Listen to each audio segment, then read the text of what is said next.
Hello and welcome back to another night owl edition of True Crime Metrics. We are going to be changing it up this evening. Let's just have a little recap, folks. We started off. Oh, double echo.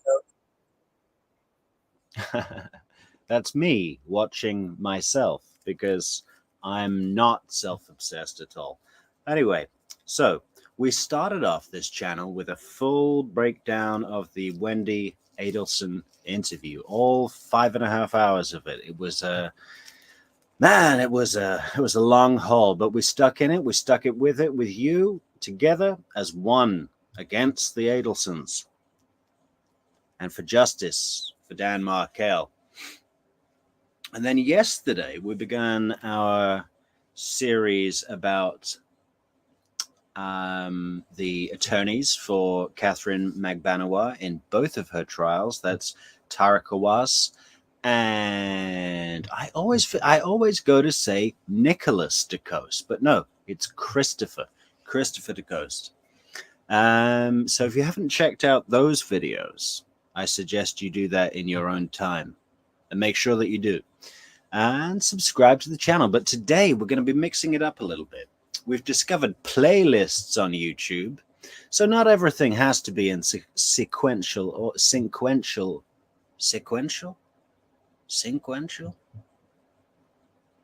What is the word for that? Somebody write it in the comments, please.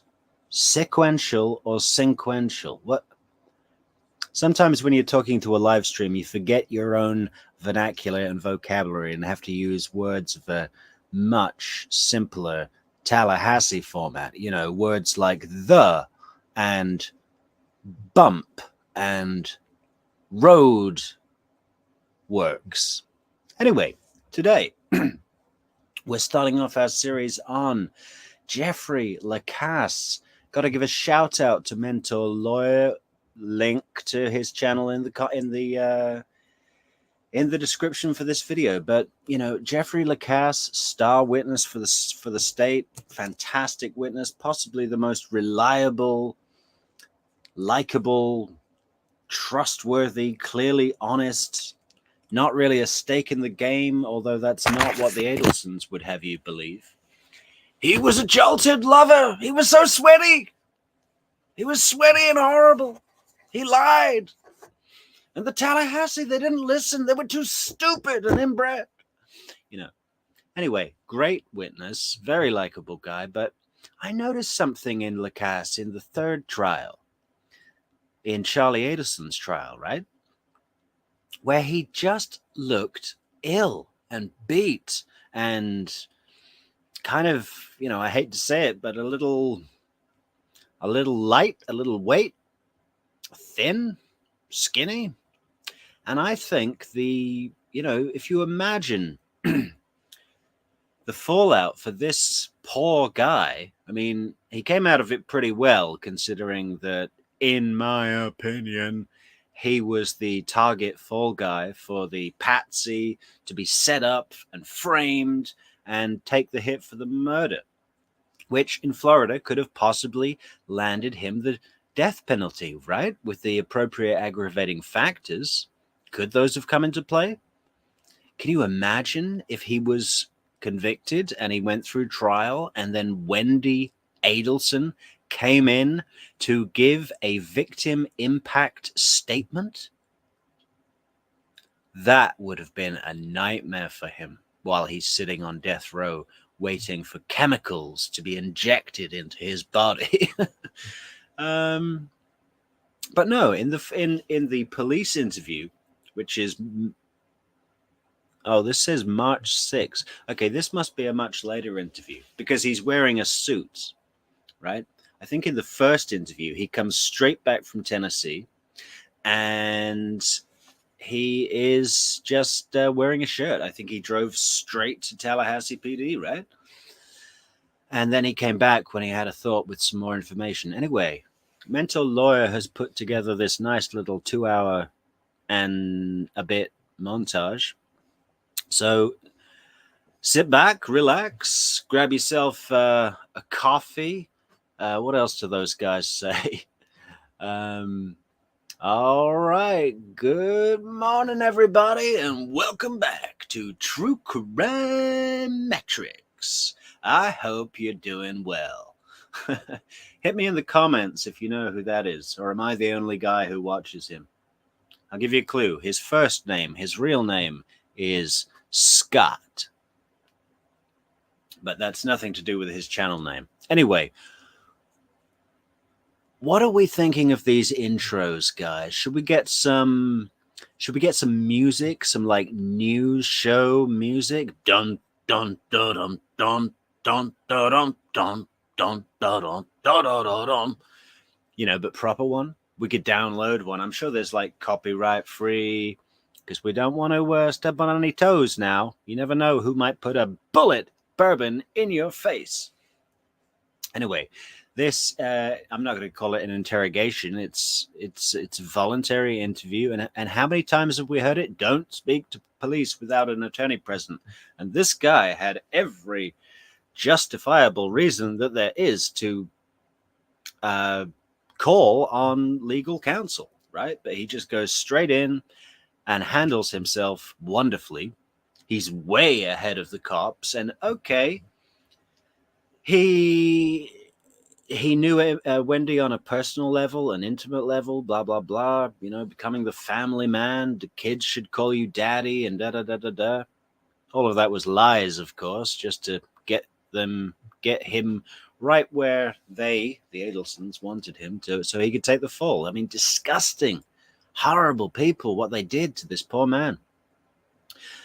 But just going back to what I said a minute ago, in the first two trials, so we had the one for Sigfredo Garcia and Catherine Magbanower, where Sigfredo went to prison for the rest of his life, Katie got a mistrial, and then Katie had her retrial, right? Jeffrey Lacasse looked alive, fit, strong, kind of, you know, he had a sense of humor about the whole thing almost. But, you know, you could tell that there was that wonderful question that Georgia asked him, which was, do you feel wronged by Wendi Adelson? And he was like, do I feel wronged by her? Like he didn't really expect the question. In a way that's like, why are my feelings important? You know, the guy's so nice and gentle. It's, yeah, well, but in the third trial, completely different energy, right? He had a croaky voice, and it just looked like he was ill. And I think the pressure of the self-doubt, you know, because this guy got stitched up, conned, lied to, and he's supposedly a professor. Well, not supposedly, he is a professor of social studies at Florida State University. He teaches students, you know, well, many things, but one of them would be how to read people, right? So does he have a little professional imposter syndrome? Does he feel not good enough now? I mean, we're going to go through it bit by bit by bit. And we're starting right here. So I'm just going to stop talking and hit play. Oh, and by the way, guys, can you hear my fan in the background at all? Is it bothering you? Is it too loud? Because it's been raining here all day, and I'm trying to dry out my my duvet, so I can sleep tonight, which is going to be in a couple of hours. So we better get through this video lickety split. Top of the hour, too sweet to be sour. Let's see Jeffrey Lacasse in action. Oh, where is he? Here he is. All that in my head. I come to the conclusion, as you said a minute ago, that she was at least aware this was going to happen, and I think probably involved. I've said it before, but I just can't stand that picture, and it's not just because she looks like a bulldog's behind. You know, this is a person who must look pristine at all times. Does not let herself look like this. The reason she's looking like this on purpose is to have people come up to her and be, many people that will see this picture that know her on a personal level, even semi-personal level, will be shocked to see her in such a state. Shocked to see her clearly not caring about her appearance, putting this withdrawn face on. But then again, right in the middle of her chest, there's that owl. And okay, owls apparently are frequent, popular in Tallahassee. They've probably got a sports team called the Owls, right? Can we look that up? Somebody let me know in the comments what sports team that is. But her body shape as well. People go on, she's so attractive. I do not find her attractive.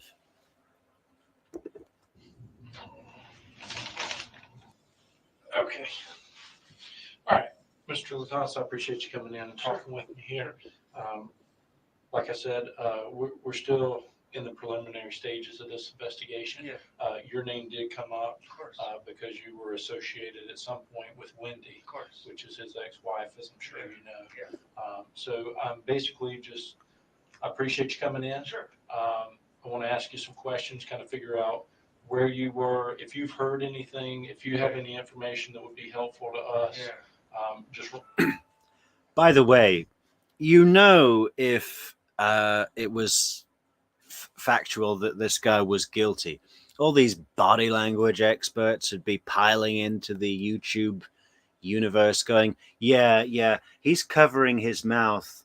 That's a sign that he wants to say something but doesn't want to say the wrong thing. And they'd find all sorts of stuff like that. I believe there's a lot of confirmation bias in these body language experts. Yes, it is a science, and yes, there are universal indications, and they look for clusters and so on, and totally valid. And people that have been doing it for a long time, like those guys on the behavior panel, the guy who trains resistance to interrogation, what's his name? I forget his name, but the bald guy, you know the guy I'm talking about.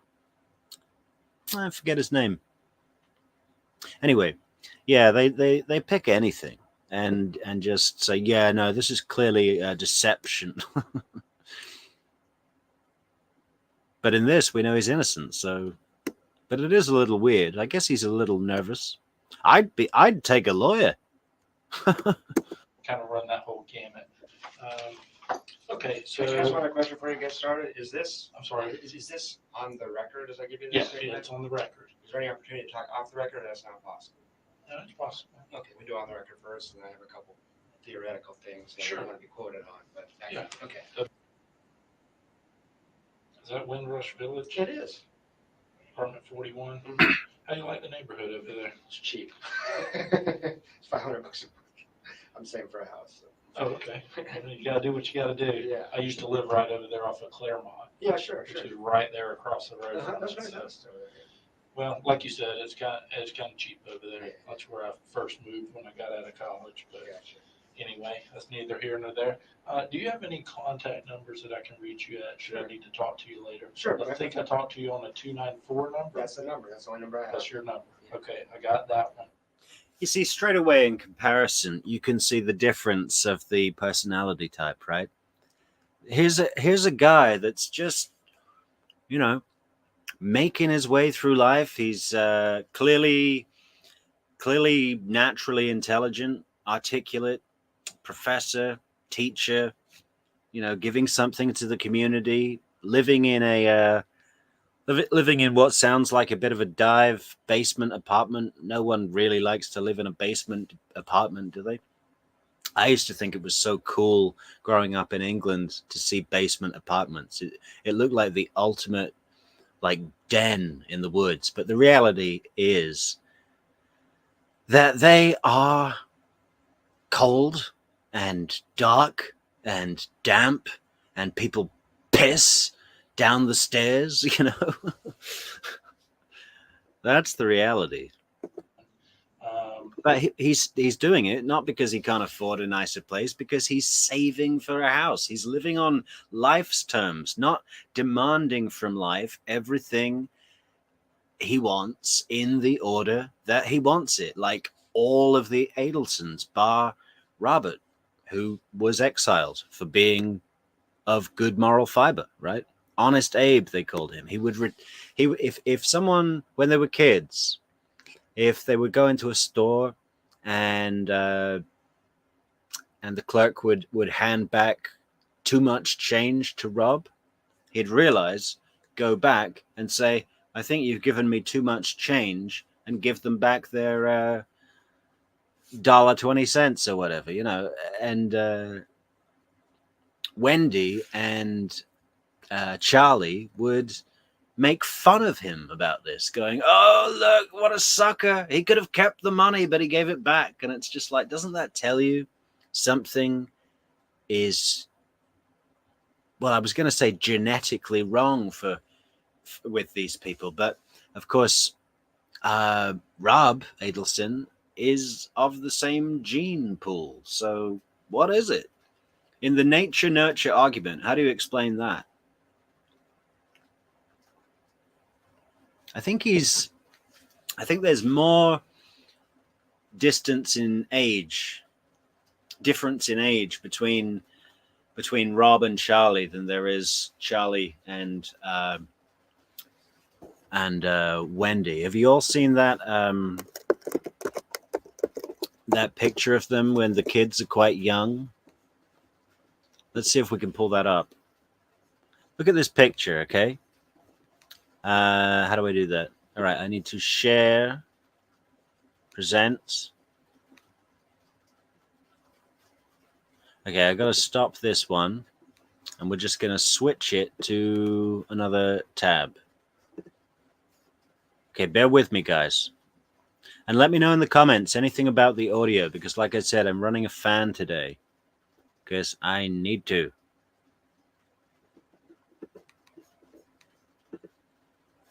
Okay, so isn't that sickening? Look at this picture. So I think this is in about 1989. It's around the same time that Donna Adelson went on the Wheel of Fortune and guessed the word mischief maker. And don't they all just look like a bunch of mischief makers? Apart from Rob. If you haven't guessed it, Rob's the one on the on the left. And I don't know. I mean, so I think Wendi's about 10, 11. Charlie's about 14, 13, 14. No, Wendi's 12, Charlie's 14, although he looks the youngest, really. And Rob looks about at least 18, right? Maybe 20. No. I'd say 18. So, yeah, not that much difference in age, but he's certainly a lot taller. Anyway, let's get back to the video. Any other good pictures here? Who's that? Okay, back to the video, guys. So, go to StreamYard, stop screen, and present. I love how Mentor Lawyer has called this video the interrogations of Sherlock Holmes-like suspect Jeffrey Lacasse. And he is. He spearheads this investigation. He does the cops' jobs for them, practically. And you can see the cops going, okay. And especially General Isom. He's looking back at his time with Wendi and starting to realize that he'd been duped completely, that she'd told a completely wrong story. And now, as he speaks to Jeffrey Lacasse, he's remembering, General Isom is remembering what it's like to talk to a genuine person. Just tell me a little bit about yourself as far as your background and stuff like that, and kind of what you and Wendi. Yeah, absolutely. I actually got my PhD here at Florida State for 2008. Okay. Graduated from FSU, went to Arizona for 5 years. This is my first year back. So I met Wendi maybe a month after I got back. Met her in September of 2013. Okay. We were set up on a date by a mutual friend I work with.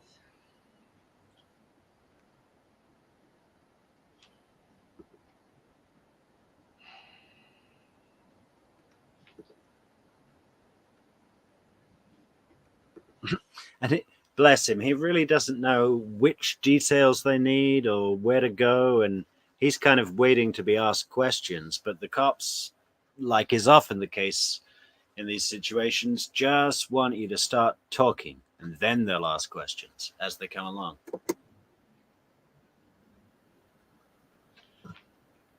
Dr. Jane, I know you've met Jane. So. I haven't. Oh, you have someone met Jane. She was in here when Wendi did her long 9-hour day. Okay, and I take it you've talked to somebody about that because you know about it? I talked to Jane for 5 minutes. I've been out of town. Okay.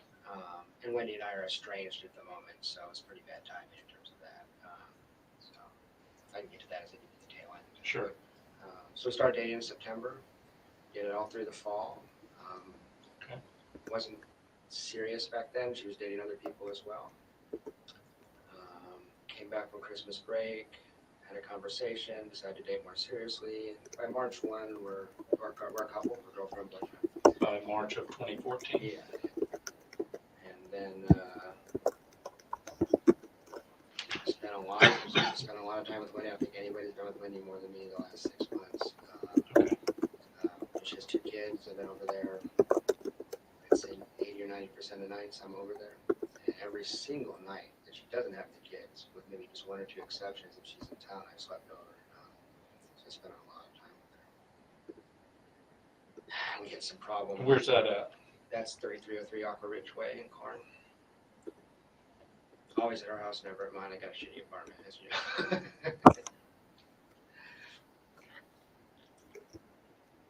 We ran into some problems in May and June.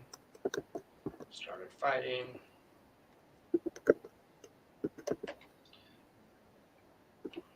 And I'm not here to get into your personal life, Yeah, but I think Mr. it Lacasse. may better. Go ahead. But given the severity of this incident, Yes. I mean, I am going to pry a little bit. I hope you Try don't as get much as offended by that. I'm not offended.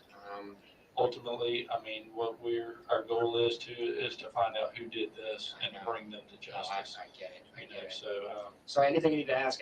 That helps me because I don't want to volunteer my BS if it's not useful to you. So tell me what's useful to you if anything you want. yeah, and with that, I'll just tell me everything, and I'll write down what's useful and discard the rest. Okay.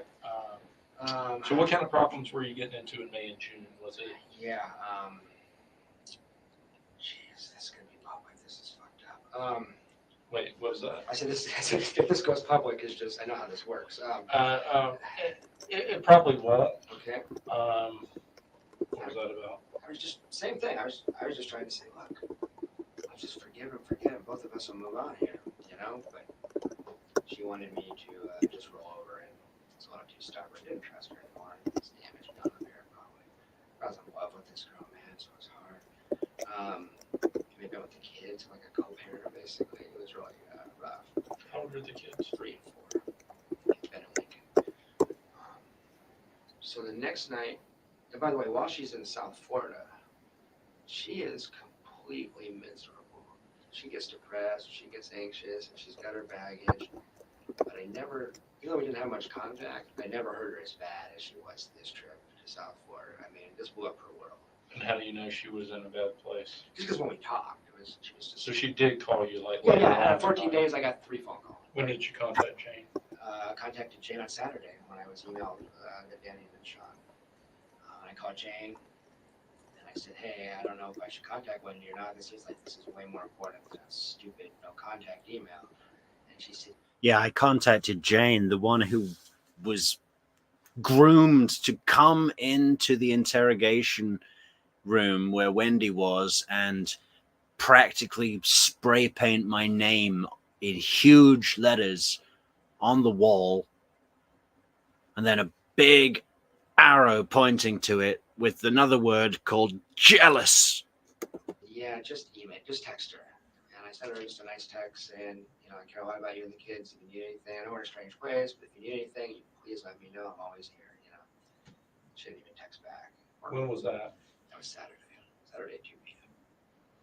Well, I mean, she's got a lot on her mind right now. She does, but the thing was, she's texting with Jane. She's calling other mutual friends. She's in touch with lots of other people. Oh, okay. So, Yeah. and this may be too messy for her. Yeah. But I'm not trying to. I wouldn't take that personally. No, I'm not. At this point. No, I'm not. I know she's in a mess. I sent her a book for her little kids about bereavement.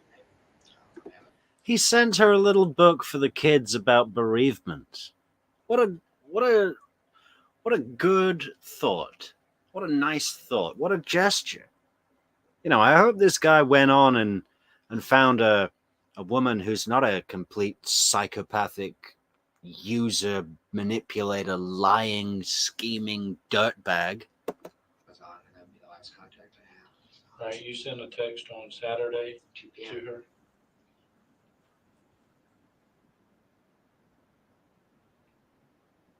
It went unanswered. And then I'm on the phone with Jane 5 minutes later, and Jane's like, "Oh, I'm getting text from Wendy," so I know she was around. And her phone was working. Yeah. Okay. So that's the Do you know if she's dating anyone else? I'm gonna have to speculate a little bit. Okay, that's fine. Like I said, we're investigating any and all leads. So if you're looking for a potential love triangle, if that's the issue, like someone that would. We're still, Yeah. we're still trying Yeah. to figure all this out. Yeah. It's weird because I don't want to sound just like the jealous boyfriend. You know what I mean? We're taking all that into consideration Okay, too, fine. and I mean, Okay. There's gonna be a lot of men that are enamored of Wendy, that are really into Wendy and feel protective over Wendy, and there's a few of them. Now, I don't know which of these guys she's gonna say, that's just a friend, and that's true. I don't know. But I'm, skeptical. let me ask you this. Yeah. You say she can kind of put men under her spell. Absolutely. For lack of a better. Yeah, she can put men under her spell, and she can also spell really well. Like, any opportunity Wendy gets, she spells out a word in a way that shows that she knows how to think. Like, she knows all those rules. Like, if the sound is pronounced with the letter Y, then the root word is of Greek origin. No, it's true. It's true. I was caught. Yeah. Who's the guy that is like totally that guy, just out of sorts, not himself, would do anything for her? See, I don't think it's. Do you think there's anybody like that out there? Well, I wonder. You guys would have access to find out that. I've always suspected there's a guy in South Florida because not getting my phone calls returned, all this kind of stuff, and she goes to South Florida a lot. Okay. And there's a weird pattern of behavior, and so my suspicion has always been that there was a guy in South Florida. I wouldn't know who that was. All right. Can you tell me where you were, like, up to and immediately after Sure. Friday? Yeah, absolutely. Thursday night, I was very upset about all this, and I was going to Tennessee on Friday or Saturday. I had big plans. I called my friends, but I'm really upset. I said, get in your car and drive. So Thursday at 7-ish, I just started driving north on 319 to get to 75. I drove probably halfway to Tennessee, stayed in a... What's the guy's name in South Florida who was kind of with Wendy? Everyone wanted Wendy and him to get together, and Charlie's son's mother, I think her name is Bree Price, was the nanny for that guy. I can't remember his name. Anybody remember? Because Georgia Kaplan was like, what are all these calls where Charlie is trying to get you to date this guy? I can't remember his name. Let me know in the comments. Somebody must know, right? Suburb of Atlanta Thursday night. Friday I drove to Tennessee, Harrogate, Tennessee. And I just got back. So when you drove, what'd you drive? Your vehicle? My car, my 2004 Nissan Sentra.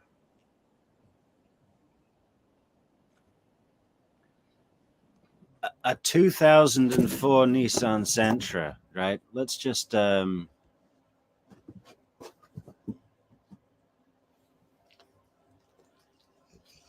on.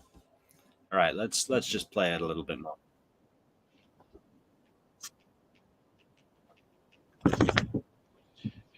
said you stopped in the suburb of Atlanta. Mhm. Where was that? Can't remember. I stayed at a really crappy Days Inn, maybe 20 miles south of Atlanta.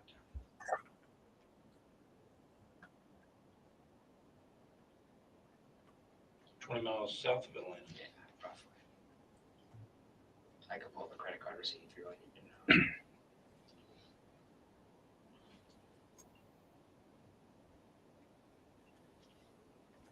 Pay with a credit card.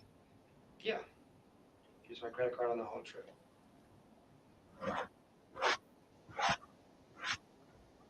And I stayed with a very close friend up there and his wife. So I stayed at their house. Okay. Okay. So if you just let me get a timeline Yeah, here. yeah. So Thursday you started driving. You drove up to roughly Atlanta. Yeah, about 11:30 I pulled over. Yeah, it's getting tired. All right. What time did you get up and leave? Oh, I left at 9 a.m. Couldn't sleep that night. I was upset about Wendi. So I probably was up watching TV till 2:30. I got up at 8:15. I took a shower, got out of there at 9. What time did you check out? 9. Didn't check out. Just one of those crappy food bag hotels. Just got in my car. And I'm in Tennessee by 2:30. And then when did you start coming back? I left Sunday at about 10:30. Stopped in Kennesaw, Georgia, to stay the night with a friend, and just got back. I talked to my boss as far as whatever you wanted to talk about off the record. Yeah. And she gave me the answer that I kind of expected she would. And ultimately, it depends on what it is you're going to say. Because if it's something that's instrumental to the investigation, it can't really be off the record because, I mean, we're trying to solve a guy's homicide here. I know. It's hearsay. It's tertiary hearsay. I don't know if that's useful.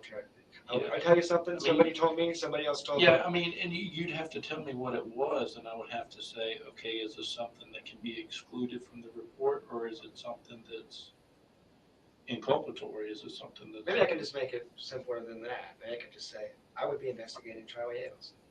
Okay. Maybe it's that simple. What makes you say that? Um, And again, and here's another thing. We're talking to a lot of people sure you here, are. Sure you are. and you know, you're just telling us what you think, Sure. and everybody else is doing the same Of course. thing, I don't and think that's right. okay. Yeah. That's yeah, okay. yeah. What we're trying to do is just get all the puzzle pieces before we start trying to put the puzzle together. Yeah. We're still in the stages of getting all the pieces. I got you. So why do you think it would be pertinent for us to investigate Charlie? He's very angry about Danny. And if you met, I know he's down there, you can't get him in front of you, but you're, experienced investigator. If you got in front of this guy, he'd set off your radar, set off mine. I used to do juvenile justice, I used to do forensic psychiatry. Look at Charlie there. I mean, what is he, 25 there? He set off my radar a little bit. He's a weird guy, strange guy. He's a conduct disorder kid, and he hates Danny. And see if I can put it a little vaguely, or not, but just enough to be useful here. Let's not put it vague. Let's go with what you know specifically. Wendi had reported to me that Charlie had considered all the options possible to take care of this problem. Let's put it that way. Okay. And when she said it, When did she disclose this to you? I don't remember when. But she said it was chilling because she said, "Can I tell you something confidentially?" And I said, "Sure."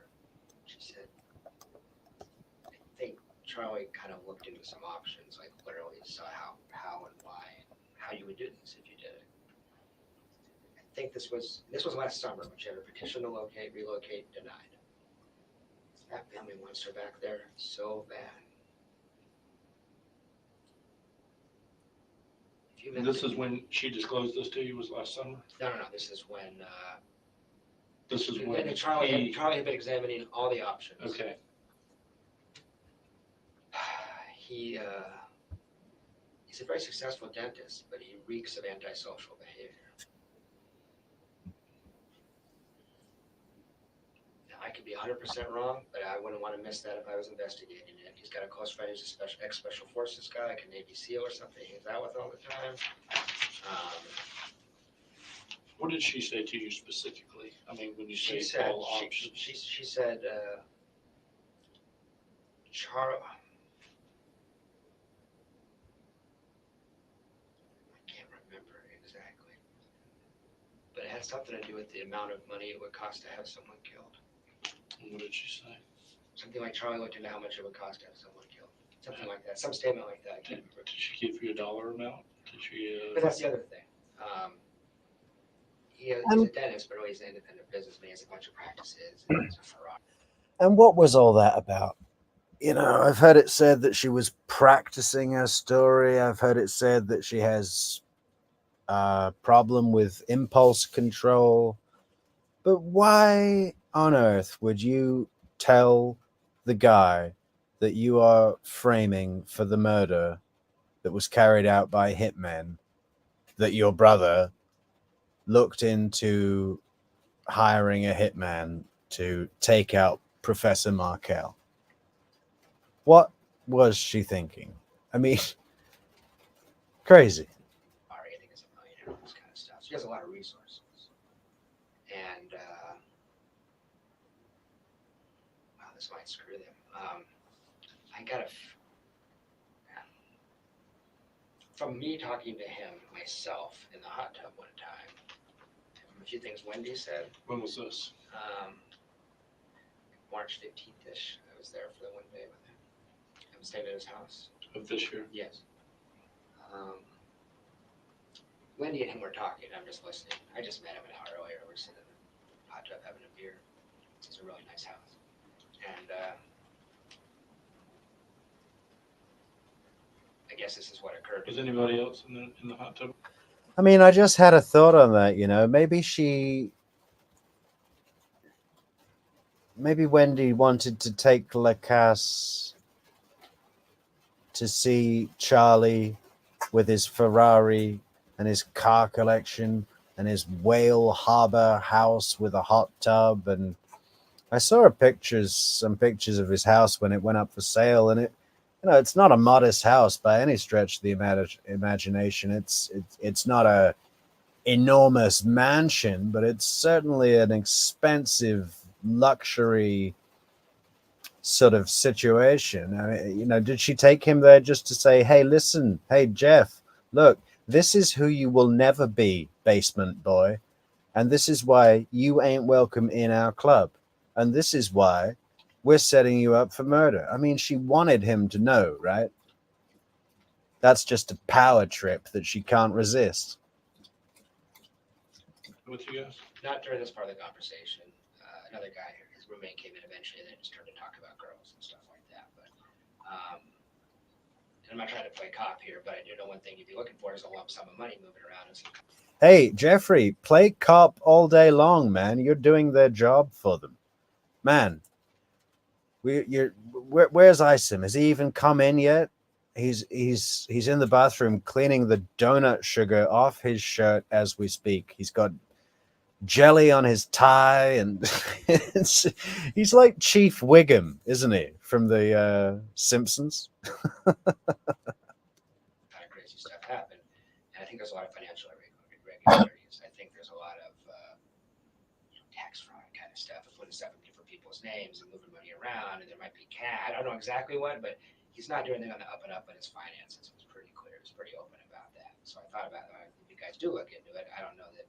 How the exact conversation in the hot tub go? He was just talking about, I put that in dad's name, I put that in mom's name, and it was just clear that Hiding resources. Yeah. Monetary resources. Yeah. So if you have to do an investigation, that's something you guys should know, because I think there's a lot of, I don't know if it's illegal, but I know there's a lot of, he plays the system, Yeah, big gangster boy, huh? Little one-man gangster, little one-man mafia show.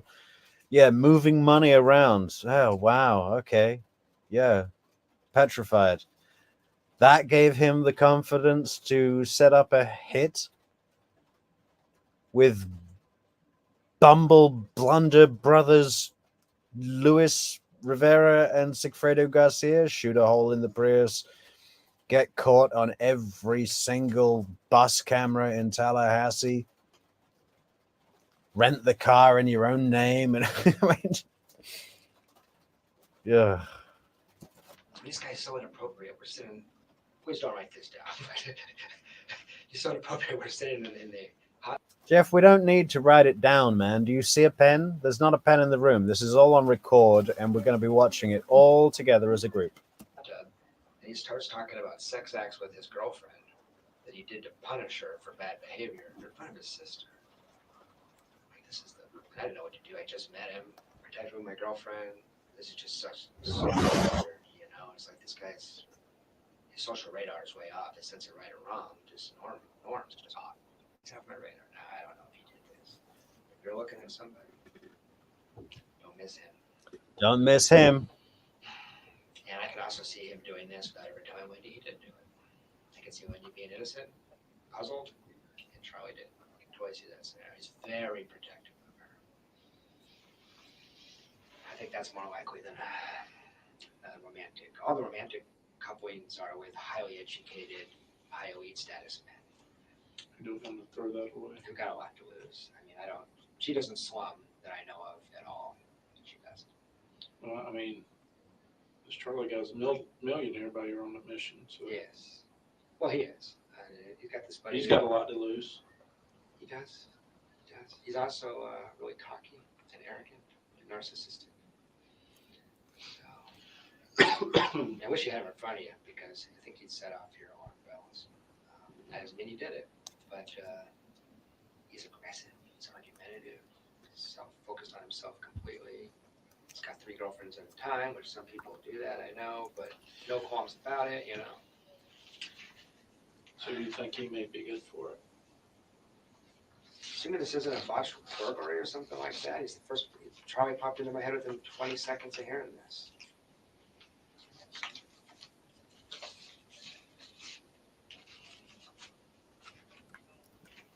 I mean, there's all kinds just to give you some context that may be helpful. Last summer, when they were trying to figure out how to manipulate this divorce or work the divorce, I guess, so they could get, it's a bad fight, all this kind of stuff.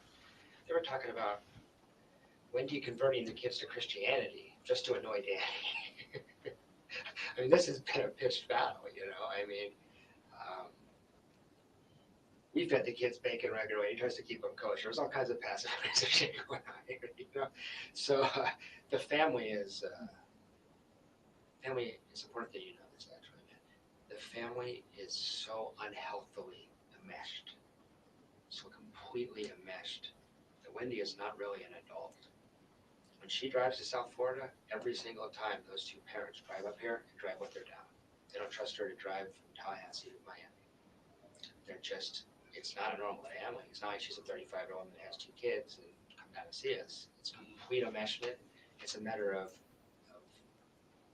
they didn't infantilize her. She's considered the baby still. She's 35 years old. Charlie protects her.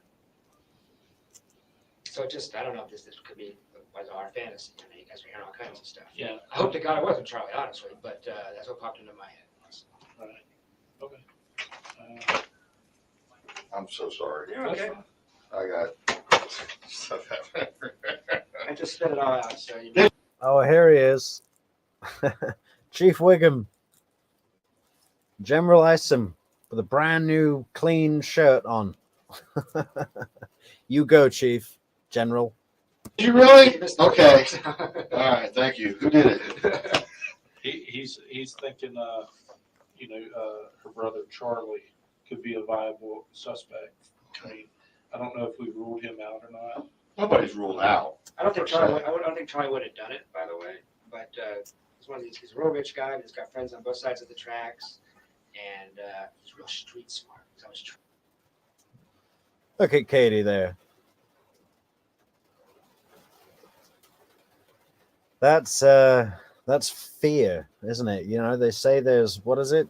7 universal expressions. Doesn't matter your ethnicity, your culture. It's a human being thing, Homo sapien thing. There are 7 expressions that are the same for everybody. and they can't be faked, or they're very difficult to fake. Sadness, anger, contempt, disgust. Well, they're all fairly negative, aren't they? Joy or happiness. And are there any more? I can't remember the others. Does anybody know the others? Put it down in the comments so that everyone can learn together. That's what this community is, guys. Share your knowledge. Knowledge is power. Trade in and stuff like that. And got this buddy that's in the special forces, and so he's like a dentist, but he's hanging out with guys that different social class actually, and kind of antisocial, impulsive, angry, fiercely protective of Wendi. And I've heard him say, "I'd like to kill that motherfucker." I mean, I've heard him say that so many times. Now, I've said that out loud too, and I Hey, I've just seen we've got a message from Drone Ranger Pro. Hi, Drone Ranger Pro. Why did Wendi take Jeff to meet Charlie and Katie in the first place? What advantage would there be to that? Well, I was just asking a similar question. Didn't I just ask that? Okay, great minds, Drone Ranger Pro. Yeah, it seems high risk, right? If you take this, I mean, maybe Jeff was just so. Well, you have to remember these Adelsons. They're so confident in their abilities that they don't operate. They don't deal with risk the same way normal people would. They've got this real mentality of if you believe it, it'll happen. And we're cleverer than everybody else, so don't worry about it. And let's just play with these puppets. do it. But something different about Charlie. He reminds me of like an antisocial. Charlie's an older brother. Yeah, She's the baby girl. she's the baby girl. Is Charlie older or younger than this one up in Albany? He's the middle kid, I think. Charlie is? Yeah. If you had him in front of you, he'd set off your alarm bells. Okay. Doesn't mean you did it, but No, I know that, but why? Okay, all right. So you're basically saying out of, what's his name up in Albany? yeah, Rob. No way, Rob. No way. He's the oldest. Yeah, he's the oldest. Yeah. Out of Charlie, mom, dad, who else is there? It's just Charlie. Why does Jeffrey Lacasse say no way to Rob so quickly?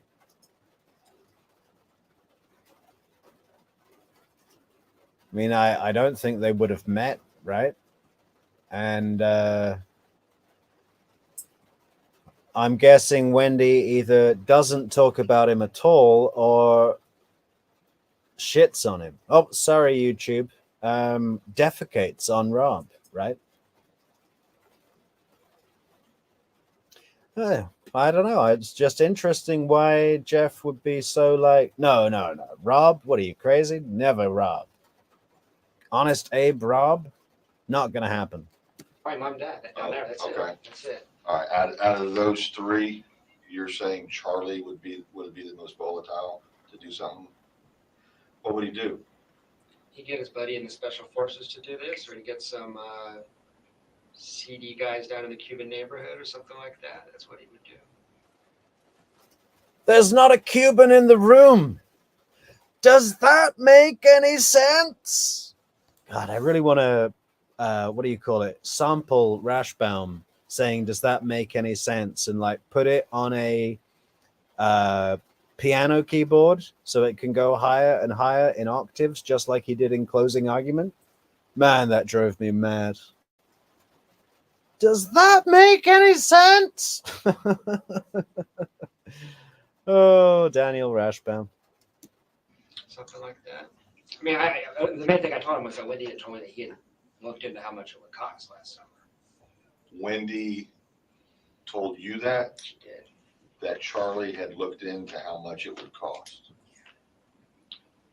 So. And she said it in a dead serious, chilling, uncomfortable kind of way. Not like I joke around. I like to kill Dan Markel. I'm sick of his shit. That's different. You know, this was like, she said confidentially. Okay, she just, you and her one-on-one? One-on-one, late at night, and What'd you suppose that last? it was late at night, and she told me that. So, was last summer when her petition to relocate was about to be denied. Oh, because she wanted to take the kids out. Well, they want her down there so bad. The family's so enmeshed, so tight, so unhealthy. She's like the baby. So, if you met Charlie, he's an unusual guy. Okay, No. so if you, just so I understand, and I don't misinterpret, Yeah. what exactly, how did she say it and what did she exactly say? Yeah, and I want I to know from memory, but Hey, Isom, if you hadn't been cleaning the taco stains out of your tie, desk lunch, Isom. That's what they call him in the office, you know. Desk lunch Isom. Sorry, I'm jumping on you tonight, Isom, but you know, I'm a little annoyed at you for being so enamored by Wendi Adelson, but I'm sure you're annoyed at yourself right before your retirement, your last case. At least he got to put the cuffs on McBanoa, huh? I bet he loved that. He made the 7-hour drive down to Miami just for that. something like I said. We're also talking about us because I was like, would you ever leave under any circumstances? Yeah, I know you don't love it here. Am I going to be dating you for 2 years and you just move? She's like, I can't because of Danny. And she said, yeah, as a matter of something about it would be convenient if Danny wasn't around anymore, but what's usually what to happen to him or something like that. She said, but Charlie actually looked into how that would be done and how much it would cost. She might have said, I think, Charlie. I don't remember. But it was chilling. In the moment, I was like, my stomach flipped. I was like, whoa. The crux of the statement is my brother Charlie has looked into how much it would cost to take care of somebody. take care of This guy has very little empathy. He's just a weird guy. Okay. I'm not saying he did. I'm just saying, if you're looking at somebody, you can't miss Charlie. Okay. I think that's more likely than a romantic thing. Well, that's you. Yeah, it's not me.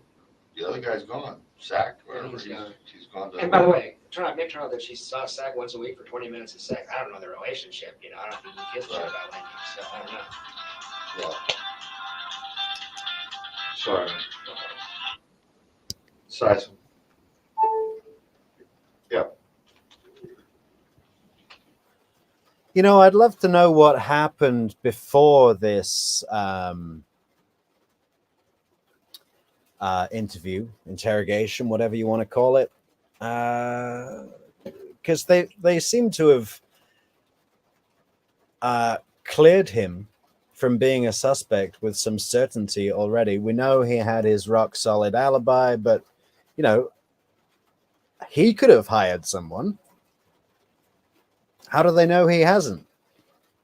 From the cops' angle now. I know he's innocent, but from the cops' angle, maybe they've done some more digging around Charlie already, and I think we're a bit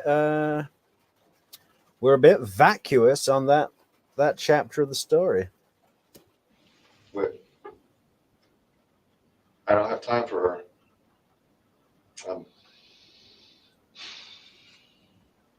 I said, great. Okay.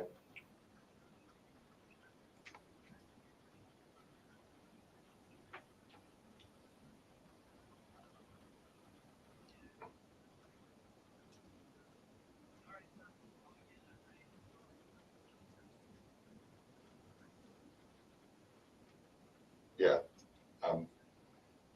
Thanks, buddy. Thanks. Before I forget, the other thing is that I didn't know about Sack for 9 months, and I was with boyfriend for 6. So I was telling him, I've always suspected there's a guy in South Florida I would know about. Maybe that's just a paranoid boyfriend. I wouldn't believe Wendy when she said something with Jeff. You got to start the ground zero. She lies. I mean, there's been a lot of men since September. Over me. So, I just wonder if there's a guy in South Florida. She always drops out of sight when she's down there. Phone calls not returned. Voicemail. Did you go down there? No, she doesn't let me go. That's why I think there's a guy down there. Okay. Did Charlie come up here? Charlie never comes up here. And how did you meet Charlie then? Oh, I went to Charlie. Sorry, I met Charlie one time. I went down there one time for one day. We Okay. were in Immokalee. We just drove over and spent an evening with them. So I spent 4 hours with Charlie. What are you doing in Immokalee? I know where that is. Yeah, alternative spring break for FSU kids. Okay. So we're helping out the farm workers and stuff. Okay. So we spent a night in a hot tub with Charlie, and that was it.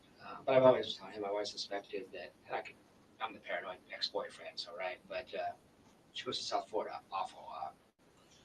Okay. She's always a little weird when she comes back, romantically and stuff like that. So I just always kind of suspected. So I wouldn't. Obviously, the connection is now she can go to South Florida. Right. I mean, No, we see that part. yeah.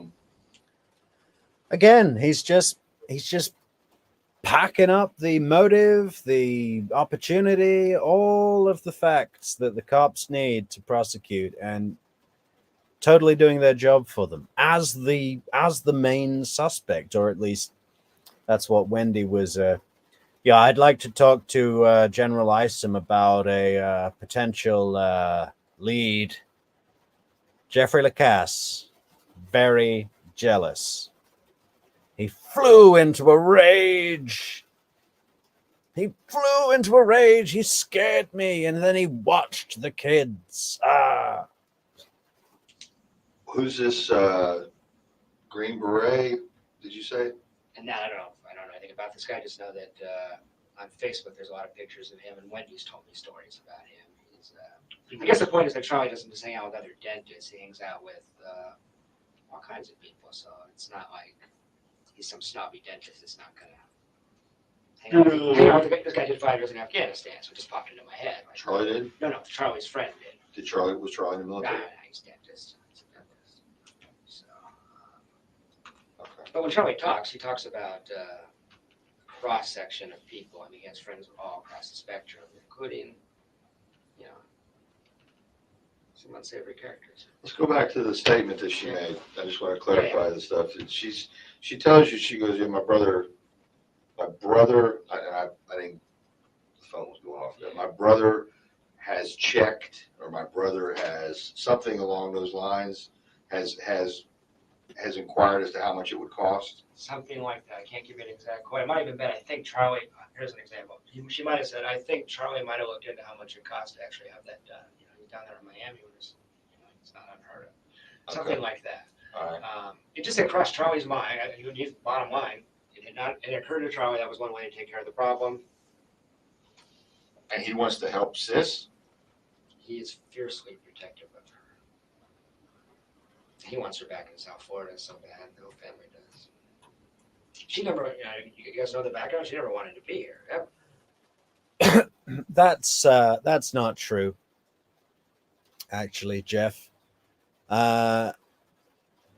All Charlie cares about is what Donna thinks about him.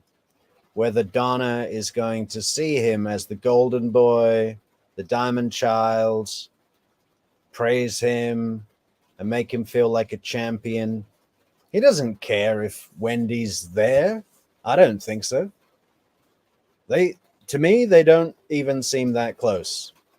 Certainly not now. Donna is the one that's pushing this. She's pushing Wendi. I mean, really pushing hard on Wendi.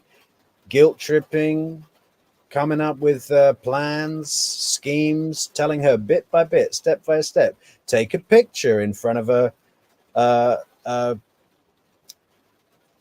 Lutheran church in Tallahassee, saying, with the kids saying, "New beginnings in Tallahassee." Invite the Markel entire extended family to their baptism into the Christian church or the Catholic church or whatever, right? Charlie doesn't care about any of that. All Charlie cares is getting a little pat on the head from his mother. I mean, she came here with Markel. They're supposed to be here a year, then move on. He had a job at Miami.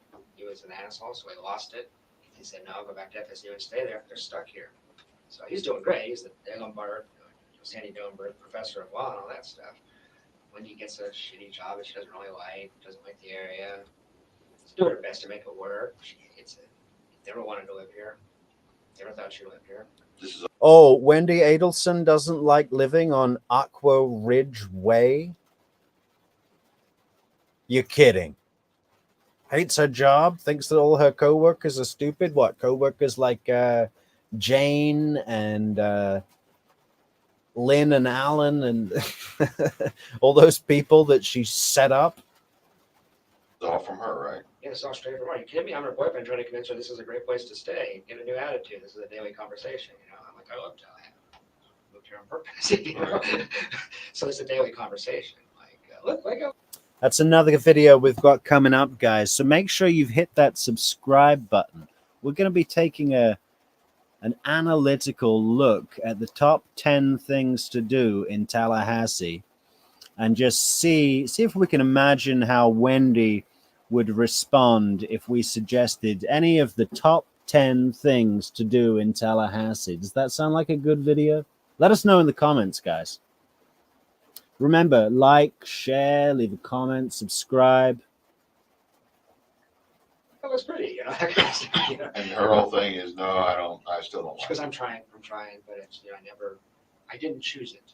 Okay. I didn't choose it, and that makes it hard. I heard that day. I didn't choose it, and that makes it hard. And she loves Miami. She just loves it. When we're down there, she just lights up. It's a whole different thing. Is it Miami or Fort Lauderdale? It's Coral Springs, but it's Miami. Okay. It's Miami. Yeah. So,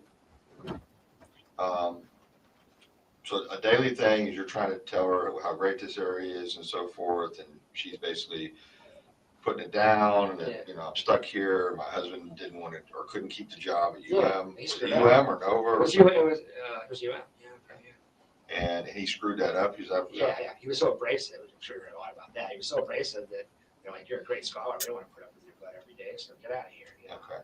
You had to work pretty hard to lose that job. Actually. Okay. Okay. What was the reason? I mean, I know that there was some type of contention, and I don't know if it was the child rearing, or do you know that? I can tell you anything you want to know about that. I've read every legal document. No. What did she personally tell you? Tell me about child rearing? Well, the reason for their divorce. How did she get to this point? Oh, Danny was, give you a couple examples of Markel. They would drive from here to Miami as a family. Oh, this is before they had kids even, but even as a family, both. And Danny would work on his computer. He had one of those converters so you can plug your laptop in. Wendy was required to drive, and Wendy was required not. That's okay. Sorry. Yes, sir. Oh, is that the victim advocate, Sarah? Could be, huh? Let's see what she says. And okay, do you have Couch's number? Yeah, I'm gonna have him. I'm busy right now. I'm gonna have him meet, and then I'm gonna talk to him when they're done downstairs or wherever they do the buckle. Are you already on the second floor? Okay, just get Couch. He's waiting for you. Thanks.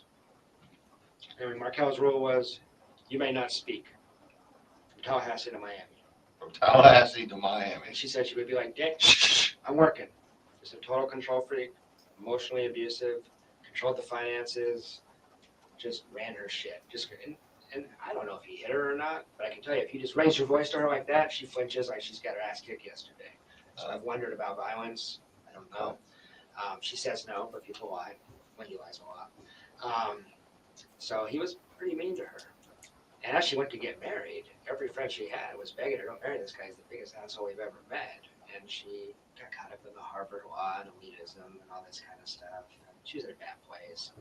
Made a bad decision, got married to a guy. They just got divorced last year, so I understand. Oh, you did? I got married to the wrong woman too, so I get it. That's how we bonded, actually. We picked the wrong people before. So it was a bad marriage from day one. I mean, pretty much, according to her at least. By the second year, it was awful. And then having kids will fix it. You know, people try that. So he was also an absent father. I mean, he came home 9 o'clock every night, she claims, and that would play with the kids for 10 minutes. That was it.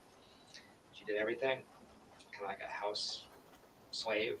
And then remember, this is all just what Jeff is repeating what Wendi has told him here. He was an absent father. He comes home at 9 o'clock every night. I do everything. He plays with the kids for 10 minutes, and that's it. we'd drive down to Florida and he'd say, "You may not speak." And I really don't think, with all of the things people say about Markel, even some of his past lovers, nobody paints that picture but Wendi. And Wendi is a bona fide, lying, scheming, plotting devil lady. When he went to go get divorced, he tried to get 100% custody of the kids. So if you read these legal documents that he's filed, I don't know if you're better, but they give you insight into like it's pretty crazy. I haven't had the time, but I Yeah. will. Yeah, it's a lot of lunacy shines through. But I'm sure he had his side of it too. I'm sure he did, and well, that's what I wonder about is with all the stuff I talked about with me. I mean, he was controlling. Well, maybe he's trying to keep his wife in control. I don't know. Right. But he, you must have heard his stuff. I don't want to speak ill of the dead. He wasn't well liked. It's bizarre to open up the paper and see all these comments about how a great guy he was. No, they're just friends with Jewish. It's all Jewish. It's all the Jewish stuff. Yeah, You're hovering around. I'm an honorary Jew, I guess. Okay. I don't know what they call me. Okay. But I mean, I don't know the truth about their marriage, but I do know that it was really, really hard on Wendi. And when it got to the legal stuff, he was vicious. He was really vicious. So. Anything? Did she ever tell you anything concerning any incidents when Danny and Charlie were together, or Danny and any other family? I mean, was it kind of like, hey, Danny, you sleep over here in the doghouse or something? No. It was more like the family hate. This is what she did accuse me to her parents. She said last time it was so awkward, it went so badly because they all hated Danny. Charlie hated Danny. Her parents hated Danny. Do you know why? He is in person. He is so arrogant. He is so unlikable. He would just talk down to people. He was one of these Harvard guys. Okay. And it was just like Harvard, all the time, Harvard. I was late. He was early. We met for the first time. He insulted me 3-4 times in Really? 10 sentences, just in subtle, like haughty, snobby kind of ways. Like, "Oh, are you a lawyer?" And just little comments here and there. So he was passive aggressive about it. He wasn't in your face. He wasn't yelling, but he insulted. He would just tell you, "Say you're stupid." Okay. I mean, that's just how he talked. He thought he should. He's basically subtly insulting you the entire conversation. Yeah, he did. I mean, as far as Wendi and him, he did all kinds of little. He's not insulting Jeff Lacasse. They probably would have gotten along. What he's doing is, trying to annoy or bug off Wendi. Like he's trying to bug her right off, saying, "Oh, so you've gone and got with this guy who's never been to Harvard and isn't even a lawyer? What is he a professor of? Social studies? But that's not even a real subject." That's what he's doing. He's not being passive aggressive towards Jeff. Things to intimidate. By the way, I'm real sorry about the rain tonight, guys. We're still having the new audio equipment installed in our $1 million top-of-the-line studio, which we're going to be back in maybe 3 days, maybe 4. But they're all in there at the moment. So today we are outside, and this rain noise, I can barely hear the audio myself. So I hope it's okay for you guys. But let us know in the comments if you can't hear anything, right? Her. I don't know if he knew he was doing it, but she was scared of him. I would go with her to functions that he was at to kind of reassure her and run interference, because she would get heart palpitations and stuff around him, and it seemed completely out of the scope of normal. I got an ex-wife. I could get in front of her. Not a big deal. Right. For her, it was like, "Will you please come with me to soccer practice," or whatever it was. Swim lessons 3 weeks ago. "Will you come with me to swim lessons because Danny's going to be there?" And she would just freak out. Did you go? I did go. Was he there? Yeah, he was there. Was everything okay between you and him? Well, yeah, everything was fine. We kind of moved through a phase where at first we were real friendly, shaking hands, and then we got like, hey, I'm never gonna shake your hand. We're on different sides of this thing, that kind of thing. But it was always reasonably Did friendly. she introduce you to him She did. as your boyfriend, your current boyfriend, No. friend? I don't remember what she said. This is Jeff, I think. Okay. That was a point of contention between us. She didn't call me her boyfriend until very recently. So Oh, okay. I think she might have had other ones. I think that might have been the issue. Okay. Maybe Dan Sack was also her boyfriend. Okay.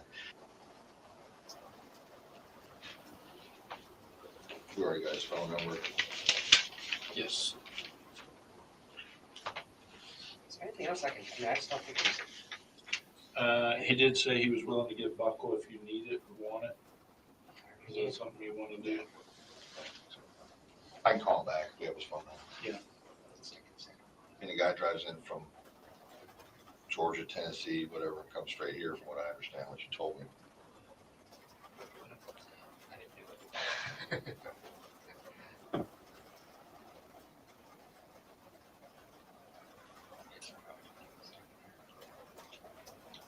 Guys, I don't know. I think this rain is just too intense. I can barely hear the stream. I'm pretty sure it's coming through on your audio badly.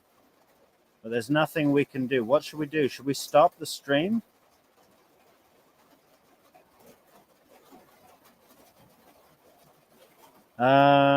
Maybe the rain is going to pass. Please, can you hear us in the comments? Let us know in the comments, guys.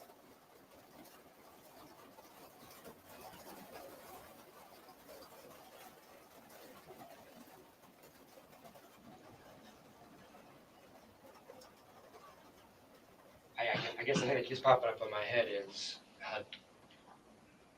don't write this down, but just so you know, if you're investigating, I've been shocked how easily Wendi lies to my face. I've been dating 25 years. I'm not an experienced man out there, but her and Charlie both have this sociopathic kind of thing where it doesn't seem to bother them at all.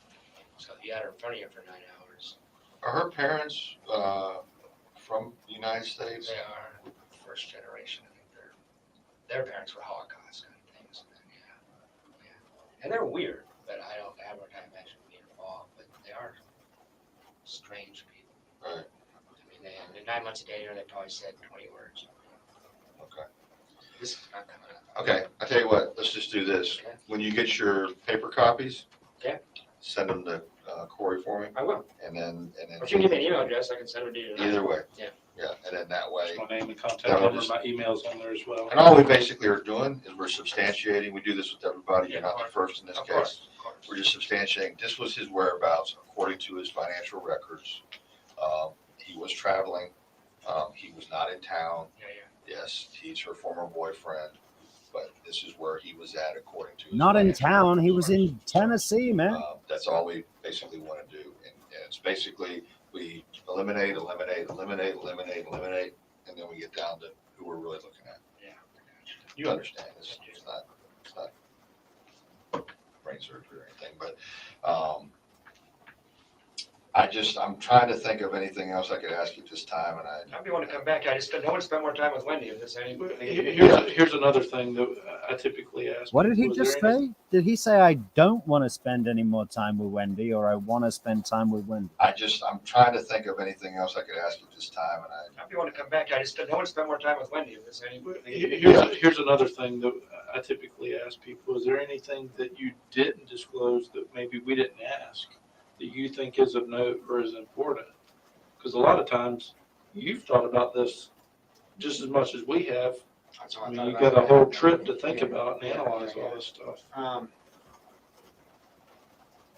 It's a pretty screwed up family. I mean, but I'm Yeah. Isom has just got his eyes on the box of donuts at his desk and is pushing Lacasse out of the door. It's crazy. This guy is an open book. He's got loads of information. He's spearheading the investigation single-handedly, and friggin' General Isom is like, yeah, well, I think we got everything we need for now, but if you want to come back maybe after lunch.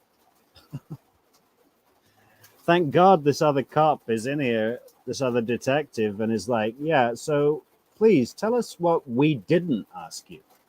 I'm trying to, everybody's probably in the same brainwave. For murder? Doesn't seem likely to me. No, but I'm asking your opinion, not. I can't see the parents being involved. I got the email and I thought of Charlie within a couple moments. Okay. That's what I thought of. Charlie personally or Charlie hiring somebody? Hiring somebody. No way, Charlie. No way. Can't, Wouldn't do it. couldn't pull the trigger. I don't know about that. I don't know him that well. I was telling him I used to work criminal justice a little bit in forensic psychiatry. He gave me the creeps. But I could see him hiring. I could see him. You don't follow the rules, man. I mean, that's how he lives his life. Goes to South America, sees prostitutes. I mean, he does his own thing. Is he married? No, he's got 3 girlfriends at all times. Okay. Rotates them, and they don't know each other exists, and that's not a crime. Right. But the ease with which he did it was no empathy for other people. That's Kind of what's- a deceitful person to start with. Sure. The whole family, really.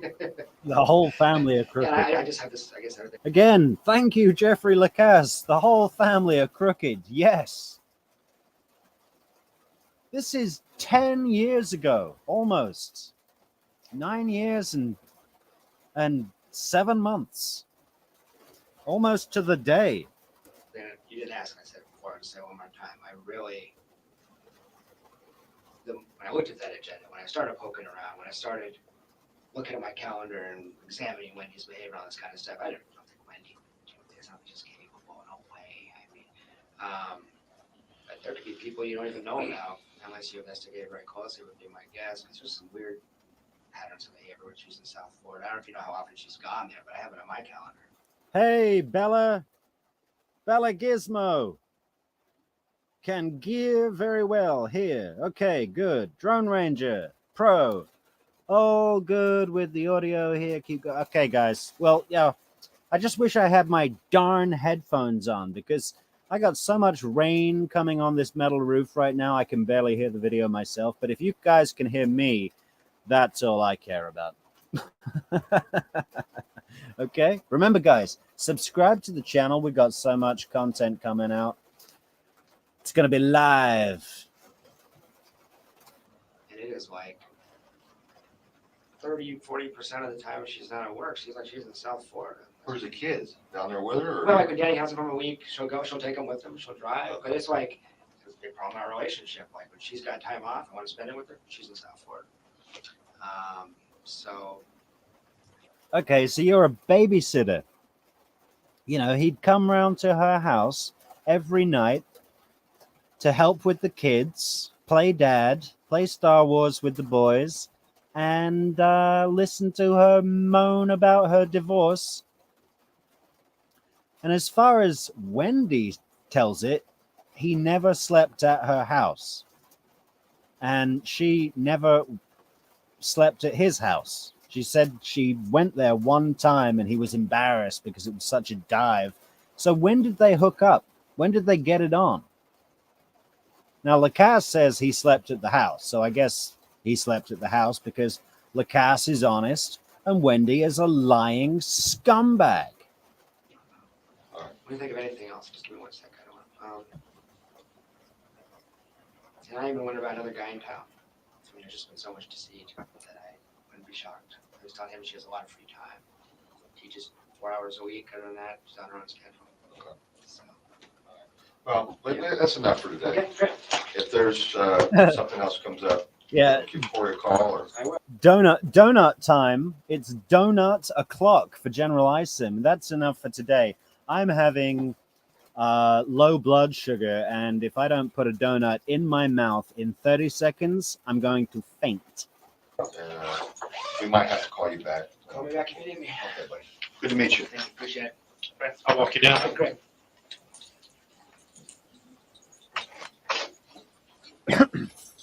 Okay, guys, so that was Jeff Lacasse's first interview on the 21st of July, 2014. That's 3 days after the murder. Like I said at the beginning, I believe that he just you know, he was in Tennessee or South Georgia when it happened. Then he went to Tennessee, did his meetings or whatever. I think it was a business trip, and got the email or the phone call about what had happened to Dan Markel, Professor Markel, and basically drove straight to the police station from his trip. Now, I don't know exactly how far Tennessee is from Tallahassee, but it's got to be close to 1,000 miles. It's at least 500 or 600 miles, right? Maybe we should check that out. Why don't we check that out together as a group? How do we do that? Maps.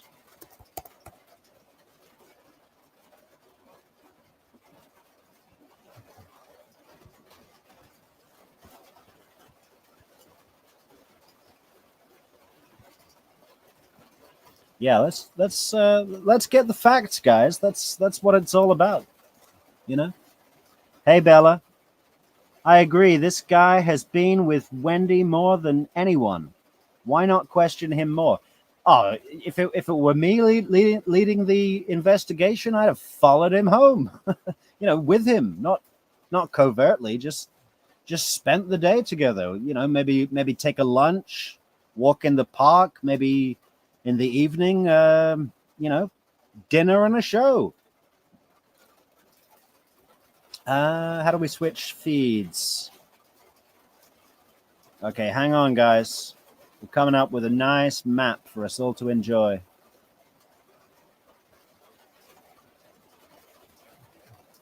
Okay, so you got to go. Okay, Georgia, through the whole of Alabama, through Birmingham, Montgomery. Let's check the miles. Tallahassee. Directions. Does anybody know the city he was going in Tennessee? Let's just say it was Chattanooga, huh?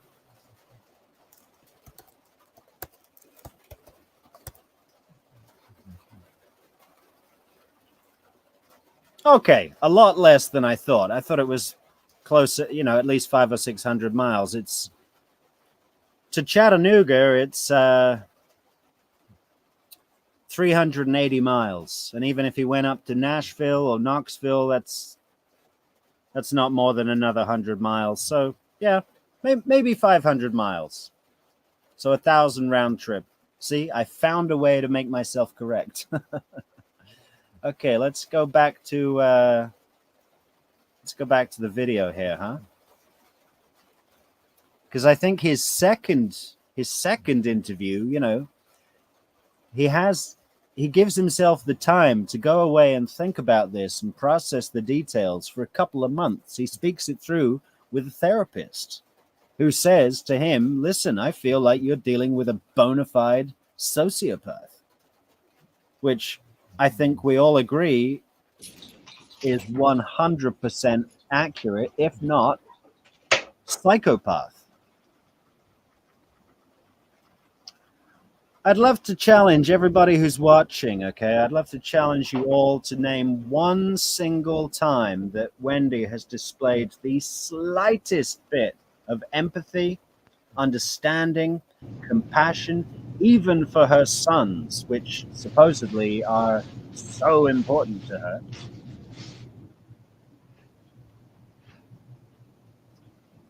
But it's all about what they give to her, you know? They allow her to play this role of a doting mother. You know, until one of them, the older one, I guess, gets bar mitzvahed, and she shows up in a ridiculously low-cut suit, you know, what do you call it, skirt suit, with her breasts, like, basically on full display. She's not even wearing a blouse. The cleavage is just sticking out of the lapels of her suit jacket, and it's bright red. You can just sit right here, and I'll sit right here with you. You know, and Roberta Glass was talking about this the other night and saying whether whether she would catch some hate for like body shaming or style shaming, or a woman can dress how you want, and I agree. A woman can dress how they want if that's your culture, and you have to remember that not all women want to dress like that. Some women like to dress modestly, and that's fine too. Everybody's decisions can be their own, but there's a time and a place for everything, right? Wendi would dress in the low-cut red suit jacket when she's going to a what? Not her son's bar mitzvah. Who is she showing her boobs to? The rabbi? Schneer Eurichman? That's actually his name. God, I'm still crazy about that. Then when they were all joking, Wendi, about the they were laughing because the rabbi has, like, as they would say, a stupid name, but they just hate anything to do with Judaism, it seems. Totally crazy. I've never seen anything like it, this family. Made a couple of notes I've been thinking. Okay, so this is just 2 days later. So this isn't the interview where he's gone away for a few months. I think he comes back later in a suit, or he's more he's dressed more professionally. Not that matters. It just shows a different time. He's got a T-shirt on again here. Okay. Do you have a credit card? I do. The one that you sent me the email Got it right here. on? Can I just make a copy of that? Yeah. I'm not going to charge anything to you. That's fine. That's fine. But I just got to show. You can't trust the police to hold on your credit card. Well, here's the thing. Your account doesn't necessarily show that you are the account holder. There's nothing in that Gotcha. correspondence. Gotcha. So I'm just going to make a copy of this. And really what this is doing is just working to exclude you as a suspect. Absolutely. Yeah. I can also And give you you've one. pretty much done that. Well, I thought so. I'm sure my cell phone records would show that too. Well, I kind of showed this to my boss and they're like, well, let's just go ahead and verify that he has this account number. Sure, gotcha. And you weren't locking on to somebody else. Yeah. Conspiracy theory stuff, I know. But Gotcha. Well, no, you guys gotta be careful. yeah, we got to check everything out. So I'll be right back. I'll make a copy of this and then I'll come right back. I just thought of a few things that might be useful to you. Okay. Sorry, got a million things going on here. Sure you do.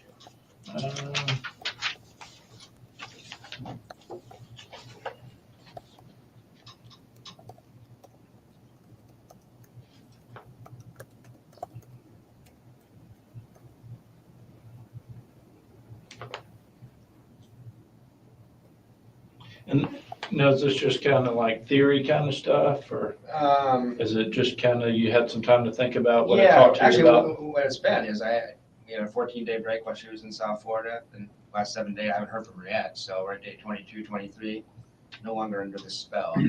Yeah. Bella Gizmo says, never saw any empathy from Wendi. And then I said, writing, I don't know why I didn't just speak it on here. She is completely void of any human emotion. I think if and when she gets convicted, they should okay, that was supposed to be donate. Donate her to science so she can be so she can be studied. We may have found a new species. The new species, Homo Adelson. You have Homo erectus, Homo sapien, and now Homo Adelson. Starting to see a few things a little more clearly. Okay. And they need to be controlled before these dentists start multiplying. I mean, these poor boys, Ben and Lincoln, I almost want to write them a letter, I might actually dedicate an episode as a kind of open letter addressed to Ben and Lincoln. But maybe I want to do that. Maybe I don't. If I do, it's the kind of thing that I'd really want to think about because, truly they have done nothing wrong. You could even say that Professor Markel had some part in this. And granted, they were all morally justified. he just picked the wrong fight. You know, he picked a fight with people that don't fight by the rules. You're supposed to handle this business in front of a judge with court proceedings. And, you know, he was a better lawyer, obviously.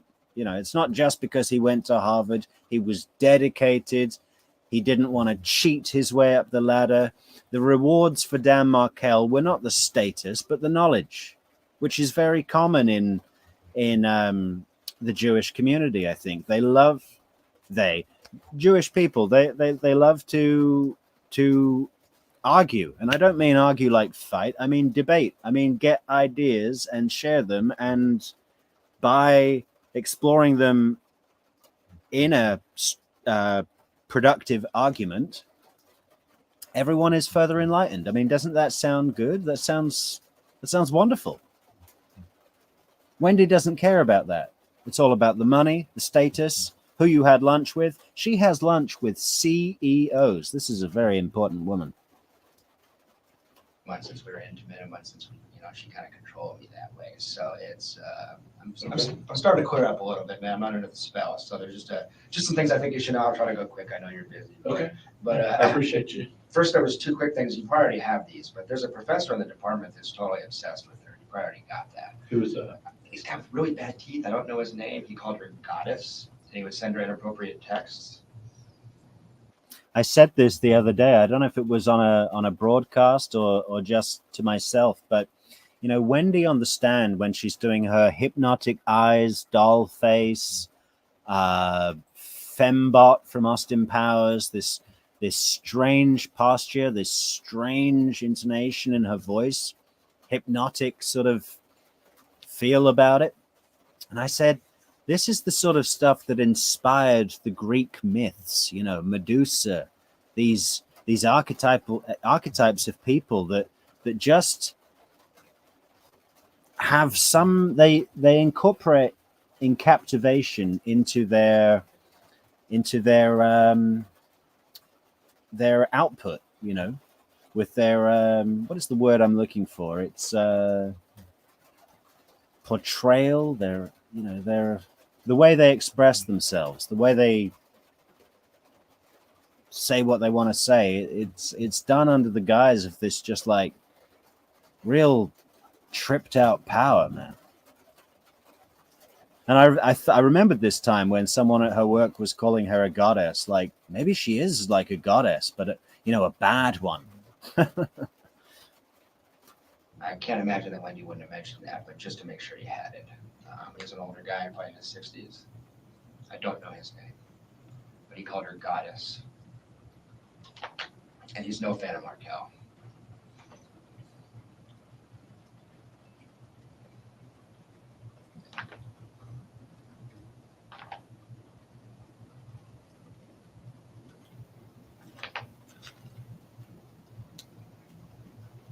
I think I know who you're talking about. I haven't talked to him specifically, but Yeah, seems unlikely, but I figured you want everything. Okay.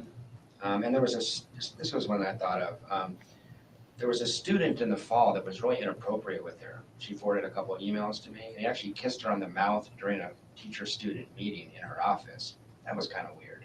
So I don't know his name or anything else, but there was the student that, if you're looking for obsession, that was strange for a student to lean in and kiss a professor on the mouth. yeah. So that's just, Wendy would know the name. She forwarded the email. She was disturbed. Yeah, and when Wendi and Professor Markel met, he was already a professor. I think he's about 6 or 7 years older than her, so he was already a professor and she was still a student. I don't know if she was in his class or if it was just like, she was just behind him or something like that. But also when they took her computer, they found some porn in her history, some pornography, right? Of a student teacher porn scenario. And if we weren't talking about Wendi Adelson, I'd say, hey, people watch all kinds of weird shit in porn. You can't really judge someone by that. It was like, you remember the Nicole Kessinger? Oh my God, she looked up how to prepare for anal sex, and then she watched a pornographic interracial threesome. And it's like, okay, well, so what? If you look at anybody's porn history, there's going to be something weird, I guess, right? But with Wendi, it all comes back to that little girl dynamic. She's the youngest child. She speaks in a baby voice. She gets people to look after her and want to mother her. That's all part of her manipulation pattern. She did it with, the only person she didn't do it with is Sarah, the victim advocate, and that's because she played a different role, right? So with General Isom, she was playing the role of daughter, granddaughter, or niece.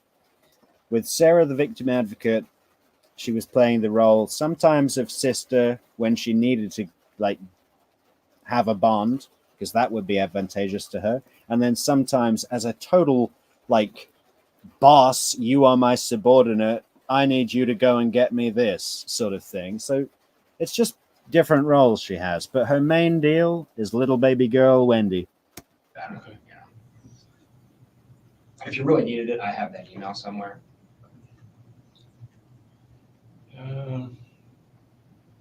Might have been a cocky student trying to pick up his hot prof. I don't know, but If you can find it, you got my email address. yeah. Would you like to see that one? Okay, I'll Sure, send you yeah. an email. I think his address is on it. We haven't excluded anyone really at this point. Gotcha. So, Okay, a couple other things. I've been seeing a therapist since about, I don't have any major mental health problems, but just to try to deal with Wendi, I was seeing my therapist I used to see when I was going through my divorce. So I was thinking about what we talked about in there, and I've spent like $2,000 on therapy trying to figure out how to deal with Wendi. She's been really hard to handle. And I realized I never put it together, but he for months has been concerned that she's a sociopath. And I didn't tell you guys that before. I still love Wendi. I was under her spell. She'd call me tomorrow. I'd probably go back to her. But there's a lot of stuff that, as I look back, is really strange. Just to give you a couple examples. Well, I guess one of the things I worry about is Wendi has this public persona. And she's a very good actress. She's very charismatic and all this kind of stuff. And she knows a lot of people. Everybody in Tallahassee knows Wendi. You probably discovered that already. I mean, she's in every social circle. She's very social butterfly-esque and out there and stuff. But in terms of people that know her intimately, have spent a lot of time with her and seen behind the curtain, I think it's Markel, me, and maybe that SAC guy in the last 12, 13 years. I mean, she doesn't, you know what I mean? So some of the stuff I had seen was pretty crazy stuff. I mean, no sense of guilt, no empathy, hypersensitivity to criticism. When I said, hey, you cheated, I mean, that's fucked up. She would not apologize. She would not say she felt bad. She would not say she made a mistake. She's a total pathological liar, and I feel bad saying all this because I still love her. She has these flaws, and I would have stayed with her. I think we've all had people like that in our lives, right? I think that's one of the reasons we all like to look at these shows, these videos, because it really puts the pieces together that, well, I don't know what I'm trying to say there. I need a therapist. But if you look back at Markel's legal documents, he's constantly talking about her systematic pattern of deception, how she lies all the time. And she told me once, I have a really hard time telling the truth when it's inconvenient or unpleasant. I lie all the time. I mean, she said that to me. So I never would have thought that Wendi was, I know she didn't pull the trigger or anything like that. But the more I thought about it, how much I was manipulated, how much of a spell I was under, and all that kind of stuff, I feel kind of creeped out right now that not, I don't know if she's a suspect or not, the paper says she isn't. But as an accessory, it makes a lot of sense to me at a certain point. So, and I don't know that many people that know her that well. Mm-hmm. When you see behind the curtain, she's a total train wreck. My psychologist was saying, man, she just meets the checklist of an. And I think the cops listening to that and thinking they might have a seen Jeff Lacasse to grab an opportunity to falsely accuse Wendi, maybe, you know. Have the cops clocked on to Wendi yet, or are they just looking at Charlie? Let's see where it goes. Narcissistic sociopath. Go down the list. So obviously she's already a person of interest and all that. Hey, Rabbit, how you doing? Our #1 fan. So good to see you. Yeah. Catch up with us, Rabbit. It's been a wild ride. We're going to go through Jeffrey Lacasse like a pig through a pig house. That kind of stuff. But I thought you should know that I'm a mental health myself. Right. So I never saw that when I was under the spell. But I've had people trying to convince me for 3-4 months you're dating someone who has real severe sociopathic tendencies. Right. So high functioning and attractive, but still, bad. Yeah. Not attractive. She cleans up well. She spends a lot of time on her hair, and but if you really, really look at her, I defy anybody to come forward and say, yes, we've identified that she, in fact, is attractive. You know who I like is, I think her name is Tamara. The girl, she's like, basically she's the female version of Jeffrey Lacasse. She comes into the interrogation room and completely unpacks basically the whole story for the detectives. Honestly, these guys deserve to have statues in Florida State University, right next to the statue of Professor Markel. And by the way, guys, once we hit 1,000 subscribers, we are going to be sending a petition to Florida State University in Tallahassee demanding that they erect a statue of Professor Markel. We want this thing to be 30 feet tall, built of steel, and in one hand he will be holding a gavel, or is a gavel the hammer or the thing you hit with the hammer? And in the other hand, he will be holding the head of Wendi by their hair, with a vacant expression on her face. So that's something I just thought I should tell you. Sure. Well, I just noticed that Markel, everybody's told me what a nice guy Markel is, and I thought he was sated, because in our household, I mean, he's a psychopathic, stalking, emotionally abusive, controlling jerk. That's how Wendi thinks of him. Now I know. And that's her assessment of him. Yes. Do you have the same assessment of him? I did when I was with her, because I didn't know. I just believed her. Right. But no one else has. But I hear from everybody else is he's a. Okay, I'm sorry for all the interruptions, guys, but Rabbit's just made a really good point here. We all he or she or they. What kind of pronouns do you like, Rabbit? We all watch this trial and realize we have known people like Wendi, Donna, or Charlie ourselves. That's what sends the chill deep to your bones. It's only safe from this distance on the internet. I totally agree with that, Rabbit. But it's also practice and preparation for the future, Little cues that people have when you encounter them can tell you so much if you're familiar with the signs, which we all get from great cases like this, where they give us everything. Just look at Chris Watts out on the front porch, where he's talking to the news cameras going, what does he say? He says, right now, I don't want to put anything out there, but if someone has them and they're not safe, I just want them to be safe. Oh, we got to go into that case as well next. That's another one where we just got so much video material, the body cam footage. It's a shame it didn't go to trial, but I guess that was better for the families of the Rusek family mainly. God bless them. It's like training sessions for the next time that we're more alert to the illness. Really interesting, Rabbit. Yeah. Yeah.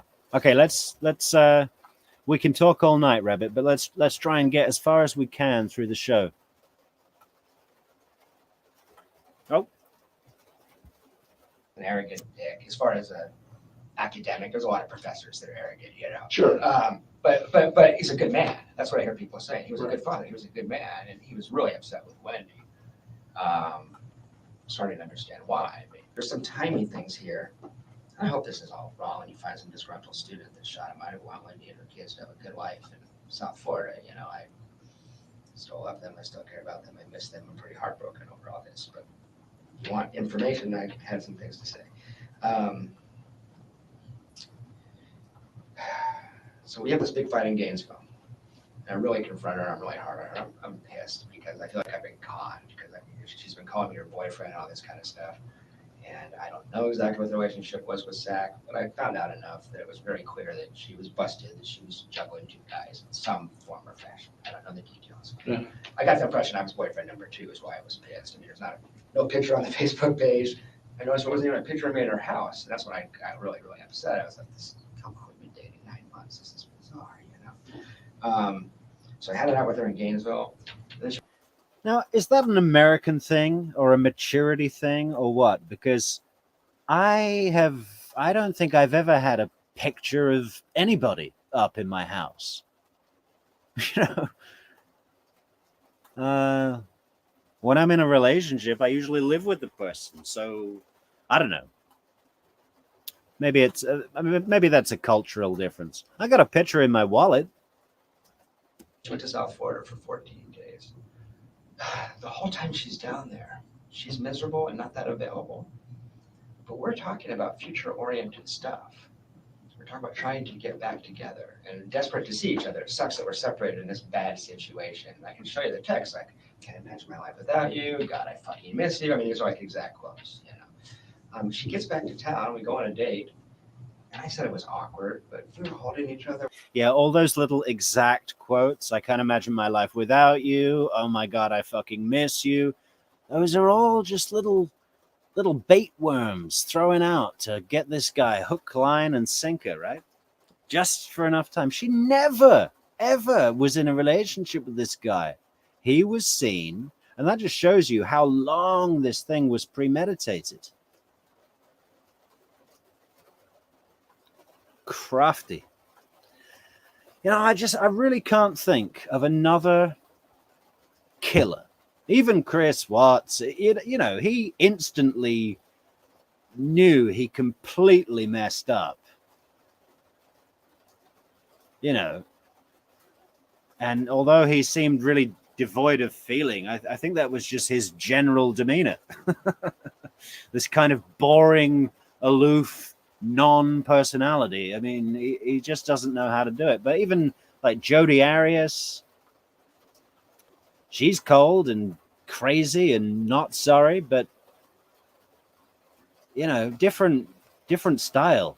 I think I could, well, I don't know if I'd want to, but I think I'd be capable of having a conversation with Jodi Arias or Chris Watts, you know.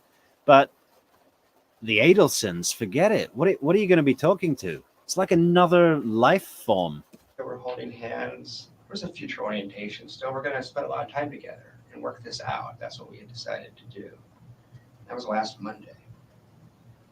It gets really strange from there, and it makes me suspicious. Maybe I'm just paranoid. But then on Tuesday, she called me at 2 or 3 in the afternoon. She said, I walked out of my house. So we're going to see each other that night. And I say, okay, I walked out of your house. What are you going to do? I try to get a key, but I probably need a locksmith. I said, oh, well, I'll come out and we'll just hang out on your front porch and have our date there. And she's like super sweet and friendly. And it was like everything was okay, actually. She was like, love it if you would come keep me company, see you in a little bit, call each other baby, this kind of stuff. When I showed up to yoga, and it ended up that she got into our house, we went to yoga together instead, and we just met there. When I showed up to yoga at 7, something was completely different. She was gone. I mean, and that might have been just her talking to her friend and says dump him, and she decides it, and that's it. It had nothing to do with her case. But I would be really curious to know if I was you, who she talked to between 3 and 7, because something happened where I seem to be irrelevant all of a sudden. And this is after 15, 16 days of her wanting us to, let's just work this out. It just turned in a second. And then it gets a little stranger from there, actually. And this was Tuesday preceding the 18th. Exactly. Anyway, so I'm At never. what point did she send you the email? That was that recite night. it That from was memory. that Tuesday night. That was Tuesday Okay. night, which I suspect was already in her head because Well, that may have been, she maybe came to a finalization that she was going to do that. she may have. And I don't want to make this all about me. There's some bigger things here, but I did notice some things. I mean, so she's done with me, right? Okay, I'm looking at her. It's not right. Something's wrong here. I walk out to the car, and it's really awkward, small talk. I can tell she's done. But she asked me if I was going to be here this weekend. Now she's done. Why does she give a shit if I'm here Friday? She asked me directly, "Are you going to be here Friday?" And I said, "Maybe it's up in the air." And it wasn't up in the air. I just didn't want to seem desperate, and I was just going to stay here and not take my trip if Wendi was willing to see me, is what that was about. But she was really interested. Oh, why is it up in the air? Oh, because here's the end. There's a thing. Okay, well, okay, talk to you And later. this was prior to her sending you the email. Prior to sending me the email, and the last thing I ever heard from Wendi, last words I exchanged with Wendi were, "Are you going to be here Friday?" I just thought you should know that. It made me nothing, but it was kind of strange. Then the no comment. Whoa, wouldn't it be great if that meant nothing, Jeffrey? You're adorable, Jeffrey. Yeah. Hey, Jeff, I don't want to see you for a week. No contact. Now about that trip.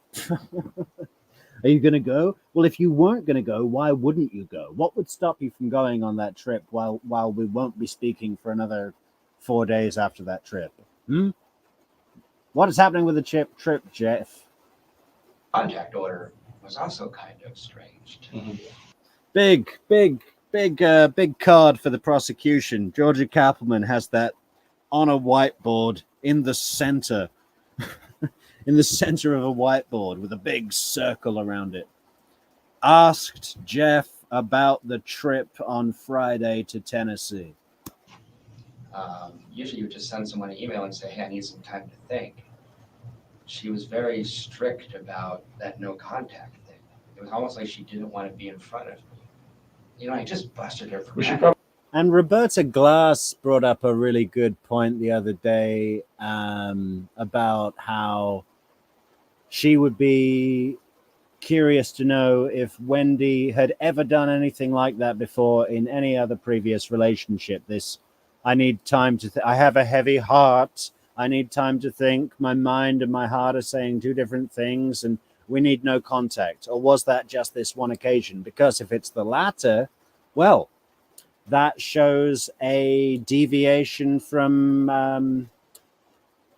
normal behavior, right? And whenever you have a deviation from normal behavior, you have to ask why. And then you find other deviations from normal behavior, and that's called circumstantial evidence. And there's a lot of it, believe me. We need to make a list. I might get a whiteboard myself. Probably didn't want you to try and talk her out of it. Maybe. I don't know. That's my thinking. Maybe.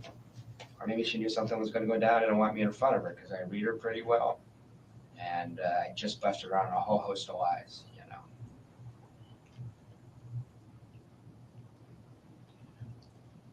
Okay. So this part sounds crazy speculative. I just wanted to give you the information. So that struck me as kind of strange. Oh, I don't know if you guys have seen this yet. This was just weird. This is just stuff. Have you seen this picture? Probably seen it in media accounts. Mhm. If you look at that picture, my friends that I don't have kids. My friends that have kids show up and say, "Look how narcissistic that picture is. Who looks good in that picture?" not Wendy's kids. Wendi. This comes out. Okay, I'm pretty sure he's talking about the picture where Wendi is in a short purple dress on the couch with her two boys. And the only version of the picture I've seen, the boys' heads or faces are blurred out. But I gather from what Jeff is saying that they're not looking at the camera, not particularly looking happy. And, you know, he's absolutely right. Another piece of circumstantial evidence. You changed your picture to one that you would like everyone to see the day before you knew people were going to be all over your social media profile. Thursday night, she changes this. This is the one that you said she was taunting you with, or Well, whatever, maybe. or you thought she My was. other friend, what the other speculation in the community, which is not for me, is like Wendi looks good, but this is a Photoshop picture. Her dad does photography stuff, you know. So she looks way better than normal in this picture. If you knew you were going to be all over the media, that's how Wendi would want to look. So that may sound crazy to you, but just something to think about. I mean, when you want to picture your kids look good. There's other pictures in this photo set where the kids looking at the camera and are smiling and look great. Right. See, there's other pictures in the same photo set where the kids are smiling and look great, he says. So it's just weird. And I'm not trying to do your job for you to be like an FBI profiler, but it was a thing. Right. And that one of the last things would be, it still is, I don't want to be the disgruntled ex-boyfriend, but it's really strange to me that she's never contacted. It's very strange. We were co-parenting for 6 months. We've talked about Danny for hundreds of hours. No one knows that case better than, as far as her friends, than me. It's really, really odd. I mean, your ex-wife and you are estranged, you're fighting, you're separated, her dad gets hit by a car. You pick up the phone and call, usually, you know? So there's a rigidity to this no contact thing. It just strikes me as very, very odd. She is, I know you said, hey, I wouldn't take that personally.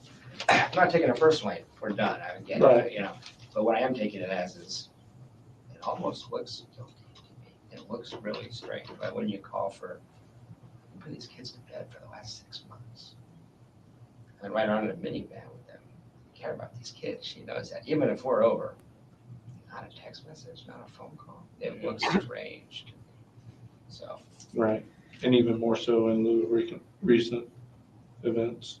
Well, that's what I mean, is that when that happened, I didn't expect to hear from her that day. You guys hit her on, you know, into the night. I know all that kind of stuff. But still haven't heard a thing. That just is very, very strange. Maybe she's just a cold-blooded, damaged, needy woman that decided she was done with me, maybe.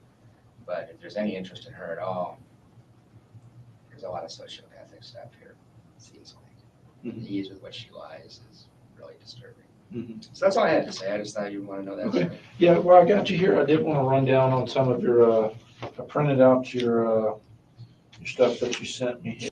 Yeah, okay, let's pause the stream to discuss Wendy's wardrobe.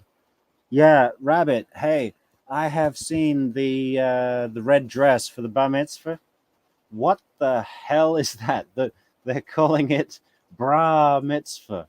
She needs a bra. Does she have any blouse on whatsoever? It's just like, you know what she looks like? Like Jessica Rabbit. You know, from the Roger Rabbit cartoon. I mean, to me, it's revolting. And people are so worried, oh, you're body shaming. Oh, a woman can dress how she wants. Well, you're in a synagogue, and your position is of the mother who has just become of the mother of a son who has just become a man, and you're dressed with your breasts out that far, and you know, I'm amazed there wasn't a little bit of nipple showing. You know, there's practically a side boob. What are you doing? And apparently, you're not even supposed to wear red in a synagogue or at a bar mitzvah because it's you know, it's a attention seeking color, right? Grabs your attention. Let's see what else we got in the comments here. 2 seconds, guys. We got to scroll back. Poor Jeffrey, Rabbit says, poor Jeffrey, divorced and meets Wendi. Never open the door to what you think is a lesser evil, for other and greater ones invariably slink in after it. Wow. Hey, Rabbit, you sound more traumatized than me. What's your story? Metrics. I don't know your name on Roberta Glass. Will you say hello to me in chat on her channel, please? My name on Roberta Glass is True Crime Metrics. But sure, I'll say hello. It's not like I know her or anything. She's all the way in New York, and I'm in Portugal. Yeah. She's got the better time slot. You know, I'd have to stay up till like 1 in the morning to get the good time slot. Yeah, if I could get like 5% of her viewers, that'd be great. Maybe I should contact Roberta Glass and say, hey, Roberta, how about you pitch my channel? What else are we saying here? Seinfeld.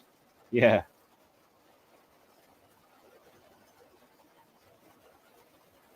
Well, that's the thing. You haven't seen me there yet? Well, I'm probably buried under the 10,000 comments she has. In North Carolina, really?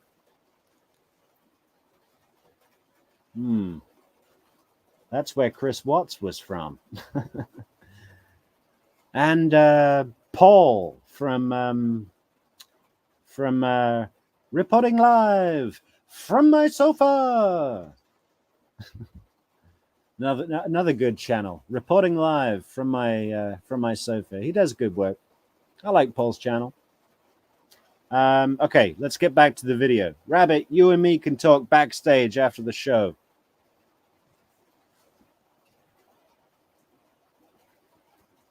Yeah, let me just flip to it and try and find it.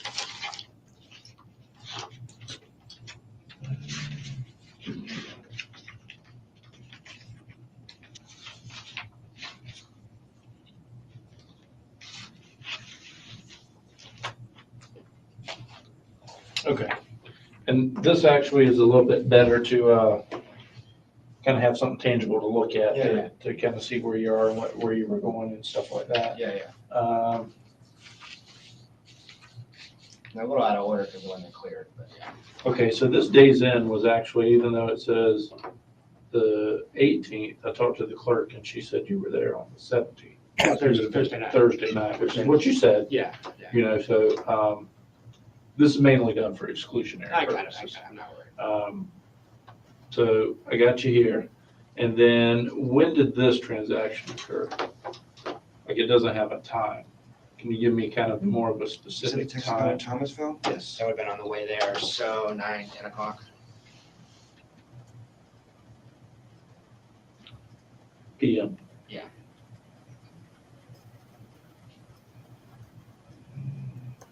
And do you remember what time you got into the Days Inn?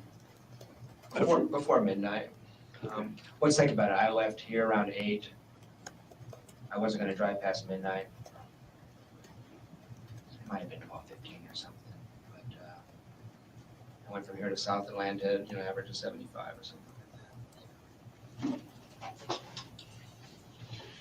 And then $37 in gas on Friday. And where's that at? At Ayersville, Georgia. Yeah, that would have been somewhere between Atlanta and Tennessee. And this was actually on Friday. It was. Okay, so even though this one says transaction date, it was close enough to the 18th that it may not have went through until after midnight. It might have been 12:05 when you pulled the trigger on there. So. Okay. Well, you just said anywhere between 12 and 12:15 you got there. Yeah. Okay. Then you said you got out of here about 9 o'clock. Yeah, it was about almost exactly 9. Just as a thought experiment. I would have stopped in front of a truck for this woman. Mhm. I'm a mature 42-year-old guy who's dated a lot of women. She just got caught into the spell. So that combined with just the, I think that's kind of unusual when you have 2 boyfriends. I think that takes a certain lack of conscience, you know what I mean? So that's how easily she did that. Mhm. Just makes me wonder, I really hope she's not involved at all. Yeah, I mean, I don't think she is, but I mean, time will tell. I don't think she'd be directly involved, but as an accessory at this point, I gotta tell you, that's in my head. So I just wanted you to know that. I don't know. You know a lot more data than I do. Sure, yeah. Well, if you don't have anything else. Nope, that's it. I appreciate you coming in, Sure. and if you want to go ahead and send me that email, if you still got it. Yeah, I'll find that email. And then, like I said, you got my email, you got my phone number. Anything else arises, let me know. If you do have subsequent contact with her, Yeah, and you guys have a conversation that you think is of note, I'll let you know. Yeah, But let me know. I think we're probably done. If you need anything from me, let me know, but that's all I have. okay. All right. I appreciate you coming in.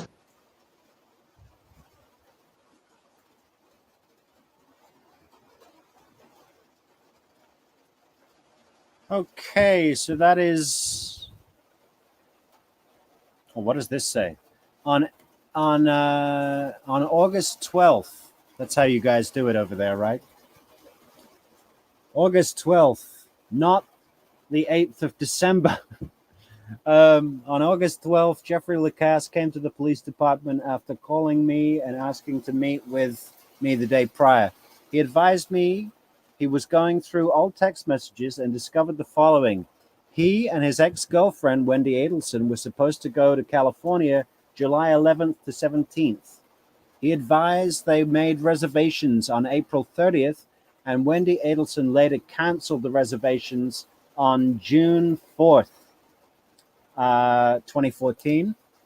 He also advised that he heard from Wendi and other friends that Wendy's brother Charlie texted her last week and asked to go out and celebrate. That should be underlined. Celebration. He further stated that while Wendi was at dinner with Charlie, she vomited at the table. He thought all of this to be highly suspicious in lieu of the recent homicide. I'll say, Lacasse further advised Wendi went to Guatemala March 13th to 15th. Well, that's a short trip to Guatemala. That's where is that? That's like the southern tip of Central America, like next to Honduras, isn't it? That's got to be like a 5-hour, 6-hour flight. Well, it's almost like driving from Tallahassee to Miami. He stated she seemed different after her trip to that country. Lacasse did not elaborate any further. He provided that Wendi told him over the telephone that people were saying that she wanted to leave Tallahassee, and she told him that she did not want to leave Tallahassee. Huh? Say it. I need to read that again. He provided that Wendi told him over the telephone that people were saying that she wanted to leave Tallahassee, and she told him that she did not want to leave Tallahassee. Okay. Because she loves Tallahassee. Wow, man, the heavens are opening here. I'm going to be flooded out. Lacasse told me that this statement was completely contradictory to the way she felt about Tallahassee and wanting to go south to South Florida. He also told me that Wendi had a boyfriend in South Florida. He did not know who this individual was and could not provide any further information. In speaking to Lacasse, he believed that Wendi Adelson may be indirectly responsible for the murder of her ex-husband, Dan Markel. When I informed him that Wendi was not a suspect, he stated, well, she should be.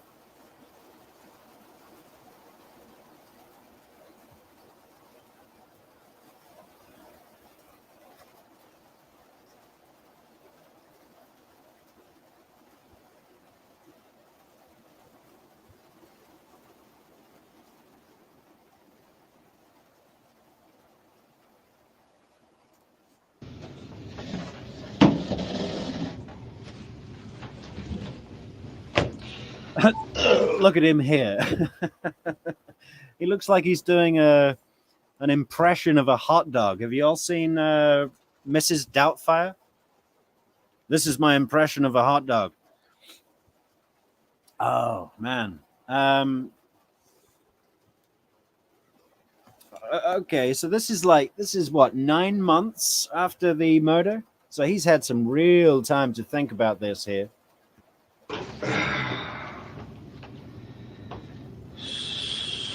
So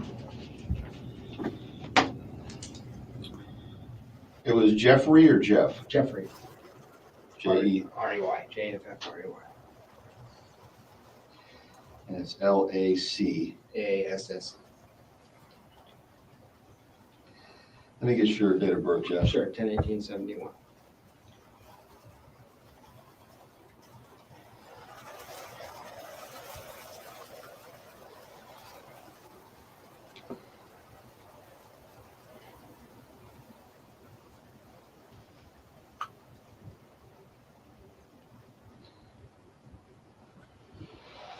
Okay. So what's up? Corey said, and we talked on the phone a little bit, Yeah, that you wanted to. And Yeah, you can yeah. start at the very Yeah. beginning, however you want to do it. I got some notes. Do you mind that? No, absolutely not. I don't want to forget stuff, so I've been writing stuff down. That we might end up. Well, here's the thing, and just to give you the broad overview quickly. I felt like when I first talked to Investigator Hale, I was shattered. I mean, you can imagine you see violent crime all the time. So I think he saw a lot of noise, and a lot of the stuff I told him, but I don't know how it came across. The last couple of meetings we had, he seemed to think I was a disgruntled ex-boyfriend that got my heart broken, and that was why I was upset.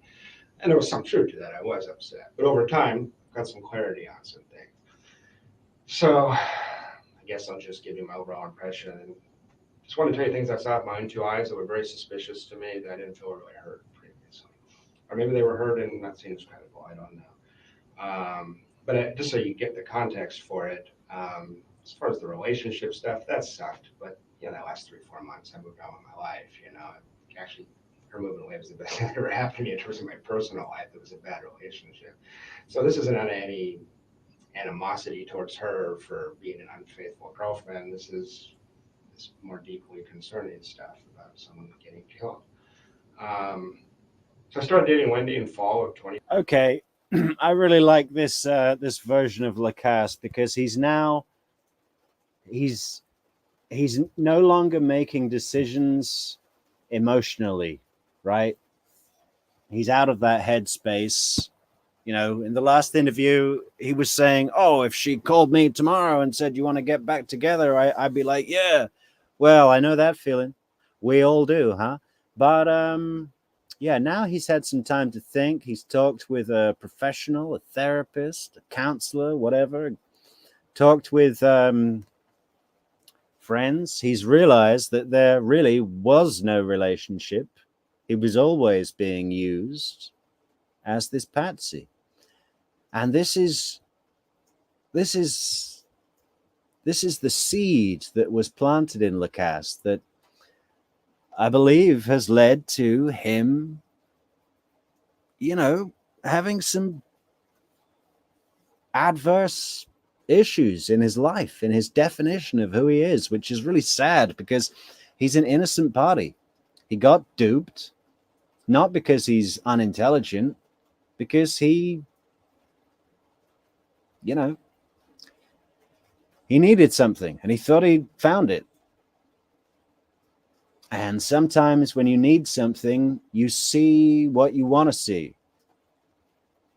right? So he's had all that broken down for him, but the advantage of it is he can now think like a person and not some lovesick puppy, which is good for him. But as we'll see when we go through the trials, his testimony in the 3 trials so far, and anything else we can find on the guy, maybe him and Tamara should get together. Wouldn't that be great? They seem like both real decent people. They both spearheaded the the investigation. I hope they've met. That'd be really cool. 2013. We have mutual friends, but a lot of our friends are in the Jewish community at the School of Social Work. So we both talked to a lot of the same people, throughout the investigation. Your name came up a couple of times. And we just have a lot of like mutual friends and stuff. So that's how we met. So we dated casually in the fall. She just got divorced, so had I actually.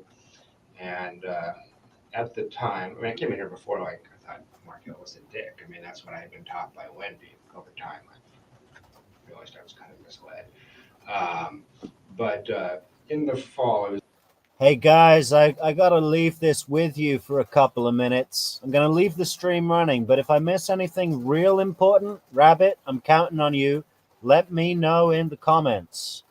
It was interesting. Let me start. Danny had been describing Wendi as a pathological liar and a mentally ill I'll be back in 5, people. narcissistic sociopath in a semi-joking manner, but To you? to other people. I just heard Okay. that through the grapevine because people said, "Be careful with Wendi. She's a little unbalanced." And I said, "Well, she seems upset about her divorce, but I don't know if she's unbalanced." I didn't take it seriously at the time. It sounds extreme, right? I thought these two people were having a nasty divorce. He's calling names. I thought it was totally out of line. It's one of the reasons I was upset with him because you've seen the court documents, and he got sick of her and really went after her legally in a really aggressive way, and not knowing the background. I thought it was inappropriate, I thought it was taking things too far to try to disbar your ex-wife, But one impression I'm left with is, I don't think I said this before, like in December or January, I thought that was totally out of line. By May, I don't know if those are technically the correct words, but by May, I knew exactly what he was talking about. And this is a very troubled person, it's a deeply troubled person. And at first, she's gorgeous, she's smart, she's funny. I mean, I fell for this girl like a ton of bricks. Most men would. I mean, that was one reason I stuck around too long. But just an overall impression of her. And Danny says this in court documents, actually, a very manipulative person, a pathological liar. Wendi was an alcoholic while I was with her. She drank her dinner most nights. Extremely fragile. Oh, I love this bit about her alcoholism. God, maybe we need to come back to that. But I have to do something with my dog. It's a whole situation here, guys. Sorry, but I'm coming back. Depressed. Many, many nights sitting, hated Tallahassee so much that thought we're a bunch of country bumpkins, so we liked Tallahassee because she's from Miami. Didn't hide that fact. Thought it was bizarre that I moved here from Phoenix. And the 2 conversations that we had every single day for 9 months were, Danny is an evil monster. Tallahassee is the worst place in the world to live, and I can't believe I got stuck here because of Danny Markel. And she's obsessed with those 2 concepts. So I got really tired of hearing that, but I heard that every day for 9 months.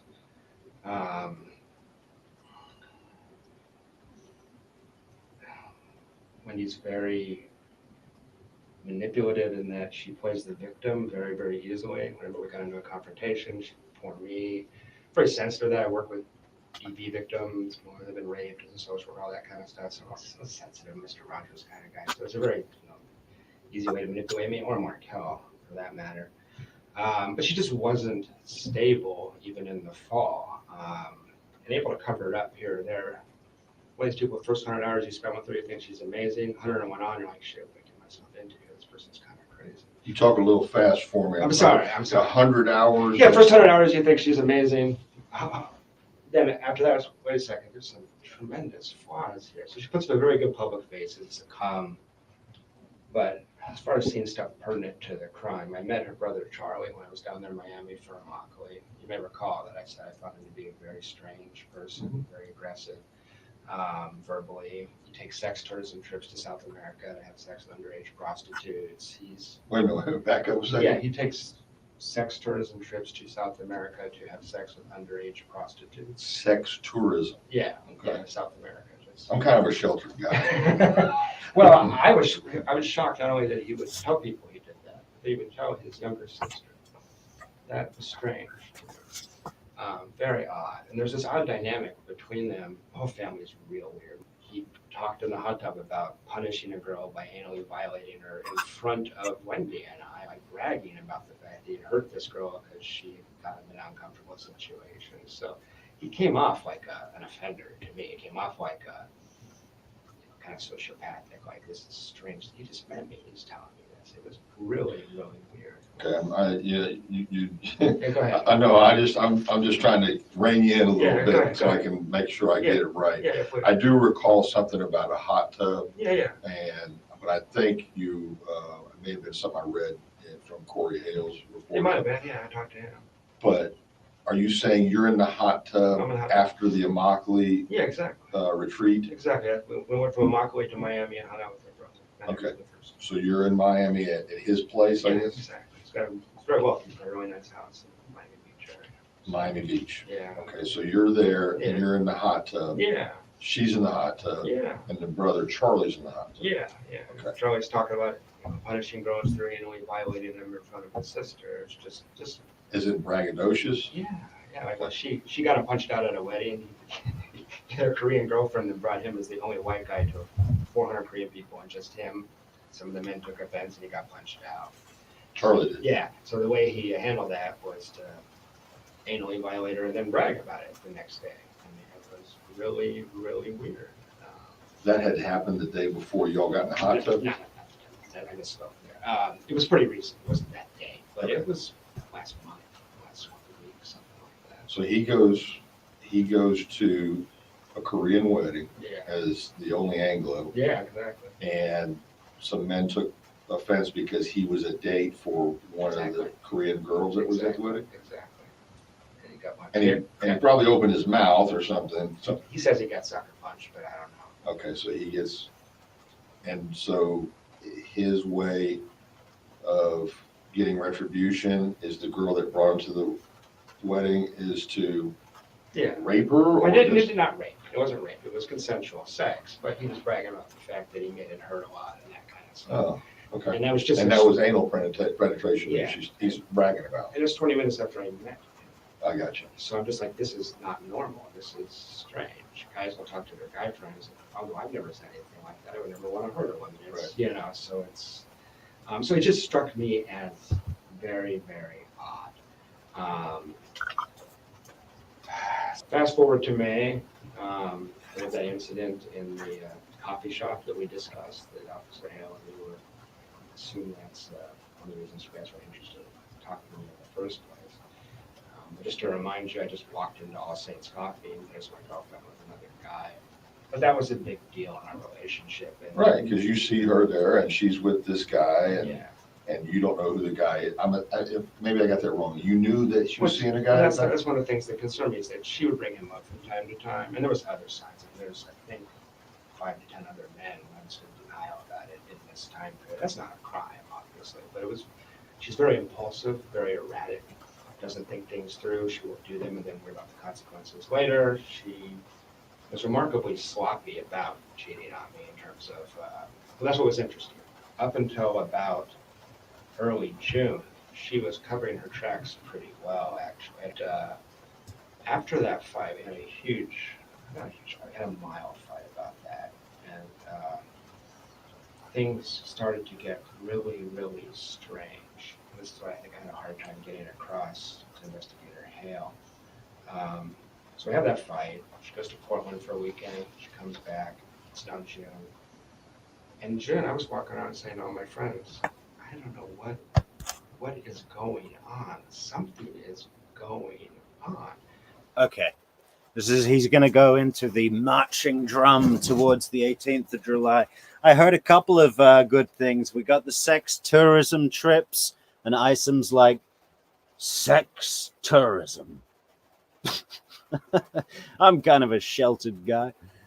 He's like, where can I book my ticket? Not for underage, not saying that, but Charlie Adelson liked him young, didn't he? Vietnam, Philippines. I mean, you can get anything you want over there, apparently. South America. They don't ask questions. What else did I hear? I heard something else good. Rabbit's got my back. Yeah, Rabbit's got all our backs from North Carolina.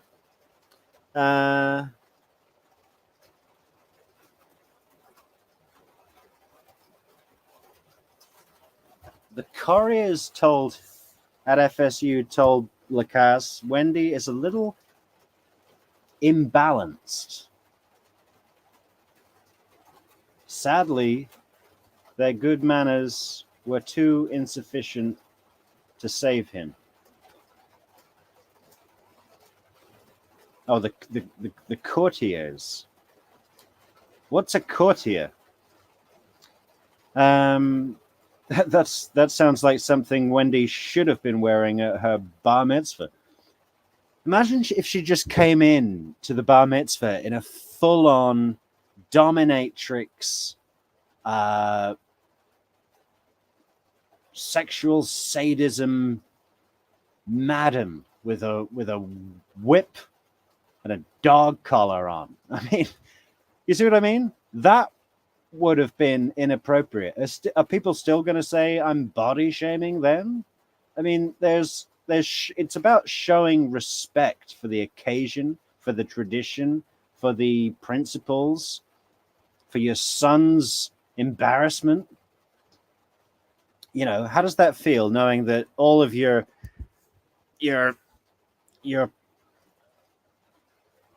barely post-pubescent friends that all get a hard on every 10 minutes might want to give your mom a special cuddle? How does that feel? I mean, just inappropriate. Always rounds. You know, if you're going to do it, come in the full Madam Dominatrix gear. You know, stilettos, suspenders, corset.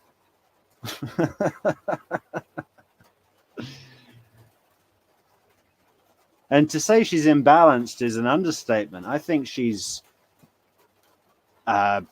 certifiably dangerous. I think if this really goes south, she could harm those boys, you know. We've seen stuff like that happen. Remember the guy up in where was it now? I think it was in Utah, where the guy had a court-ordered supervised visit with his sons, and the court official brought the two boys to the sons.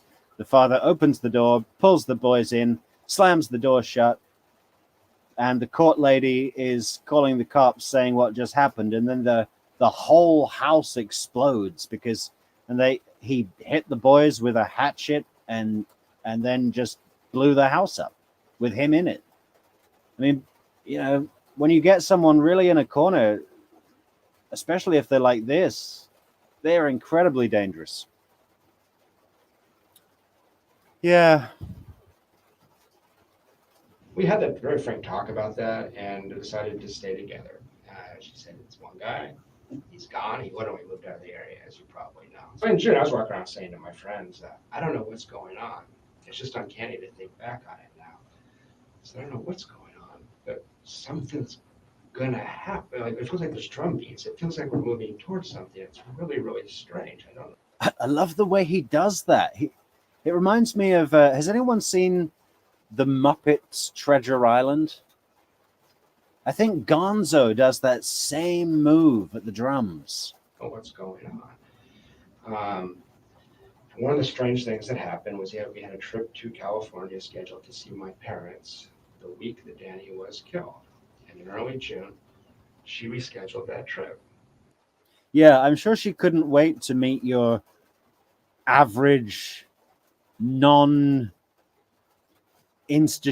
managing, owning basic parents in California, the real Sunshine State. And I said, what's Or is it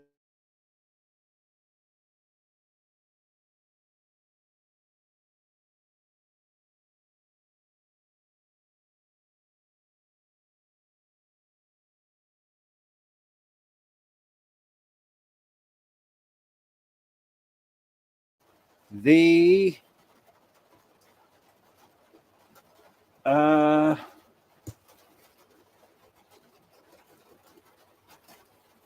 Oh man, what is it? Connecticut's the constitutional state. Delaware's the first state. New Hampshire is the granite state. New York Empire, New Jersey Garden, North Carolina. I know this. I know all of them. I'm really good at this game. Damn, I can't remember. And this isn't my quiz night. Maybe I should go on the weakest link with Wendi Adelson or Wheel of Fortune with Lady Donna. What's the problem with the trip? She says, well, I'm worried we'll get stuck in the airport and we won't be back on Friday. I have to pick up the kids from school. I said, but we're coming back Thursday night. It's not winter. I'm not going, on the winter, I would understand. There's no way we're going to get, and we can rent a car. We have friends with babies. That's strange. I said, fine, cancel the trip. And that was going to. Hey, we got some big news here from okay. Let's I think we're going to pronounce this Oodhave. Hey, Q. I'm sorry, Oodhave. I probably just butchered your name all over YouTube. But yeah, close enough. Thank you. They say Donna Adelson is going to prison. Trump is going to prison. Oh, really? It will be a good year for justice. Hey, you know what? I've been so out of the loop with news of the real world. To be honest, I only watch Court at the moment. I'm stuck in the court loop, but I must go and learn about that Trump thing. Did you know that Trump had the same lawyer as Wendi Adelson? John Lauro. They had the same lawyer. So Wendi Adelson hires a lawyer, and that lawyer is also the lawyer for the former president of the United States. That is top tier inner circle of the upper crust. I was really impressed at that. Crazy, huh? But it shows you she really does have something. I've always suspected that the Adelsons, maybe they have some dirt on a dirty senator that makes them feel really comfortable, because try and explain the amount of confidence that they have. I mean, aside from just good old-fashioned arrogance.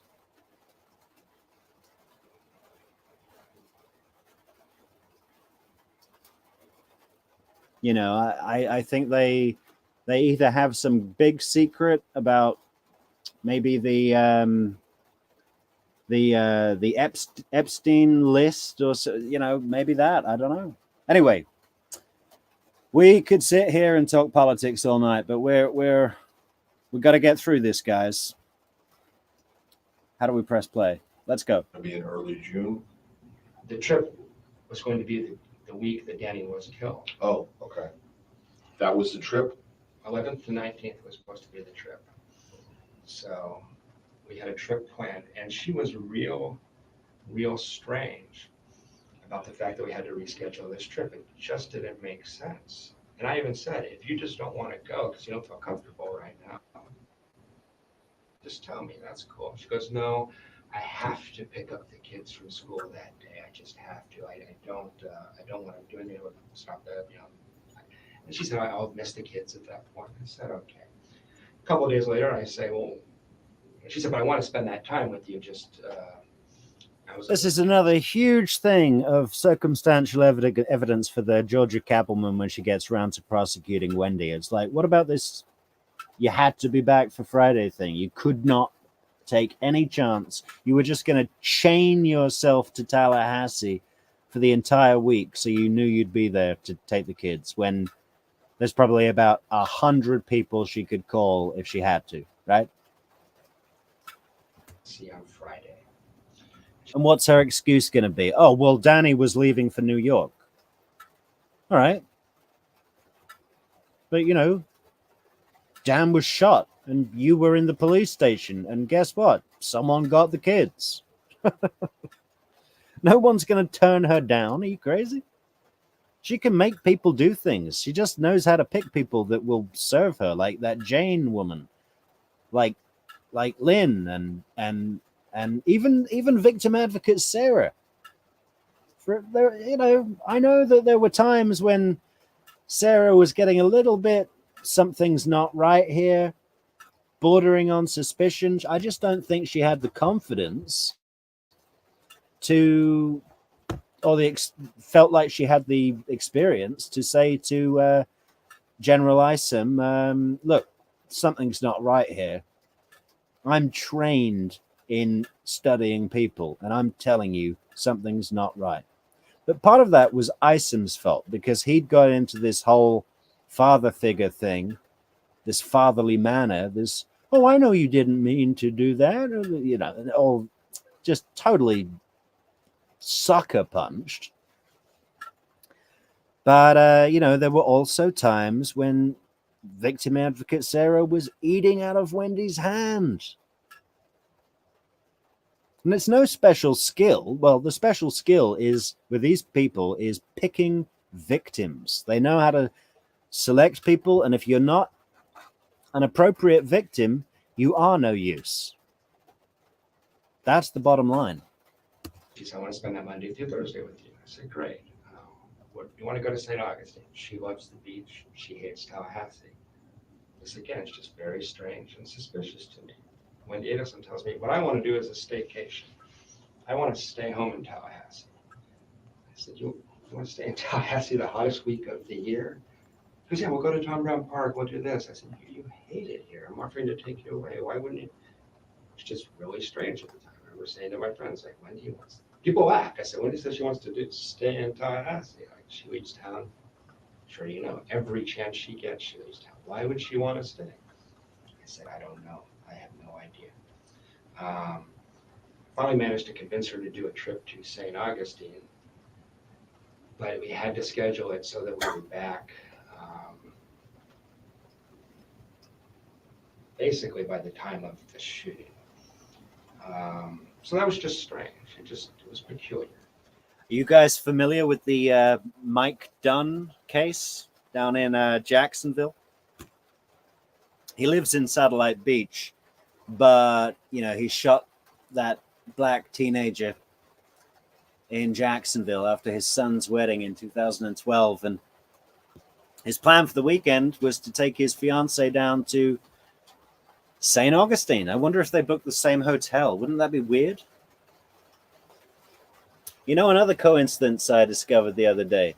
I think it's Luis Rivera, Jodi Arias, and Stephen Avery all have the same birthday, 9th of July, I think, July 9th. Kind of weird, huh? I mean, there's only 365 days in the year, so you're gonna have crossovers. But I'm glad that's not my birthday. At the time, when we scheduled that trip to St. Augustine, I'm sitting her. She has her calendar open. You have to schedule everything with her. That's just how she was.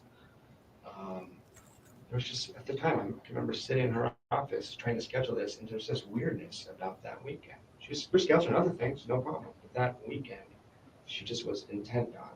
That day meant something to me before Danny was shot. Like, there's something weird about that week. I don't know what it is. There's something weird about that week. If we keep going through June, other things I noticed in June that were really crazy. Let me back up a second so I get this right. Yeah. July 11th through 19th, you're supposed to go to California. Yeah. Leave on the 11th, come back on the 19th. I can look it up for you. It might be 12th to 19th, but it was the week that Danny was shot. Yes. Okay. Yeah. So when is she saying, I can't do it? What date? What date are we talking about when she's telling you I can't do it? Early June. I can pull up exactly. Early June. Early June. Yeah. So you're supposed to go to California with her, just you two. We have plane tickets purchased. And she sat me down. I think it was June 5th or 7th. I will find out for you if you would like. Yeah. And she just said, I can't do that. Hey, hey, Rabbit, thanks for the general knowledge. The Tar Heel State, huh? God, I wouldn't have remembered that, though now you say it, I think I have heard that before. What's on the and that's an interesting story. After Native American Indians walked through creeks with pine sap in the sand and gravel, would transfer onto their feet. So what, you saying that they used that like shoes? That's interesting. What does it say on the license plates over there, Rabbit? And tell us the state flower while you're at it. Give us all the details, Rabbit.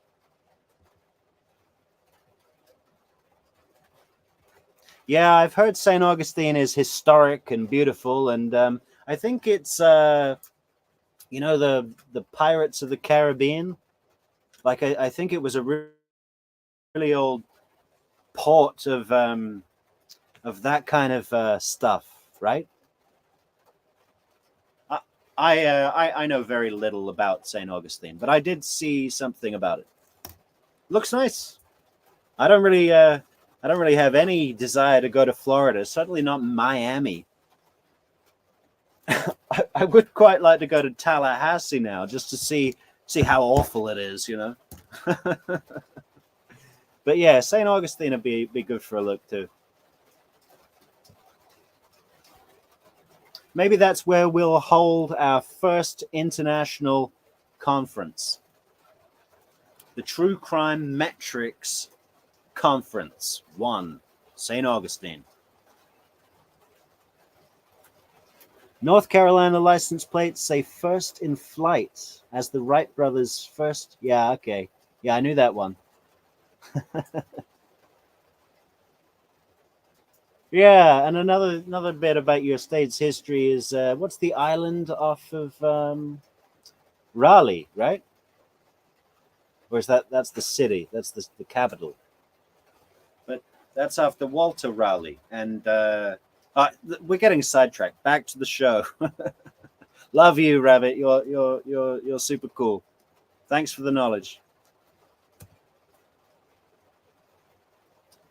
Hey.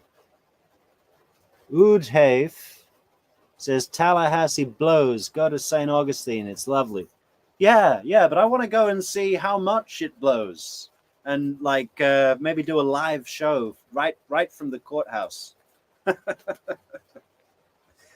Speaking of which, we're going to be doing a new video series, Top 10 Things to Do in Tallahassee from the perspective of an Adelson. We're going to be channeling what they think of the top 10 things to do in Tallahassee and how great of a day they will have.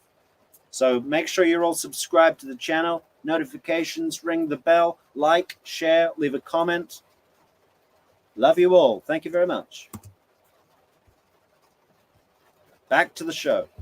And it just didn't make sense. It just didn't make any sense.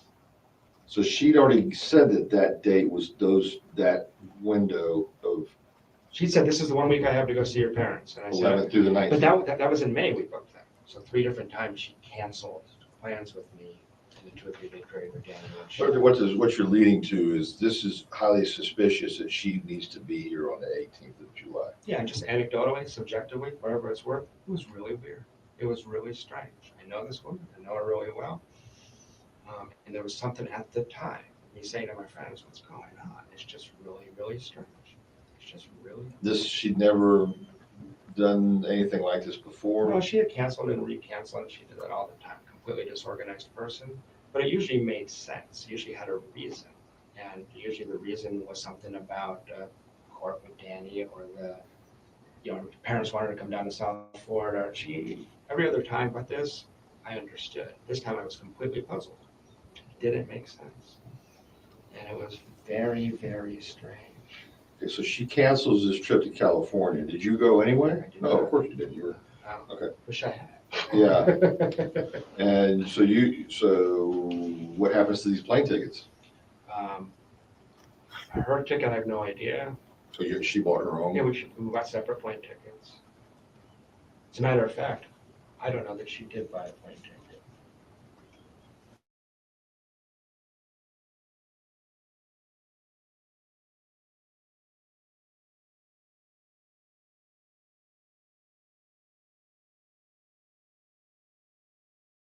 confirmed that he didn't really know. It's almost like a business meeting, where they're talking about a project. Even the way they're sitting, doesn't that look like a business meeting? She told me she did. Same airline, same Think so. flight. I can find out if I can send you my reservation, because we had a discussion about getting our seats moved together, so I think she probably bought a ticket, actually, but I never saw the ticket. It wasn't discussed any further. I can't recall. Okay, so that's the first thing. In early June, she says, Jeff, I got to be back on that Friday, the 18th, Exactly. to pick up the kids. I guess that's going to be the first of her week with the kids, maybe? Yeah, she gets the kids back after having, because they went to 7-day schedule in the summer. Right. And she's, I'll miss the kids. I said, we'll be back. I said, you don't want to go, just tell me I don't want to go. No, I want to go. I just got to be back for the kids. There was a special. Okay, why not adjust the flight or just Well, she had the kids the previous week. This was her one free week. She's also booked all summer. Well, the 18th is a Friday. Yeah, it is. Okay, so, going backwards, the 11th should have been a Thursday, I'm thinking. I can look it up, but it just wasn't. She was booked week by week throughout the summer. She doesn't even have any school stuff, right? Hey, I mean, good news. General Isom just passed the Tallahassee Police Department exam. He counted from 18 to -7 and named the corresponding day of the week. That's all you have to do to get a badge in Tallahassee, apparently. I don't know if you're off during that No, time. I'm completely off. She has a lot of obligations to her parents. Her parents want her down in Miami every chance she gets. All through this county, there's parents. All right, So three different occasions. This at the time, it's like, oh, what's going on with the 18th of July or the week of the 18th? What is this? I don't understand what this is. Okay, so the first thing is the California trip, and it's next. Yeah. Then you want to take her to St. Augustine, Yeah, she wants to stay, and that's just bizarre. But did you ever make plans to go to St. Augustine? Yeah, so a week later, again, we sat in front of the calendar, and it was really strange. There was this hesitancy about that weekend. She says, Hesitancy?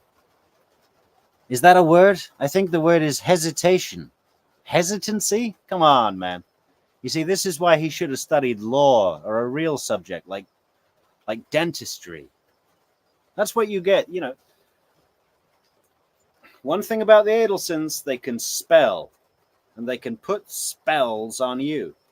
I'll go to St. Augustine, but we have to be back early on Friday. Early on Friday. Early on Friday. What is early on Friday? We were going to wake up and come straight back from St. Augustine, so we would have got up at 7, been here by 9 or 10. Okay. She had to pick the kids from school until 4. It didn't make sense. Okay. So I said fine, and my thing was I was going to drop her off and then drive up to Atlanta. I was going to drop her off and go. So that was just strange. It just stuck in my head. Like what? Because your trip to your friend up in Tennessee, what was the date you were supposed to go? I was supposed to leave at about 10 or 11 a.m. on Friday the 18th. Okay. Because I was supposed to the original trip was to go straight to Atlanta, stay the night in Atlanta, then go up to Tennessee the next day. So I was supposed to leave here at 10 or 11 and get there at 4 or 5. On Friday afternoon. Friday afternoon. Yeah, Okay. that changed, but that was the original. No, because you left on Thursday. Yeah, I did. All right, well, let's jump. Just out of curiosity, right? So, say Jeffrey did leave on time as scheduled, whatever. And Dan Markel is shot right at the point that Jeffrey is driving up Thomasville Road, because that's the road out of town and out of state. That's the road to Tennessee, right? From Tallahassee. You have to go up Thomasville, or that's the easiest way anyway. But Thomasville connects with Trescott. So if he was driving out of town towards Tennessee, looking like he was fleeing, and all of that part of the plan had have gone together, and they were like, oh my God, what car are we looking for? Right, put a bolo out on a 2004 Nissan Sentra. And he got pulled over by the cops. What are they going to say? They're going to say, can you come in for questioning? Where they're going to say, where have you been? Your car matches a description that was seen at a shooting. But still, what evidence are they going to have? What are they going to say? That he ditched the gun, didn't get any blood, DNA, whatever. His footprints weren't left in the garage floor. You know, even if he didn't have muddy boots, they still leave an impression. They put a bit of what do you call it? Black light, ultraviolet light on it, and you can read that right off like an X-ray. I've seen it happen. But you know, maybe he's got the wrong size feet. I still. Wouldn't it be great if there was a parallel dimension where you could just go back, reprogram everything, and have this play out a completely different way, and watch the whole thing again, like one of those. Do you remember those books that were like the 3 different stories in one? You'd get to the end of one chapter, and it was like, well, if you want to, if you want to go to the islands, then turn to page 61. But if you want to get the boat home, go to page 39. Those were cool. I always used to read them like 4 times. Way back. I'm talking about early 90s, okay? Let's jump to that so I can fill in this blank. Yeah. Why did All that stuff's probably on an app now with adverts. you leave on Thursday? We'd had a huge fight in late June. I discovered some other cheating. I was very upset with her. And she had sent me in, had sort of broken up, basically. But she put me on a 7-day hold. Oh, yeah. Yeah, Okay, I remember that. yeah. She sent you an email or Yeah, something? exactly. So the night before, I was so upset. I was just like, fuck this, I'm going. And so I said, get out of town. I was upset. But that's something my friends have said to me that I've never said this, but my friends have said, Jeff, sometimes it's hard for me to see this clearly. They can see it more clearly. Jeff, you do realize that if you left Friday at 11 a.m. for Atlanta, what this would have looked like, you would have been in custody. You're really. Oh. Now, I'm not saying that, but this is, some of my friends, it was like a clumsy attempt to take attention off her and put it on me. I'm not saying that's true. It sounds a little far-flung to me. It sounds a little clumsy to me. But she knew exactly when I was going to leave. I'm a late riser, and she didn't know I changed my plans, obviously. So I'm glad I changed my plans. I wouldn't blame you guys for being a little more suspicious if you didn't. I mean, if I leave at 11, you just see me driving north Right. 10 minutes after Danny showed up. So that looks suspicious to a lot of people. I know it makes it sound like a criminal mastermind. It may sound crazy to you, but that's what my friends think. So can I go back to the stuff in June? Absolutely, I'm sorry. You know, any questions you want to ask? I know I talk fast, and Just a little faster than I'm used to. My dad's from Boston, so Okay. I'm an adopted Southerner, but I haven't slowed down yet. So, in June, these are just my impressions, but it was 5 or 6 times in June. I'm playing with the kids. We had a good family life, terrible romantic relationship because she was cheating me all the time. But I'm home with the kids with her, nice family. You're at her house out on Every time, yeah. Cameron. Exactly, off Aqua Ridgewood, like, yeah, nice house. So 4 or 5 times in late June, I'm playing with the kids, reading them stories. I was very close to Ben in particular, spent a lot of time with those children. I look out of the corner of my eye, and Wendi would be in the kitchen crying for no reason whatsoever. And at the time, what it looked like to me is she's like taking it all in, and she looked like she was grieving something. And I would say, what's wrong? And she'd say, nothing's wrong. Or make up some bullshit story. She lied so much, it was hard to know. But in retrospect,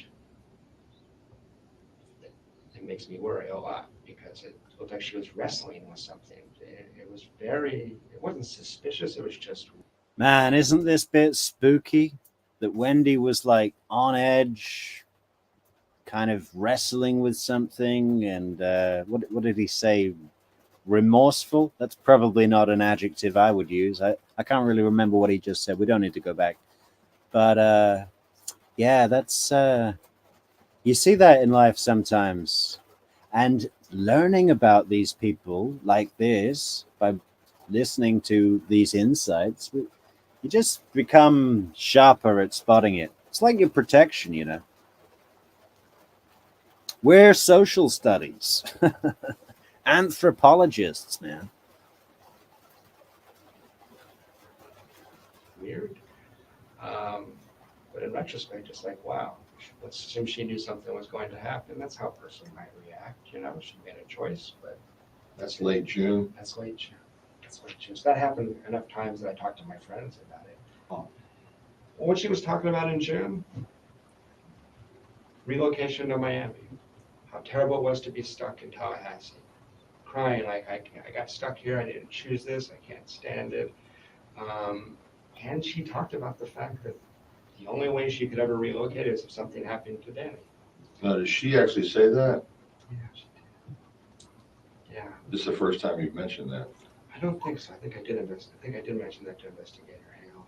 Okay. I think I did. Well, no, it wasn't. I had 3 interviews with Investigator Hale. Okay. The next 2 was me trying to tell him things like this.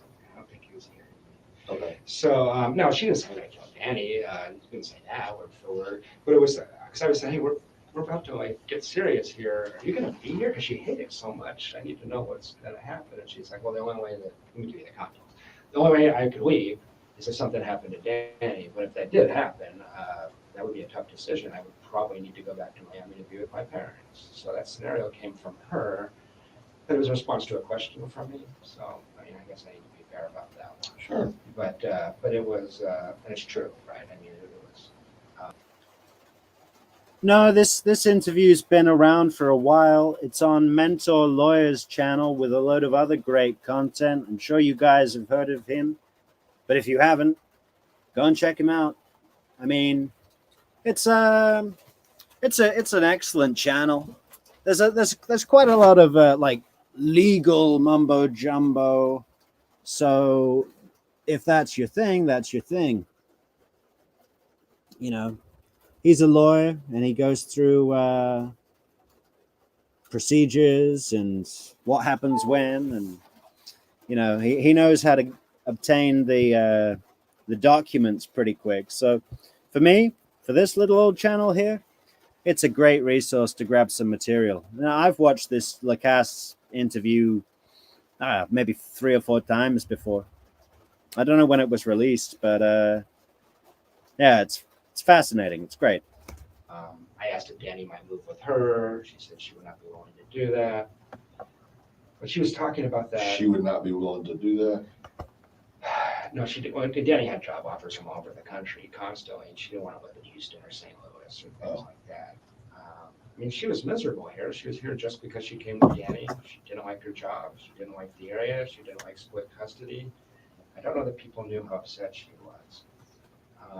I mentioned to you before you came into the room when I said this, but this is the time period. I don't know the exact day. I'm so distracted by relationships, I can't quite remember. But she told me that Charlie had looked into having Danny killed in the summer of 2013. She meant it dead serious. I wish to God I'd follow up on that at the time. I'm trying to figure out us, and I thought, well, Charlie's crazy. I can imagine that, but certainly he's not crazy enough to do that. Yeah, what are you going to do? Call the cops and say my girlfriend just said that her brother looked into having Professor Markel killed a year ago? I mean, they're going to laugh you out the door. That's like 3 levels of hearsay that was never acted upon. I mean, what are they going to do? Send a squad out to Markel's house to sit outside and wait for a killer? So I didn't worry about it. That's your interpretation. Something. No, let's back up. Yeah, go ahead. Let's get into the context of your conversation with her where that comes up about Please. Charlie. Please. So She just, she's talking about Danny. She's completely. where are we at? We're at her house in the living room in late June. Late June of 2013. 2014. Yeah, I'm sorry, 2014. Yeah, late June. And you know what? This might have even been, this is sometime between June 20th and the Monday before Danny was shot. Okay. And I want to say it was right before, but I don't trust my memory on that, the date. And she's talking about Danny because it's all she ever talked about. Danny wasn't a human being, he was Satan. He was what? He was Satan. Satan, Yeah. okay. And what was real strange about this, was that in January, February, March, they had a lot of court stuff, and I could see why she'd be so pissed off at Dan. Danny had calmed down. He liked his new girlfriend. The judge had read him the riot act in court when they went to court that one time and told the other attorney, you need to calm your client down and stop having your client write his own legal briefs. I'm sick of reading this crap. Danny was going to get his butt handed to him by the court, and Wendy was going to have to concede a couple things, but she was going to win everybody thought. And he had calmed down. He really had. So I was trying to say, we could talk about Danny a little less. Danny's chill. Danny's happy with Amy. This is good. This is good for us, I was starting to see Danny a little more realistic at that point. So she's in the middle of these conversations, just ranting and raving about Danny. Very angry with Danny. She's very sensitive, and the worst thing you could do for Wendy is point out that she's not perfect. And that's what Danny represented to her. The worst thing you can do to Wendy is point out she's not perfect. I absolutely believe that.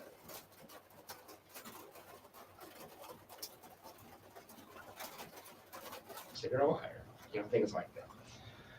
Anyway, she just comes out of the blue and I said, well, I just wish something, I can't remember exactly what I said, but I was like, this isn't going to ever be fixed in the way you want it.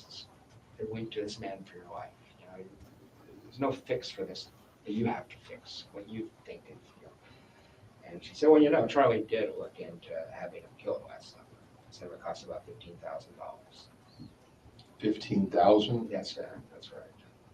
Seems cheap to me, but you would know better than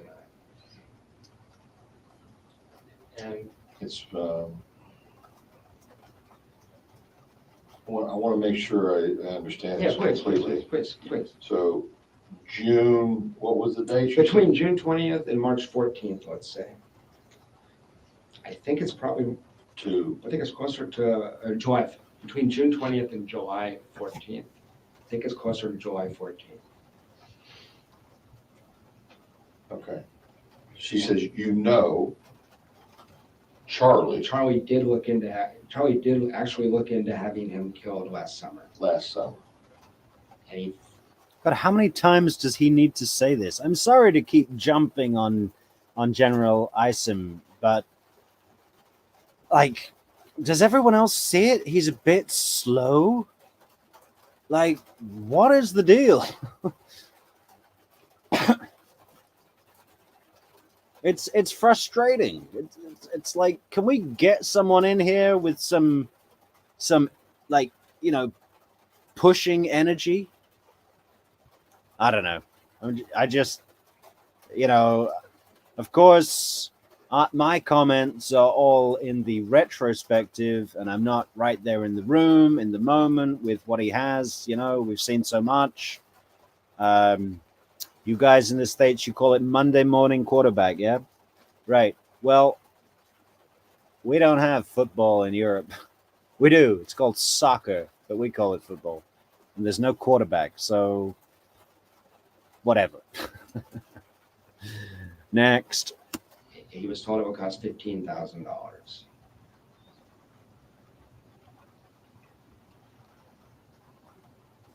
And what if Charlie's... This is just paraphrased, but I want to make sure. And that is super cheap, right? 15 grand? I mean, I know this is 10 years ago, but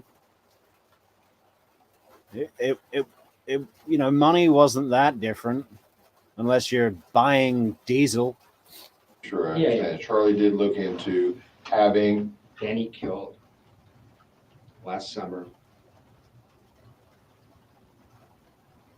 It must have been 50, right? $50,000, 50. And I know he says that here in his testimony in court, but it must be 50. That I could see. I mean, yeah, you could get some crackhead off the street to do it for $100, probably his next fix, a bag of white powder. But is that the person you want to trust with a scheme like this, with a plot? But saying that again, it's not like what are we calling them? Bumble blunder brothers Sigfredo Garcia and Luis Rivera. They drove up at like 100 miles an hour all the way, doing like 8 grams of cocaine on the way, drinking all the way, got pulled over, shot a hole in the Prius, took a picture, and put it on Instagram of an owl with their location in Tallahassee, rented the car in their own name, put their phone numbers, kept their phones with them in Tallahassee, followed Markel into areas that had CCTV surveillance, got caught on every goddamn bus camera in the city, threw the gun in the water. You could not mess up the plan any more than these guys. Right? I think a crackhead would have done a better job. It would cost about $15,000. And that's not exactly word for word, but that's pretty close to what she said.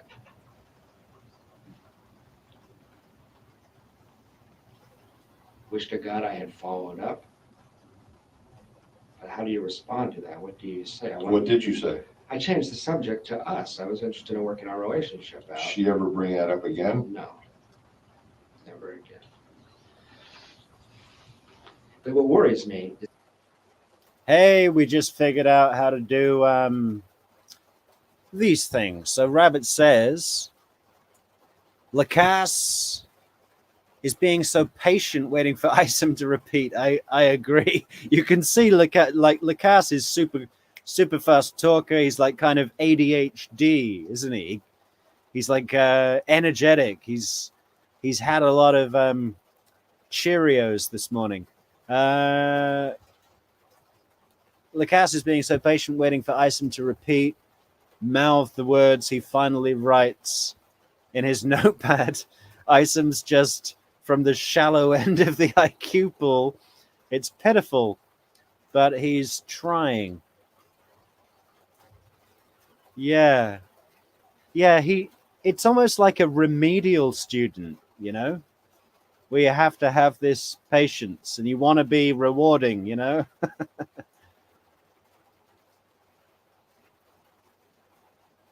You know. Is that what I say? Now that I read it, I'm realizing that I do say that a lot. Oh no. You know, I don't know.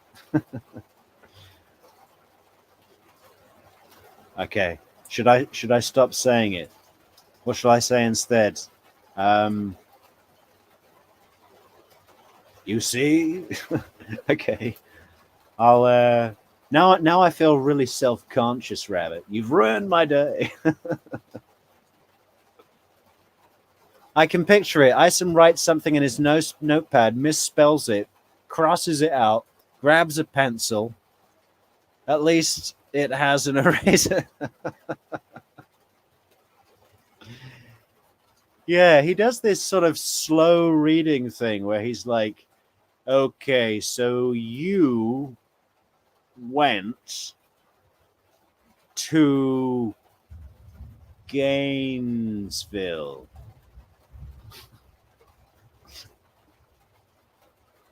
What else we got here? A lot of comments tonight, guys.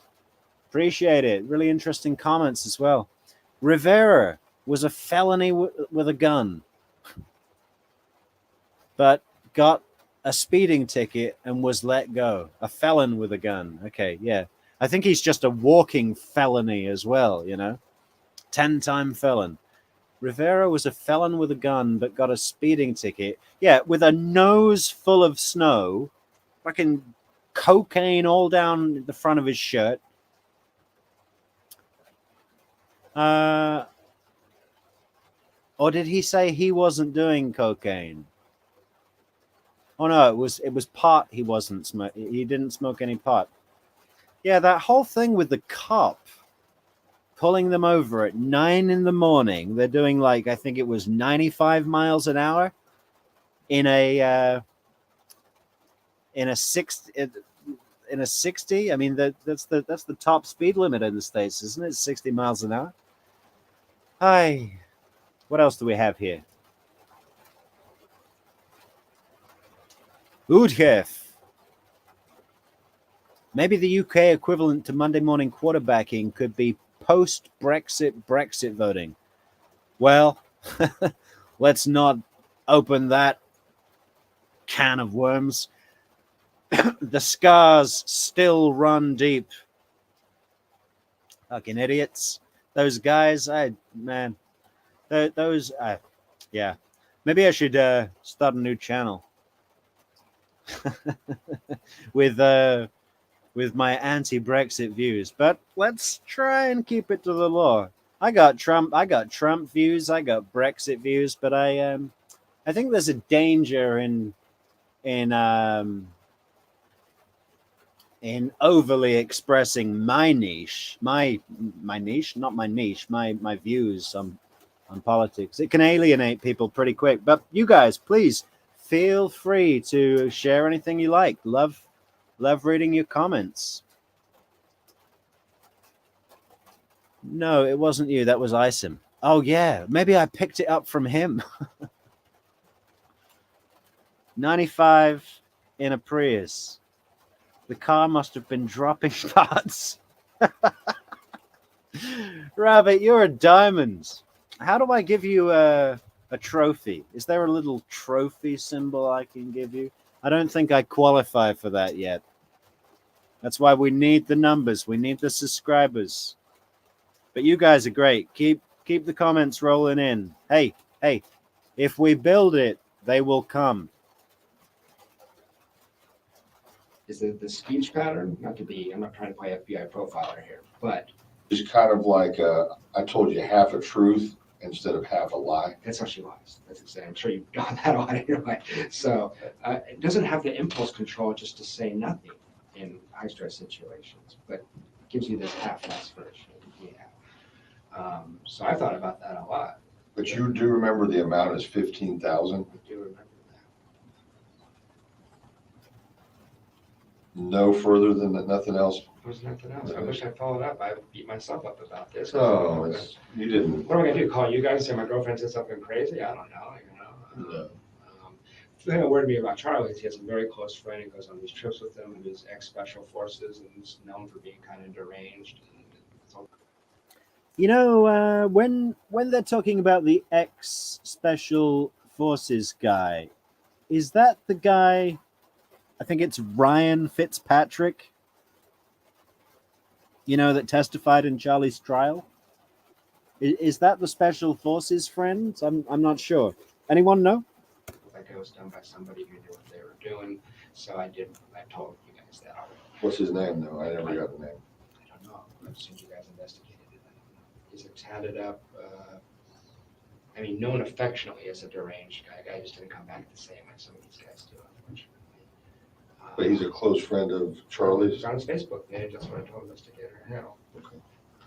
When I heard the crime occurred, about 12 hours, I was shocked. And then as I'm driving up I-75, in my head, I was like, holy shit, Charlie did it. You got that guy. I can't remember his name. You're saying this guy is on Charlie's Facebook page, or was? I don't know if he is. Okay. These are really smart people. I wouldn't be Facebook friends with them anymore if any of this is true. Other thing that happened in June, our relationship isn't doing well. All of a sudden, from nowhere, you know, like a 5-year-old kid will try to manipulate you in a very transparent way, and it's like obvious what they're doing. She started doing that kind of stuff. I got the sense we weren't going to make it. It was obvious, and I never going to trust her again. All of a sudden, she throws me the world, and I thought at the time I said to my friends, I've been very careful not to develop like a hindsight bias. I've checked back in with my friends. What did I say?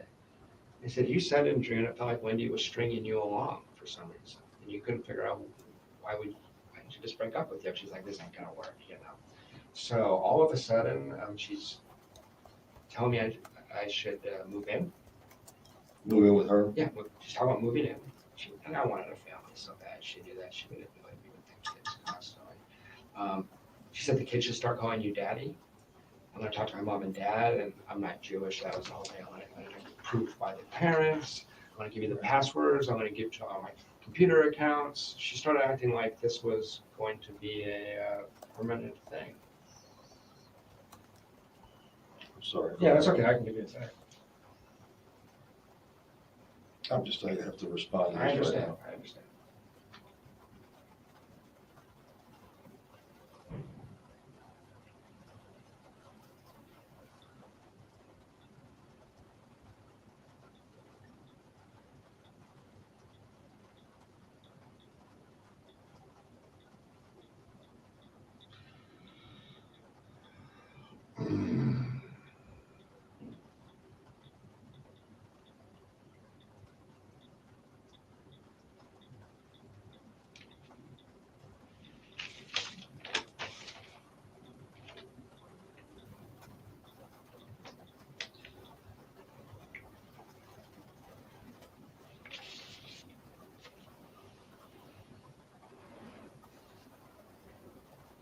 That'll suffice for a while. No problem. So just at the time, I felt like I was being manipulated. I couldn't figure out why she wanted to keep me around. It was really strange. Just all of a sudden, here's the world. Just all of a sudden, be over the top sweet. I hate it. Jeff, I'm confused about this timeline here. Yeah, Maybe but- we should try to get that. Yeah, okay, go ahead. Okay, where's this week off? What That's is in the- July. I've been going. Okay, I've been going in order. okay, So we're still in June right now. okay. So we're in, but this comment from late June of the 20th through the July 14th is before or after what you're telling me now? I can't remember exactly. It's when my I- fault. No, it's okay. No, it's not a fault. I can't remember. I want to be as honest and accurate as I can. Sure. I think that's the Monday before he was shot, but I can't be certain. So this would be preceding that. Preceding, okay. Preceding that. Okay, So it just felt strange. These are just my impressions. But it's like, what is going on? It just didn't make any sense. It was just really strange, erratic behavior. she wants you to what though? Dude, well, I was threatening to leave at this point. Okay. So, and I guess if I'm putting on my cop show hat, I'm wondering if it would have looked weird if you break up with your boyfriend and then a week later someone gets shot. You know what I mean? I don't know. So get to mid to late June.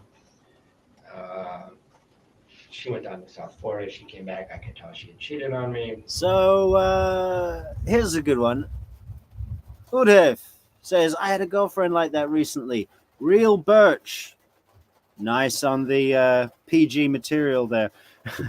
Then all of a sudden, you're the world. I reported her for suspicious activity.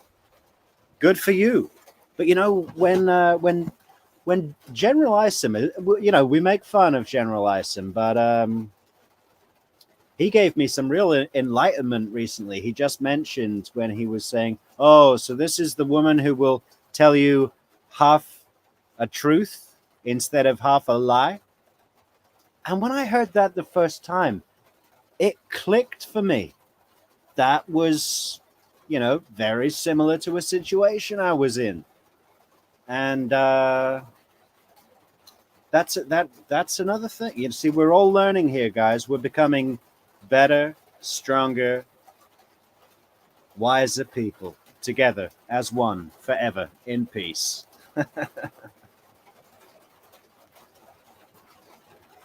I'm very upset.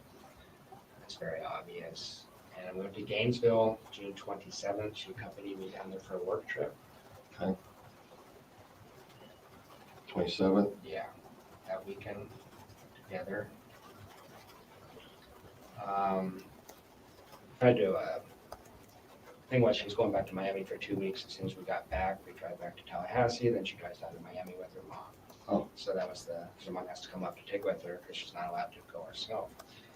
I knew it was the worst time in the world to have a fight. I just thought, oh, I was lying on her. Right? So one reason this is relevant to the investigation is it precedes this crime by a couple of weeks.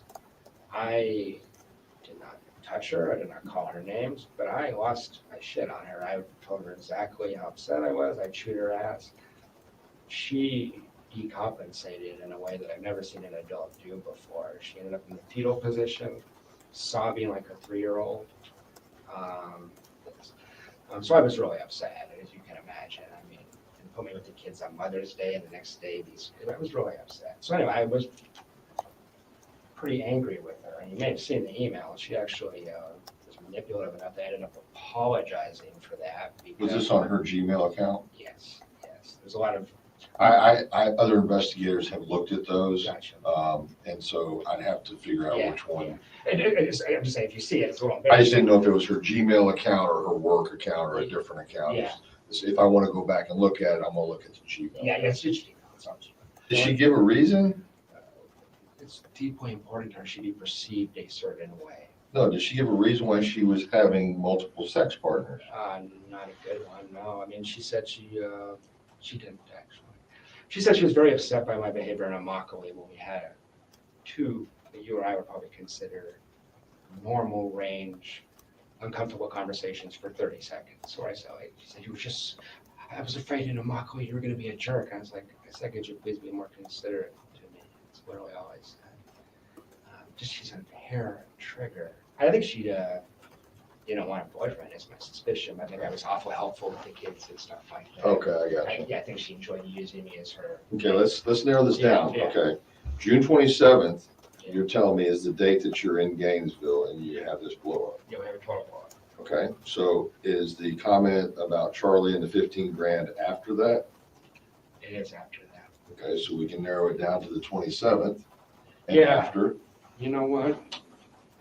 I just want to be as conservative as I can, but I'm almost positive that was July, the Monday before he was shot. I had to bet money on it, that's where I put my money. So, when I was talking to her about that, I was struck by how cold and callous and basically sociopathic she was. Here I am, I was crying, I was very upset, and I said, you're not a sociopath, you must feel bad about this on a certain level. And she goes, I don't know if I'm a sociopath, I don't feel bad about any of this. Had there ever been a confusion about, okay, Jeff, I'll just be simple, Yeah.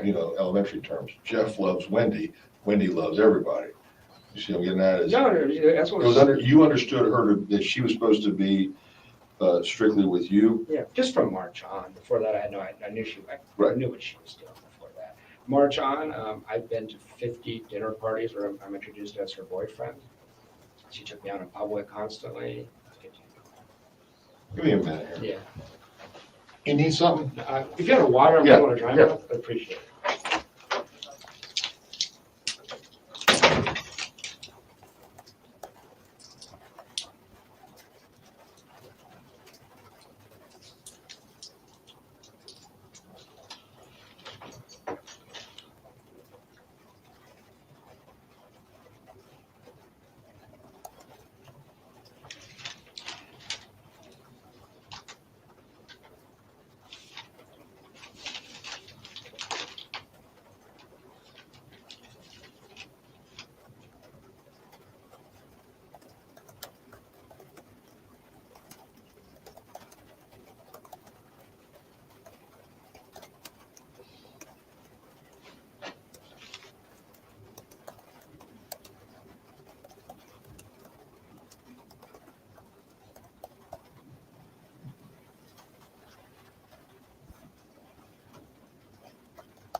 I've totally lost track of the video. I'm a terrible narrator.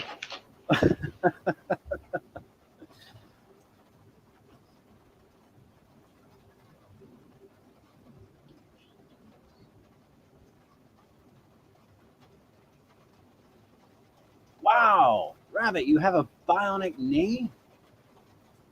Cool. I mean, maybe not. He's I a hope very it's interesting working out guy. well for You you. may have known guys like this. I know some in Tallahassee. He's friends with people on both sides of the tracks. He's got friends that are physicians and professors and all that. He's got guys he hangs out at his gym that don't have a high school diploma, and he's able to buddy up with them too. He's very good socially. Charlie is street smart. He comes off kind of like a con man. He is really good with women. He's one of those con man womanizer types. Different girl every night.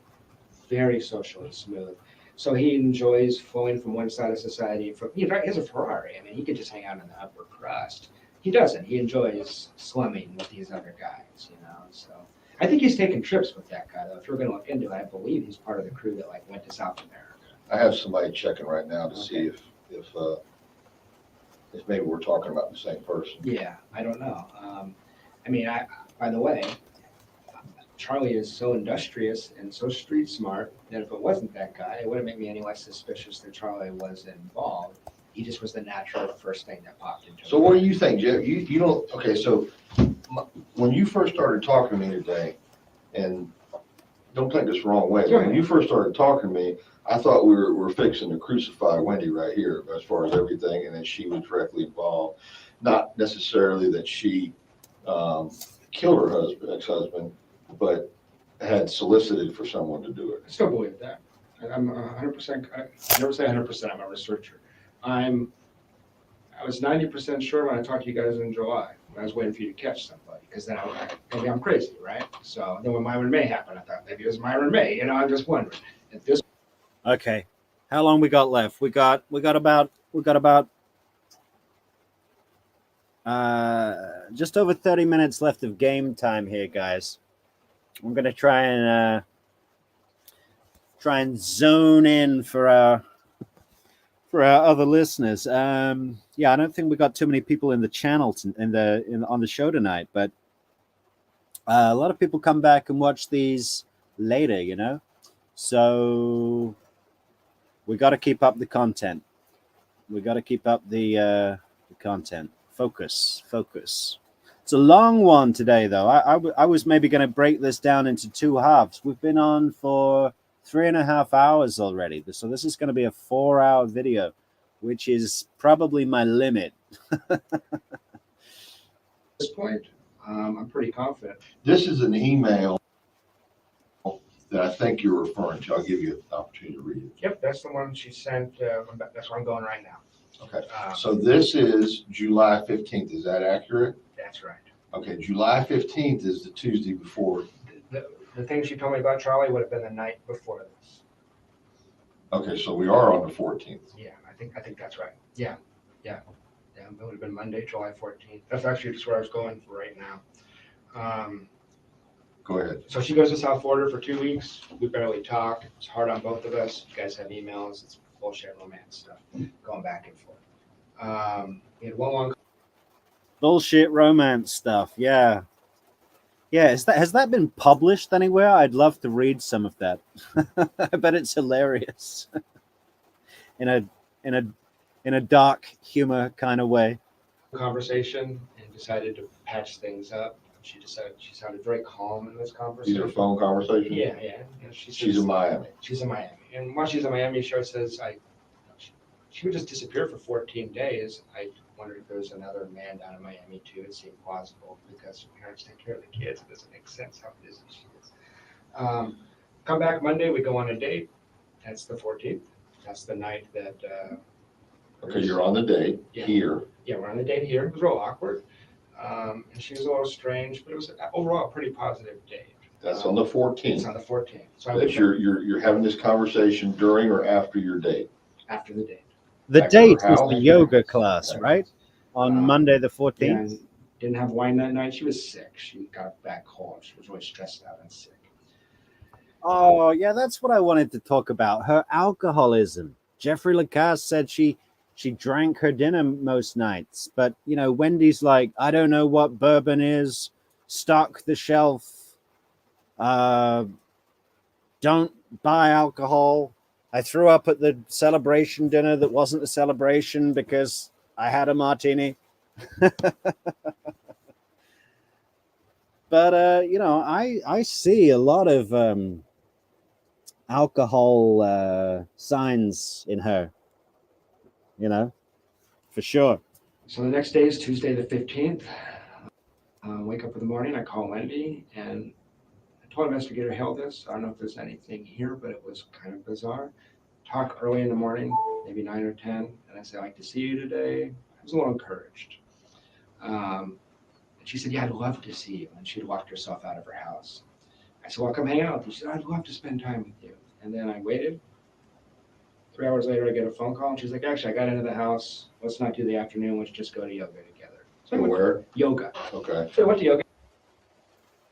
Yeah, an absolute vodka girl. She probably was introduced to that when Catherine Magbanower was running the promotions in her $1,000 a night job. No, if she's drinking vodka, it's got to be goose for Wendi. Nothing but goose. French vodka. we get together, it was awkward as hell. She was cold. She was done. I could tell. So I'm sitting there going, okay, this is over. Walk her to her car at the end of yoga, and I say, I love you. I don't know what else to say. She goes, I know. It's like, well, that's not ideal. I love you. And she goes, I know. Yeah. Of course you do. I'm a goddess. There's that goddess thing again. I'm a narcissist. Yeah. So I said, I literally went, okay. I just turned to leave, and this, well, hell it is, but I want to say it again. She goes, hey, Jeff, are you still going to Tennessee on Friday? And I say, Poor old Jeff, hey? I mean, he was clearly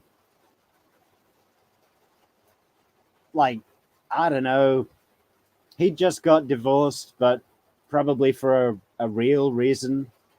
And, he's probably got some issues with his mother and looks to resolve them through his his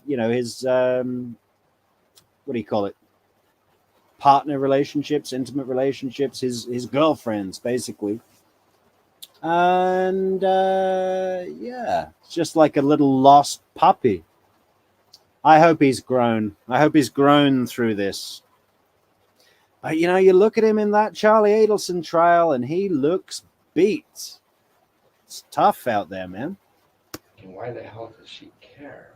It's obvious. You're walking away, you're separating? Yeah, I went 10 paces away from her, and she says, hey, Jeff, are you still going to Tennessee on Friday? And I say, I lie. And I say, actually, it's up in the air. Because we had talked about if we broke up, I should come over and say goodbye to the kids. I was hoping she'd invite me over. And she said, well, she was deeply interested. She asked me 3 or 4 questions. But this is after this, right? It is after. No, that's not. I'll catch up, Isom. Can't even get the chronology right. I get this email at the end of the night. She goes home and she sends this email. This is after this. This is after the conversation. The conversation I'm telling you about right now happens an hour before I get this email. An hour before. Okay, so we're still Tuesday the 15th? Yeah, at 7:00 at night. Okay. Okay. So she asked 3 or 4 questions about under what circumstances would I go? Why am I thinking about not going? She seemed deeply interested in what I'm going to do on Friday. This was bizarre. I was like, well, whatever. Got home, got this email. What was so strange about this? We just spent 16 days away from each other, thinking about things. Then I get this. I told her, if you don't want to do this, send me a text and say I can't do this anymore. Why would you string me along for a week? It's real strange. I just want to make sure that we're on the same page. Yeah. I want to read this aloud. So if there's something, it pains me to be writing this to you now, but here we go. Isom just said, I want to read this aloud, like he can read any other way. If you saw him next to you on a plane reading a book, he'd be moving his lips, right? Need some space to clear my head and to figure out how to move forward. I am heartsick, but my head and my heart are having 2 different reactions to us being together, and I can't reconcile them to be in this like you would want me to be. So she's saying you're coming on too strong, basically, is what I'm reading. You want a full commitment. No, that's not how I read it, but that's how I'm looking at it. Is that not true? Do you want a full commitment from her? I wanted to continue the relationship, yes. Okay. But we had discussed just breaking up. We spent 16 days apart thinking about things. Right. You're 16 days apart. Then you go on a date on the 14th. She makes the comment about her brother was looked into killing Danny the previous summer, which had been summer of 2013. She didn't specify a month. You didn't question her any more about that. I was too focused on this stuff. Yeah, I didn't. No, you make. I feel like any minute General Isom is gonna just have a blank thought and come out with the question of like, hang on, which case is this? He just gives off this kind of vacant vibe, like what is up there? What is in your head, Isom? You a little slow, Isom? Jesus. When she's making this statement on you're saying the Monday, which would be the 14th. Yeah. When she makes this statement that Charlie had looked into having someone do this for 15, it was going to cost. Hey, how much does it cost to kill this guy? And the answer that Charlie gets is 15,000. He shares that with his sister. Yes. Okay. And then she says that to you, and that was in the context preceding that conversation was basically, what do you want to do? You don't like it here. I'm talking in your. That was part of the conversation. There was constant conversation about Danny is awful, Tallahassee sucks. That's about all she ever said. And I can't do anything. I'm stuck here because, well, I guess she got denied relocating with the kids. She did. And she's saying, I'm stuck here unless something happens to Danny, what you're getting at. Yeah, that's exactly what I'm getting at. And then she just spills this out. Then I think, by the way, she just went to the bathroom. I think there was something like that where like. But you're saying that, I mean, there was no more conversation about, this is huge to me. This is like, my brother's already checked into it and it costs this much. Yeah, I could. Is it like, this is still available and open, or 15 grand is too much we're too cheap? His family's rich. I mean, that's nothing. No, I know, but He's what's, got petty cash in his office. okay, but was this like, this option still available? Is that how it was? It was just said in passing, and I've mulled it over in my head 100 times. I didn't know what it meant. Okay, so my brother checked into it and it was gonna cost 15 grand. I'm just heartbroken in this situation. I'm not thinking. Here's a good one. Rabbit says, "OMG, Lord have mercy." Now we really know she's from North Carolina. Okay, I'll say it. Wendy's head and between her legs were in conflict. This woman is more than sexually free. Lacasse thought she was cheating. She was sleeping with many. Yeah, I just wonder, Rabbit, what do you think about her statement about how her mother was so proud that she graduated high school still a virgin? I find that hard to believe. Thinking about that. I'm thinking about how do I get this woman back? I realize, but I'm trying to glean this Yeah. from what the interpretation that you got from it. Yeah. I know you told me you didn't ask for anything more about it. I mean, a statement like this, don't take this the wrong way, but if I was in your shoes, I'd be like, I'd be saying, what the hell are you talking I about? got used to her craziness. Okay. I said, All right. she's all over the place all the time. So I think I just wrote it off as another crazy thing Wendi says. But you recall the amount. I do, and I went back to a couple friends because I told them about this Right.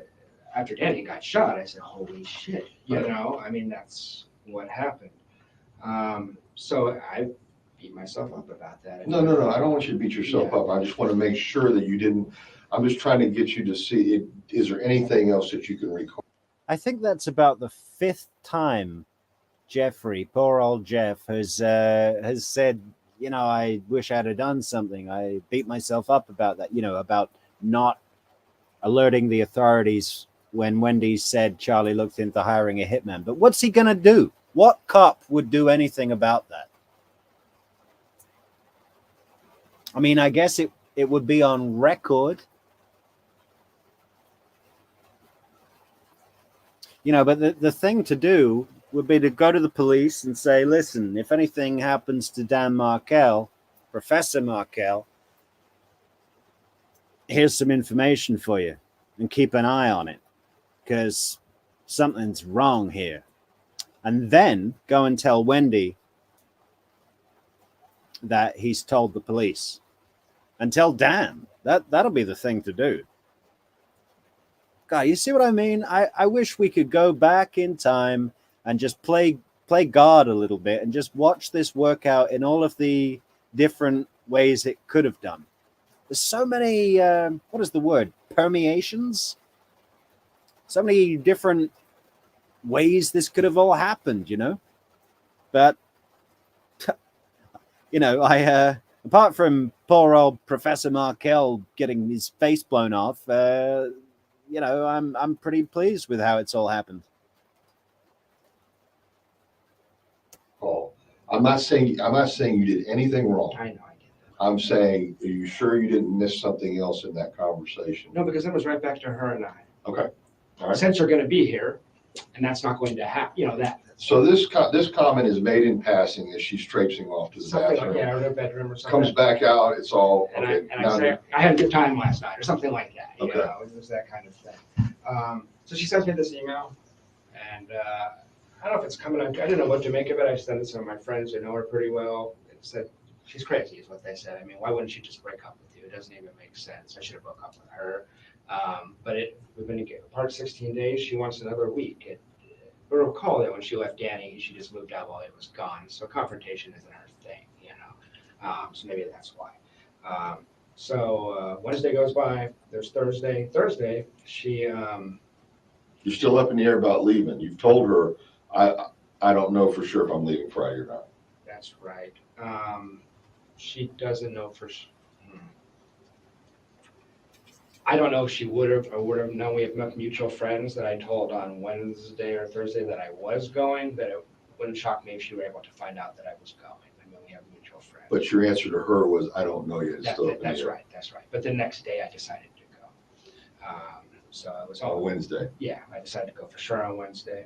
Thursday, Facebook picture twice in 2 years. And the night before Danny's shot, and she's going to be all over the media, she looks like a Victoria's Secret model, you know? Okay. So, but I was bothered enough by that picture because What was the prior picture? something that looks more like a 35-year-old woman with 2 kids would have on her Facebook page. Okay. All the other pictures, and she looks pretty enough, but that one looks, I mean, she looks amazing in that picture. Okay. She's not even that pretty in real life. That picture, I think her dad Photoshop. Her dad photoshops that stuff. He does that kind of thing. So it was a picture produced for her by her father, I believe. So Friday I leave. On Thursday night I leave. About an hour after I saw that picture, I said, fuck this, and I just drove out of town. The next day, Danny shot at 11 a.m. No one contacts me, which we have a lot of mutual friends, and they didn't. I talked to some of them after the fact. They tell me that they were under the impression that I was a very likely an actual suspect in this case. I posted on Facebook from Tennessee Friday night at a time where it would have been impossible for me to ever have been here at the time of the shooting. She didn't contact me for 10 days. She told me that the police had instructed her that I was a suspect and she was not to return a text message that I sent her. That she could not do that. I actually recently dated a criminal defense attorney just coincidentally, and she thought that was bizarre because she said, they want you talking, you want to incriminate yourself, they're going to get access to this stuff. But That didn't come from me. I don't think it came from anyone. It was very strange. Well, I know legally you can't do that probably, but No. that's at least you want to. So I wasn't in the room with her, or I don't know how she acted or whatever, but it was implausible that I did this. And I don't know, she told me I tried to protect you from the police. They want to know where your house was. They want to know this. I said, I don't need protecting. How come none of your friends called me or texted me? Well, they told me later that she seemed to be concerned that I actually did this. Why would you do it? I know. Why would I do it? Well, what did she say? Well, Crime of passion. We're breaking up and Jeff's upset.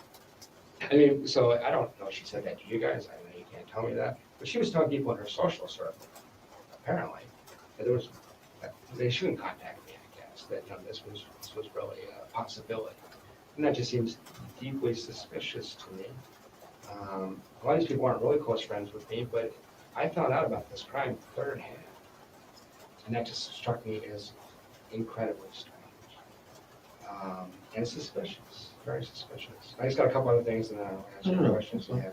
Called Officer Hale, said, hey, just so you know, Wendi has a key to that house on Trescott. So I know there was some mystery and discussion, speculation, how did the guy get in, or I don't know, the crime scene details. But Wendy's constantly losing the keys.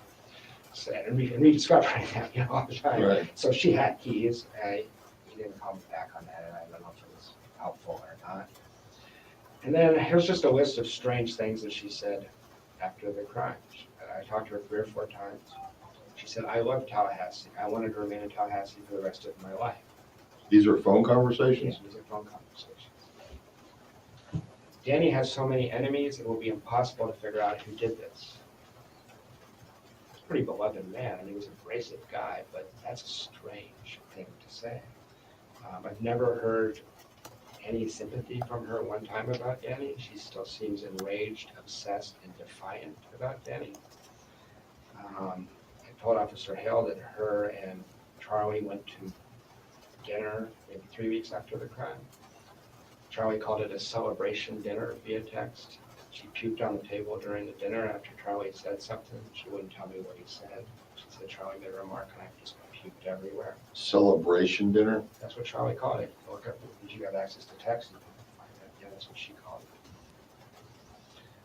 She said the kids are having problems, but not because of Danny's murder. So the kids would be in the bed and having natural kid stuff, not because of Danny's murder. That's a really weird thing to say. Most people would say they're upset because of his father. Just seems to be important to her that it not be because of that.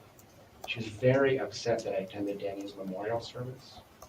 The Tallahassee Democrat ran the story. They put, must have been a worst nightmare, front and center picture of Jeff Lacasse. Go through all that in my head.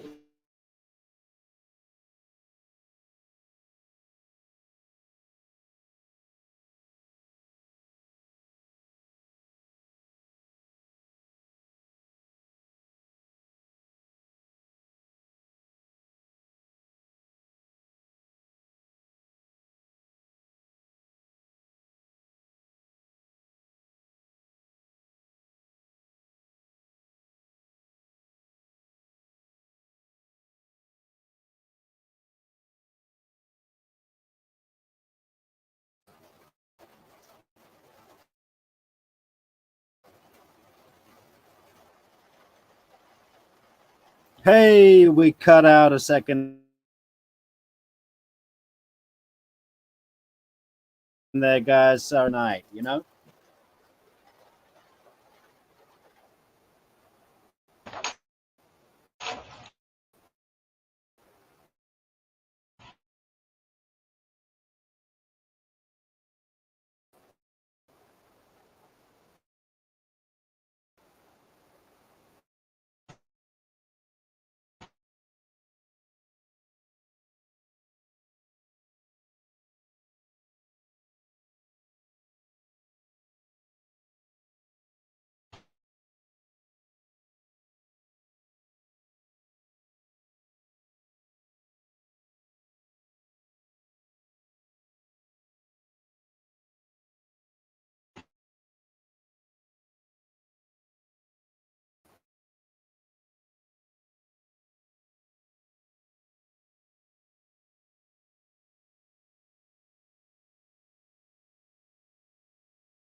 Okay. Yeah, but we've only got about 18 minutes left. I think we can do it. Think happy thoughts. Clear the storm. All right, I got the men that you're talking about. She made, well, first of all, does she still have the same phone number? She switched her phone 3 or 4 days after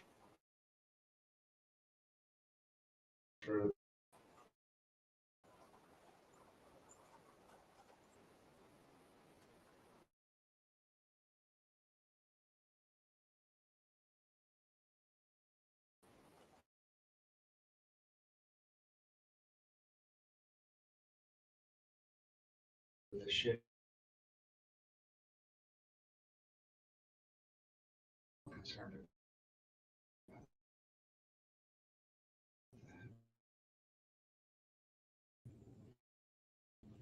She told me that. Did you ask why?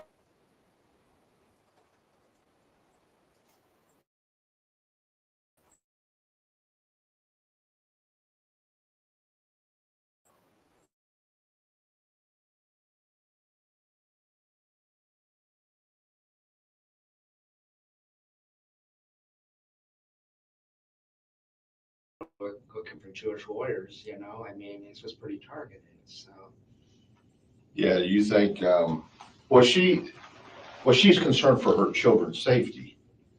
Wendy plays the victim so well. To me, it looked like classic Wendy. Everybody else felt bad for her. I thought, holy crap, she did this. She plays the victim instantly. She's great. And those names I give you, I mean, that's so you have all the data I have. Wendy with Charlie. I don't know who pulls the trigger, but there's a very strange relationship between those two.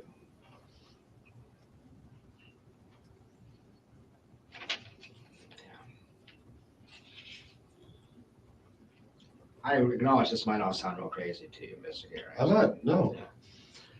So I'm very interested in this. Yeah, I want to make sure that I understand it yeah, completely and thoroughly. yeah.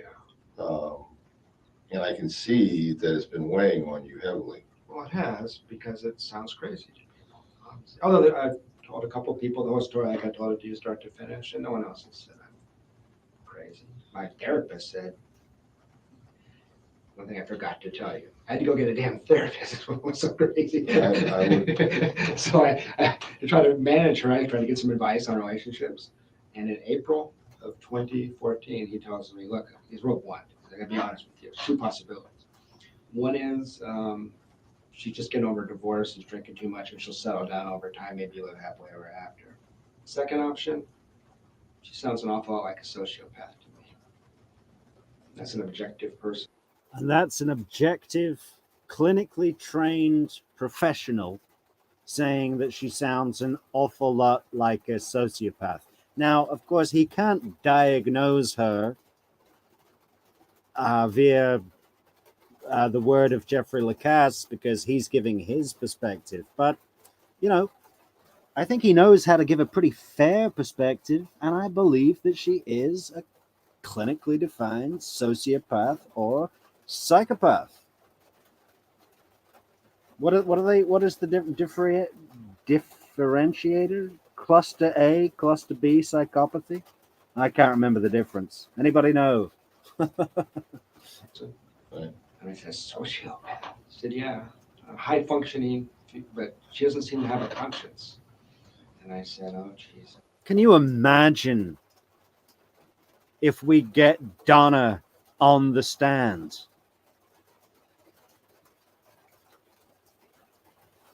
Georgia Kappelman is going to have a very fun day. That's what I got myself into because I was in love with her and I wasn't going to leave at that point. But that's the kind of feedback I've gotten when I tell people what she's actually like. Okay. I prefer that you guys catch somebody else, obviously. Right. When's the last time you talked to her or had any conversation? I could find it for you. It would have been in around August 20th. Oh, that long ago. Yeah. She cut off all contact because I didn't tell her I was dating. It was just bizarre. That was the time, it was about the time of commencement, summer semester commencement. That was another thing as far as narcissism and a crazy person. You know what Wendy was mostly upset about? She told me this. The fact that she had to cancel her commencement speech because Danny was shot. Her attorney said it's a bad idea to get yourself in front of the media like that. Inside Edition will show up. You can't do it. She was devastated. It's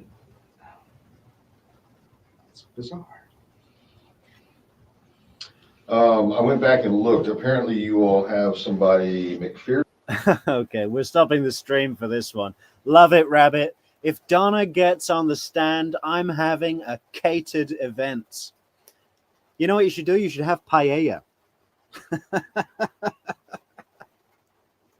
Invite Harvey, the whole gang. Oh, that's funny. Person, Jay McPherson. yeah. What's the relationship? She has something to do with Wendi? They claim that she was in the room with Wendi in the 9 hours you guys interviewed Wendi. Oh, she came up here. She was not in the room with her. Wendi told me she was in the room. Well, okay, let me correct that. That sounded weird to me. She came in the room, I think it was over the children. The children had to be picked up, Gotcha. and there was two ladies that were up here, and I can't remember if that was McPherson or No, not. Jane was with her that Yeah. day, and Jane's A celebration dinner, yeah, yeah. And what other references could we include there? I'm trying to think of one. We'll get some Maine lobsters.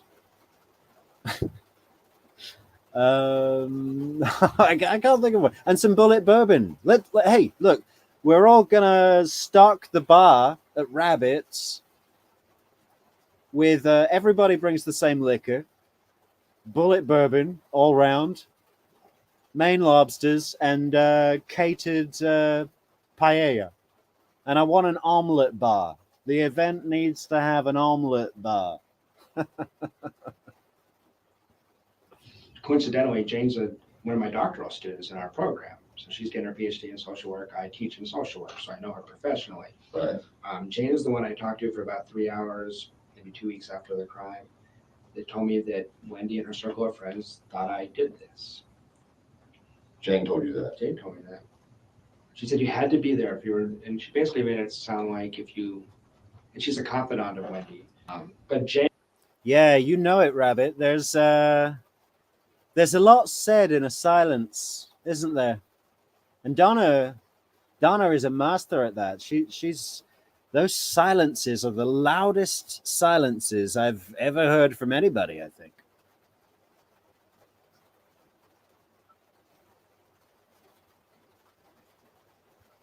Jane knows Wendi as well as anybody.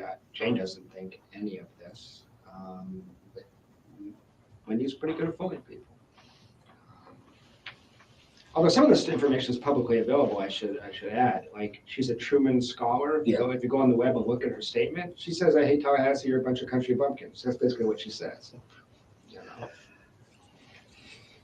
Although I think she told a lot of the local. Yeah, here's an interesting point. I bet you if the state offered Donna a plea deal where they agreed not to prosecute Wendi in exchange for Donna's plea, she wouldn't do it. A fundamentally selfish woman. Yeah, everybody's always talking about how this is such a stick-together family, and I don't agree. I think they stick together because they're the only they when they're together, they can really be like the evil plotters together and not fear judgment from others. But when it comes down to it, it's every man for himself, and whoever they have to cut off, you can hear Charlie and even Donna like kind of starting to form an anti-Wendi position. And the key to what they do is justifiability, right? It's like, well, we had to send Charlie to prison for life because he did the hiring. And if Wendi goes down, it's like, oh, she went to Trescott at that time, all that stuff. But I don't think that they will offer Donna a plea that agrees not to prosecute Wendi. Georgia Kaplan is sharpening her knife and fork as we speak. She wants to eat that meal. Wendi's head on a plate.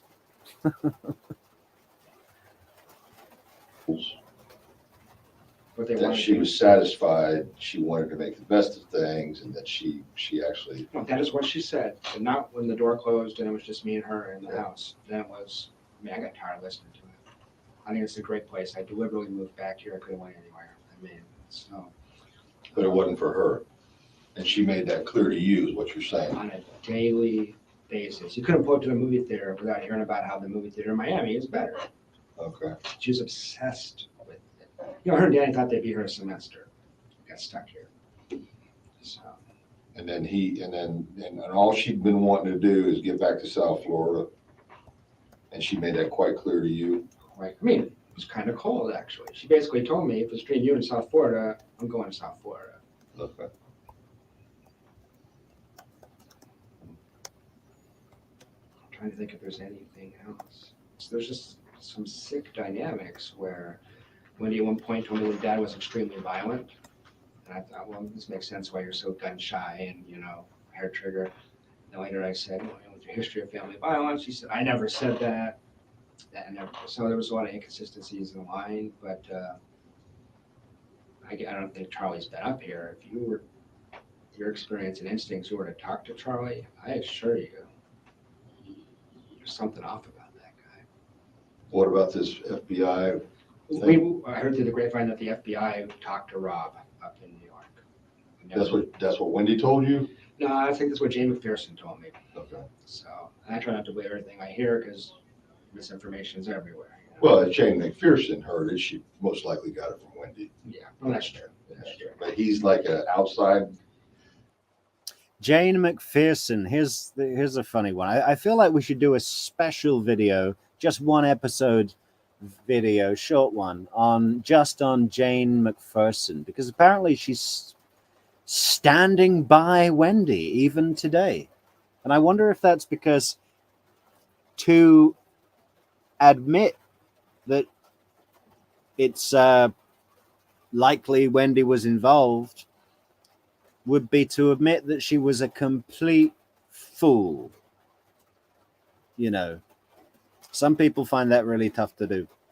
Others don't, and those are the ones that grow and become less foolish. Yeah. Some are just not that fortunate. He's not really a part of the core family. They don't have a relationship, basically. Okay. And the impression is he's a guy who wants nothing to do with his family. There's something that happened in that house and he wants nothing to do with it. Okay. And I just think there's, and that's the other theory, which sounds super crazy, but the people that have visited the house in Miami said to me, does anyone consider maybe the whole family's in on this? I mean, this is I said, people don't do that. It's, well, go in that house. It's real strange in there. It's real secretive. It's real weird. Have you met her parents? I have. Is there anything that you can tell me about them? Everyone in that family suffers from a severe lack of empathy for other people. She Okay, that's a really good line. I feel like that should be on a t-shirt. Everybody, well, it's too long a sentence. Everybody in that family suffers from a severe lack of empathy for other people. That's a really good way to sum it up in a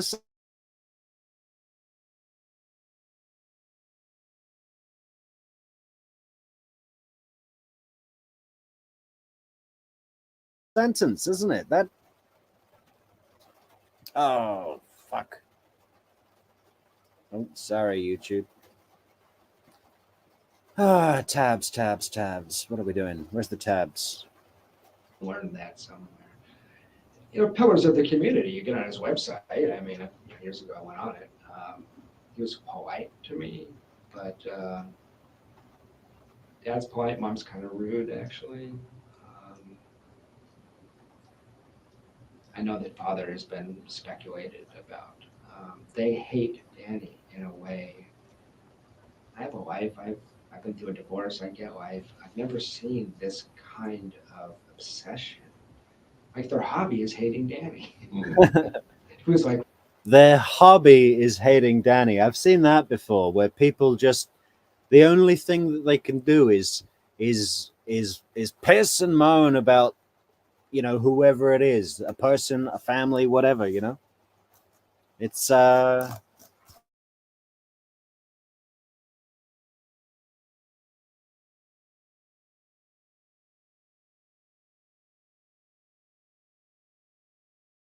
It's crazy. Under this, But that- because Wendy could convince you of it, and maybe she convinced the parents. But they were going to put you said you put to some emails, but not others. At one point, Wendy was going to get a restraining order against Danny, which in retrospect is bizarre because he was a good dad. But she had Gary, you know, Gary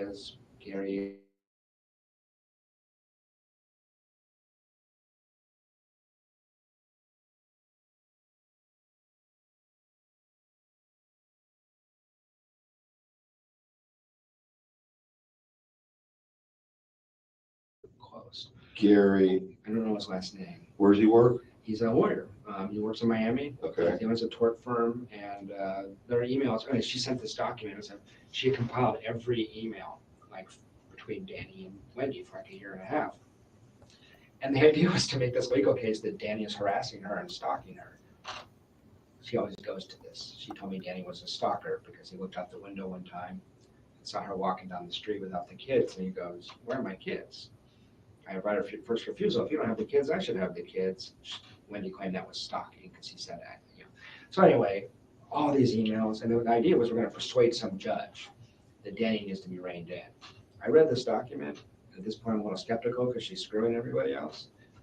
I said, this is an indictment of Wendi Adelson's character. You read this thing, you get the impression this woman is a total loon. You know, it was interesting because she thought it, like, from her point of view, it showed what What did he just say?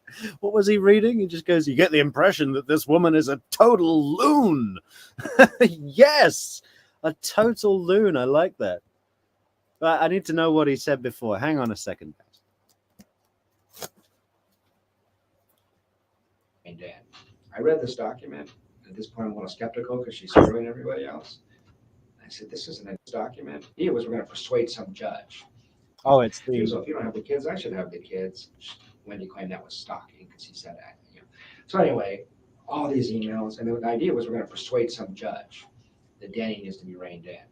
I read this document. At this point, I'm a little skeptical because she's screwing everybody else. I said, this is an indictment of Wendi Adelson's character. You read this thing, you get the impression this woman is a total loon. You know, it was interesting because she thought it, like, from her point of view, it showed what an asshole Danny was. If you were to read this, it's like, this person is crazy. So, oh, I would love to read this document. How do we find this document?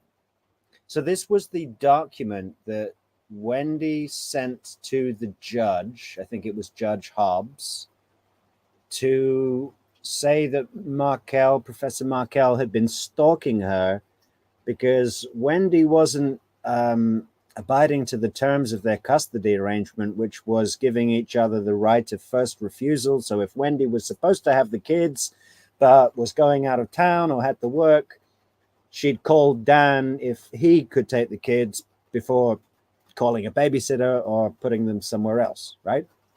Fair enough. Sounds like a logical, sensible, mutually beneficial agreement, right? Not for Wendy. No. She can't send the kids to Dan. So, like, Dan was inquiring, hey, where are the kids? I thought we had this agreement. She called that stalking, wrote this big letter to the judge saying, hey, look at all of the stuff he's doing. He's crazy. He's stalking. He's not respecting the divorce. And Jeffrey Lacasse is like, when you read this thing, you look at it and you think, wow, this woman is batshit crazy.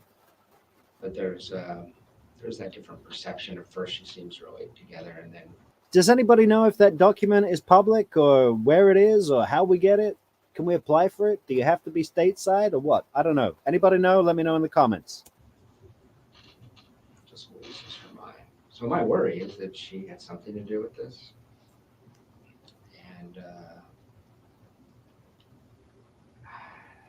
has no conscience,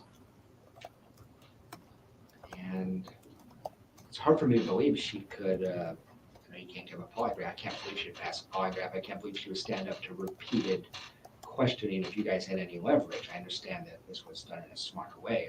I don't have any leverage, but my experience with her was over time, she just collapses. You know.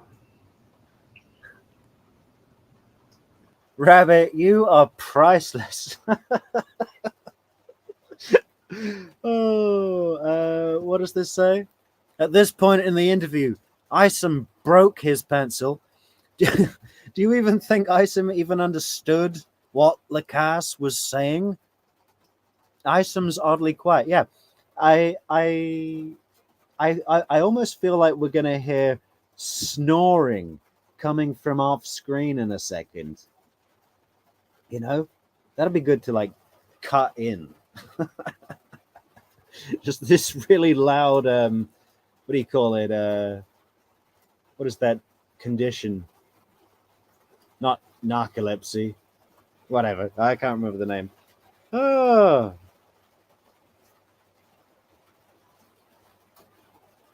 I don't know. Is agua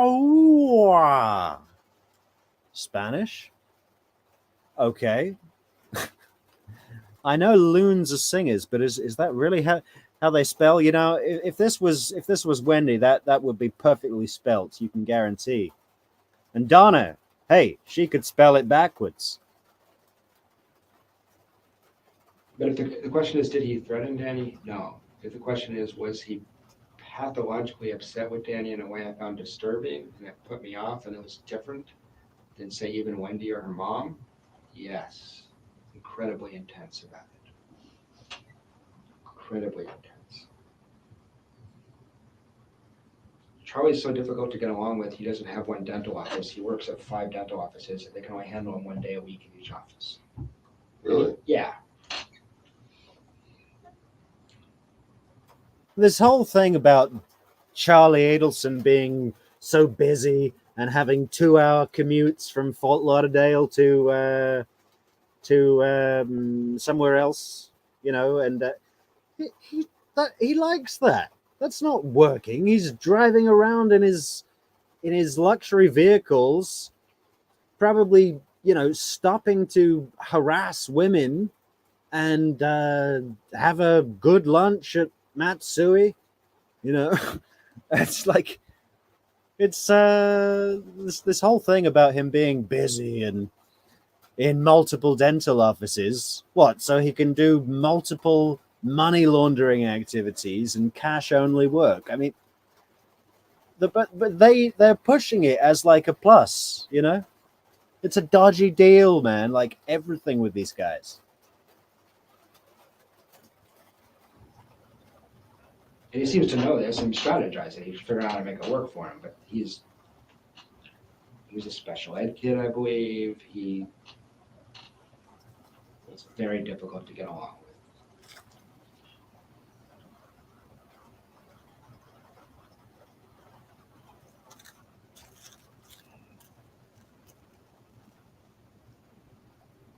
And he is fiercely protective of Wendi. I disagree. He's not fearlessly protective of Wendi. He's fearlessly what is the word?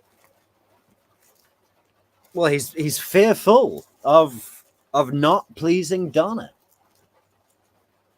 You can't have an unhappy mother, isn't that what he said on trial? Not about his own mother, but about Wendi when he was advising her to divorce Markel, saying it was the worst decision of her life, or the second worst, however that was. You know what I'm talking about. You all watched the trial. You're all addicted to this case as much as I am.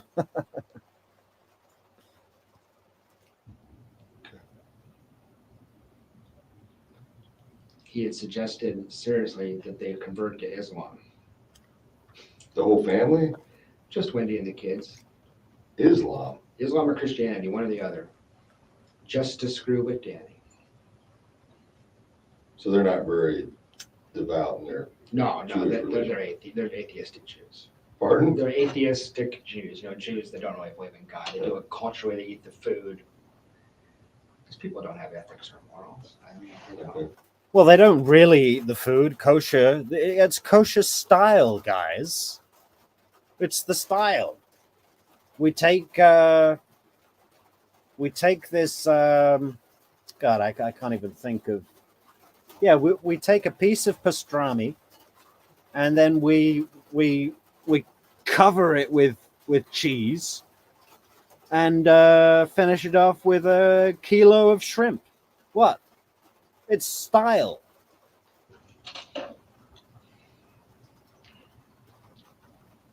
Immediately after the homicide, you came back. I know I'm with that, and then you reached out to Wendi, or she contacted you. Oh, hold on, guys. Rabbit has an announcement, a very important announcement here. What does it say? So, just hit pause a moment. The Latin Kings were extorting Charlie and let him continue to drive his Ferrari around, owing them almost 200 grand. And they bought a used 1980 Pontiac Grand Prix. Okay. I thought he bought a Toyota Camry Rivera. It's like the most common car in North America, right? it's yeah, really living it up, huh? Why not a 2001 Lexus with over 100,000 miles on the clock, as Tara Kawas would say?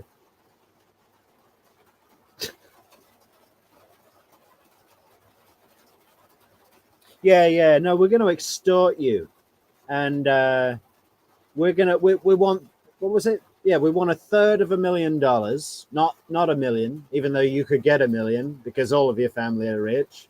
Yeah, we're going to play this fair and just deal with you. And as you were only going to put in a third, we only want a third. And oh, you've only got $138,000 now? Not a problem.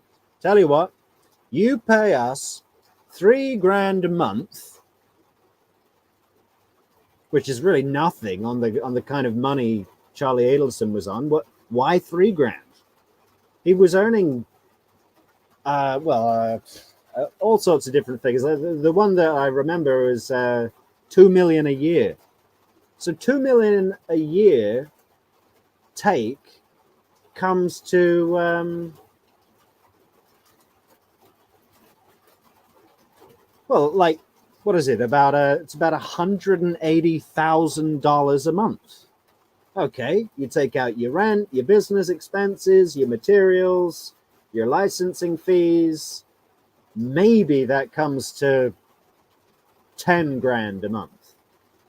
Let's be generous and call it 20. So you're earning $160,000 a month clear, and we only want $3,000 off you a month. For how long would that take to pay $200,000? Well, 60 months. So 5 years. Yeah, we're going to be doing this for 5 years. When you could just give us your Ferrari. Where's your pink slip, dentist?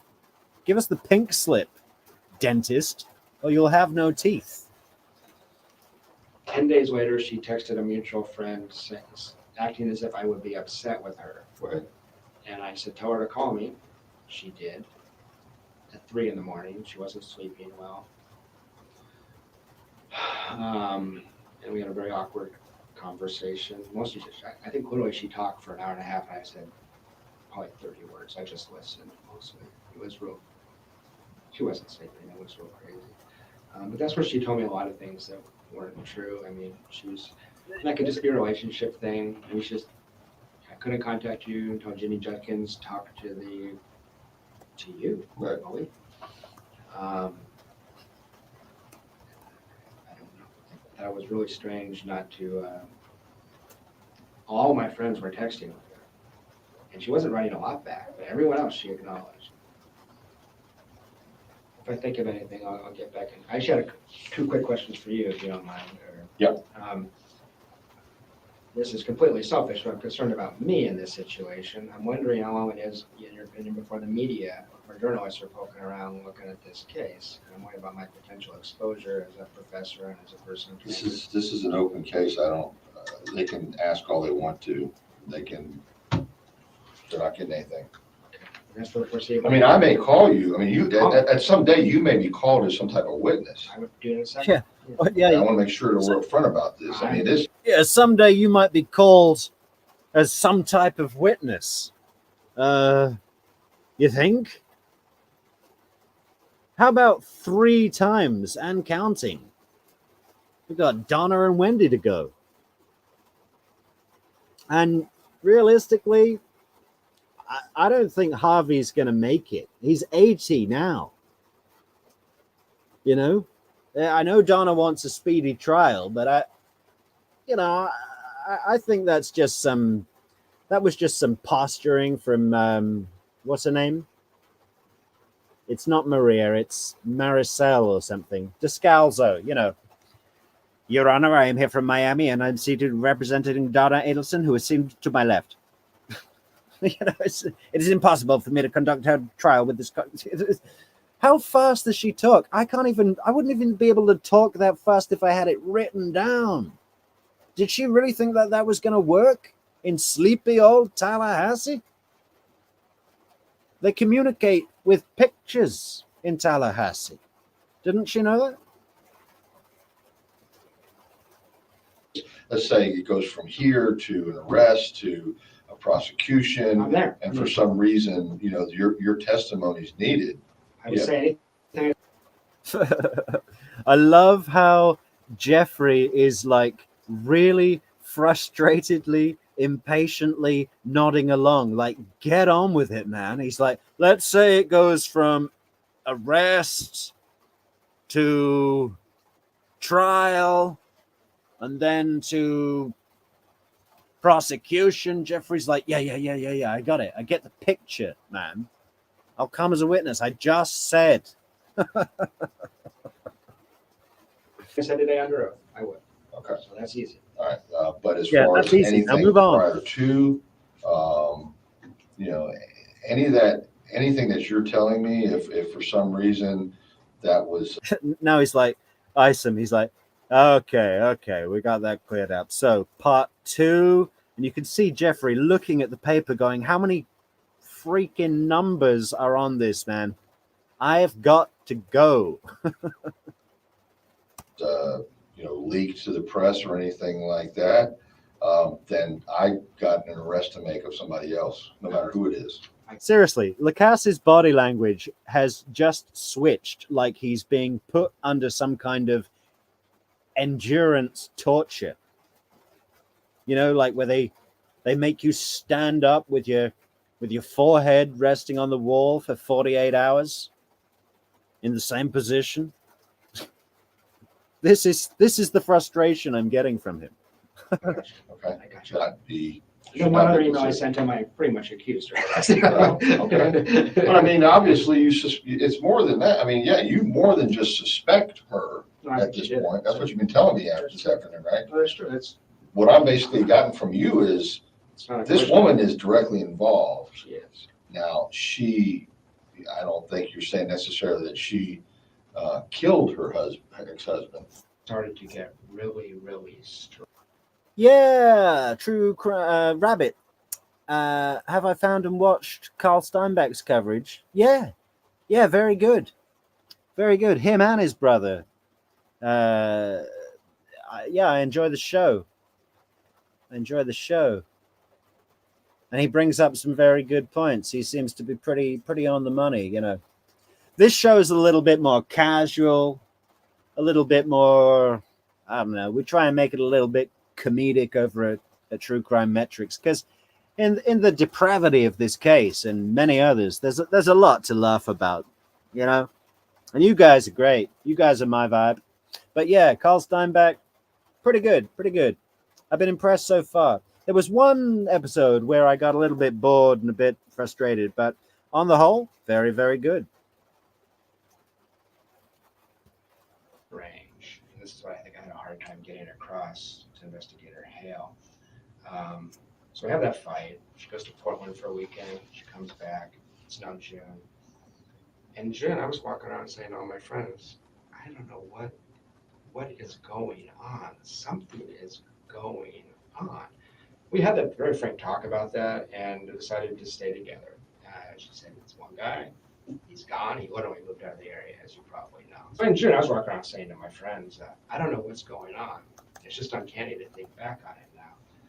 So I don't know what's going on, but something's gonna happen. Like, it feels like there's drum beats. It feels like we're moving towards something. It's really, really strange. I don't know what's going on. One of the strange things that happened was we had a trip to California scheduled to see my parents the week that Danny was killed. And in early June, she rescheduled that trip. And I said, what's the problem with the trip? She says, well, I'm worried we'll get stuck in the airport and we won't be back on Friday. I have to pick up the kids from school. And I said, but we're coming back Thursday night. It's not winter. We're not going to in the winter. I would understand. There's no way we're going to get stuck. We can rent a car. We have babies. That's strange. I said, fine, cancel the trip. And that was gonna be in early June?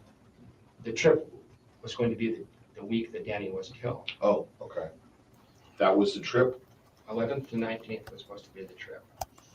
So we had a trip planned, and she was real strange about the fact that we had to reschedule this trip. It just didn't make sense. And I even said, if you just don't want to go because you don't feel comfortable right now, just tell me. That's cool. She goes, no, I have to pick up the kids from school that day. I just have to. I don't want to do anything to stop that. And she said, I'll miss the kids at that point. I said, okay. A couple of days later, I say, well, she said, but I want to spend that time with you. I was leaving for Tennessee on Friday. She said, I want to spend that Monday through Thursday with you. I said, great. Do you want to go to St. Augustine? She loves the beach. She hates Tallahassee. This, again, is just very strange and suspicious to me. This is something else I brought up the other night, is like, what is it about Miami that Wendi Adelson finds so appealing? I mean, all right, it's a fast-paced city with a lot of bling and a lot of, there's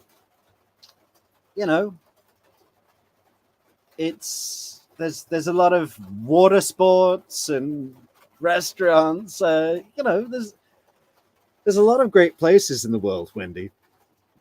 And okay, Tallahassee might not be for you. General Isom loves it. It's horses for courses, and but this obsession. In my, in recent years, I've enjoyed the beach less. Don't get me wrong. It's nice to go to the beach, and there's some great beaches where I live for sure.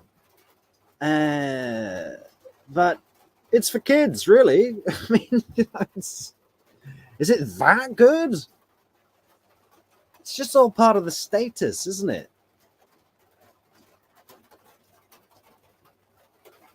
Wendi Adelson tells me, what I want to do is a staycation.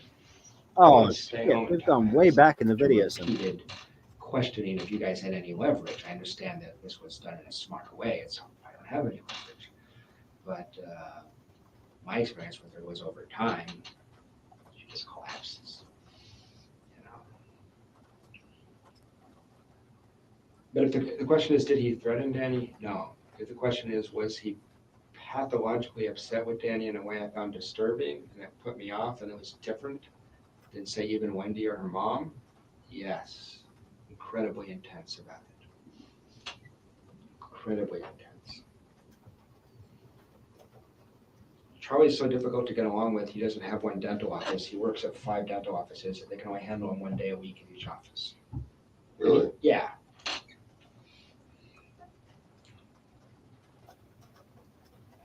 And he seems to know this and strategize it. He's figuring out how to make it work for him, but he was a special ed kid, I believe. He was very difficult to get along with.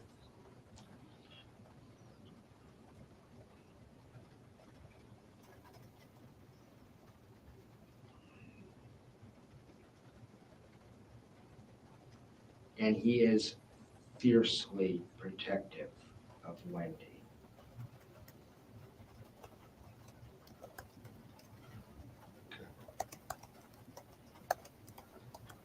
he had suggested seriously that they convert to Islam. The whole family? Just Wendi and the kids. Islam. Islam or Christianity, one or the other. Just to screw with Danny.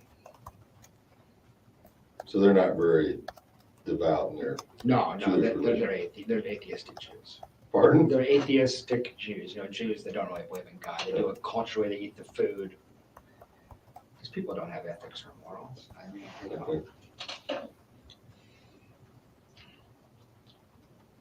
The immediately after the homicide, you came back. I know I'm with that, and then you reached out to Wendi, or she contacted you. 10 days later, she texted a mutual friend, acting as if I would be upset with her. Right. And I said, tell her to call me. She did. At 3 in the morning. She wasn't sleeping well. And we had a very awkward conversation. Mostly just, I think literally she talked for an hour and a half, and I said probably 30 words. I just listened mostly. It was real. She wasn't sleeping. It was real crazy. But that's where she told me a lot of things that weren't true. I mean, she was, and that could just be a relationship thing. I mean, I couldn't contact you until Ginny Judkins talked to you, Right. I believe. And I don't know. That was really strange not to. All my friends were texting with her, and she wasn't writing a lot back, but everyone else she acknowledged. If I think of anything, I'll get back. I actually had 2 quick questions for you, if you don't mind. Yeah. This is completely selfish, but I'm concerned about me in this situation. I'm wondering how long it is, in your opinion, before the media, before journalists are poking around looking at this case. And I'm worried about my potential exposure as a professor and as a person. This is an open case. I don't. They can ask all they want to. They're not getting anything. That's for the foreseeable. I mean, I may call you. I mean, you at some day you may be called as some type of witness. I would do it in a second. Yeah. Okay, I want to make sure that we're upfront about this. I mean, let's say it goes from No, but here we get to ages arrest ago. I don't know to what happened, guys. prosecution. Well, we've only For got some reason, your 2 testimony is minutes needed. left, so I let's would say anything I said today under oath. I would. Okay, So that's easy. all right. But as far as anything prior to, anything that you're telling me, if for some reason that was, leaked to the press or anything like that, then I got an arrest to make of somebody else, no matter who it is. I got you. Okay. I got you. Should Then not one other be email I considered. sent him, I pretty much accused her. Okay. But I mean, obviously, it's more than that. I mean, yeah, you more than just suspect her at this point. That's what you've been telling me this afternoon, right? No, that's true. That's What I've basically gotten from you is it's not a this question. woman is directly involved. She is. Now, I don't think you're saying necessarily that she killed her ex-husband, No. but she either had something to do with orchestrating it or had knowledge that it was going to happen.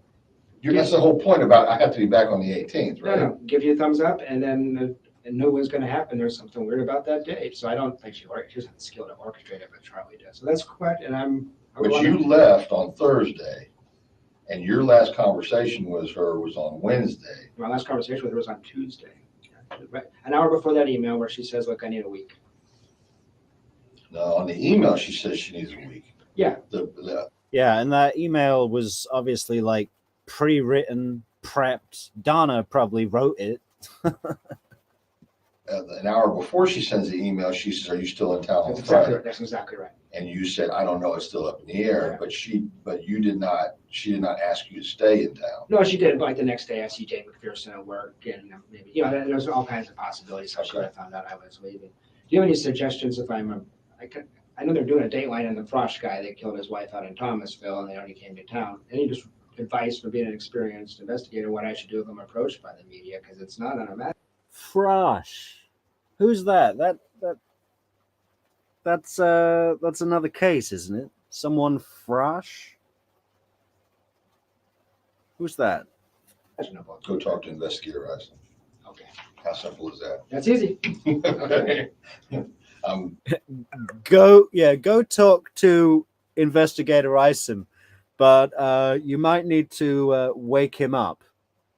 And then when you do, talk slowly. And don't you don't have to say yes, no, nothing. You're a U.S. citizen. You don't have, there's nothing that, yes, they have First Amendment in their favor, but that doesn't mean you have to say a thing. No, I appreciate that, but I watched Dateline enough that I can just imagine that me being presented with these pseudo suspects, that's how they do it, they show. Oh, nah, that would be, I don't think they're gonna do that. There's a lot of, that could be libel, a lot. I mean, I don't have you listed as anything. Yeah. At this point. Good. Okay, so no, you shouldn't have to worry about that. okay, there he is. There he is. Well, that was a 4-hour, 36-minute stream, guys. And you two have basically been here throughout. Couldn't appreciate it more, guys. Rabbit, and I have to read your name every time I say it. I'm sorry. Oodhafe. Can I call you Udi? Yeah. All right, Udi. Hey, Udi and Rabbit, we are flying. Long one for me. And I've needed the bathroom for about an hour and a half. So I'm going to cut it off here. I think it's all this rain we've been having. Hey, look, for tomorrow, are we doing one tomorrow? We weren't supposed to be doing today. I think originally we said Sunday, Monday, Wednesday, Fridays. So technically we are scheduled for tomorrow. Now, I don't know whether to get into Lacasse's testimonies. We'll do his testimonies in order. It shouldn't take too long. Or maybe I'm going to go complete renegade and pick an Isom testimony just to see, because he gets a little agitated on the stand when Mag Banowa's lawyers are questioning him, which is a different side of Isom. He's a little less sleepy. So, oh yeah, hey Rabbit. Now, you see, that's why you're here, Rabbit. You're officially our curator of content. That goes so well. Tomorrow, Demco. Tomorrow, happening 100%. 9 o'clock Greenwich Mean Time. What's North Carolina? That's both. You're in Florida, Udi? Eastern Standard. So 4 o'clock. Or maybe I'll try and do it an hour later. I'll put up the what do you call it? The notification sometime earlier in the day, so you'll know when to come. Metrics, he's there, man. Really appreciate it, guys. Okay. Yeah, great contributions from both of you. Hilarious. And yeah, look forward to seeing you again tomorrow. Have a good night, guys. And thank you again for your contributions, your kind comments, and all the love. Let's keep it going. 5 hours difference from East time zone. Yeah. Yeah, I'm pretty sure. New York. Yeah. All right. Good night, guys. See you later.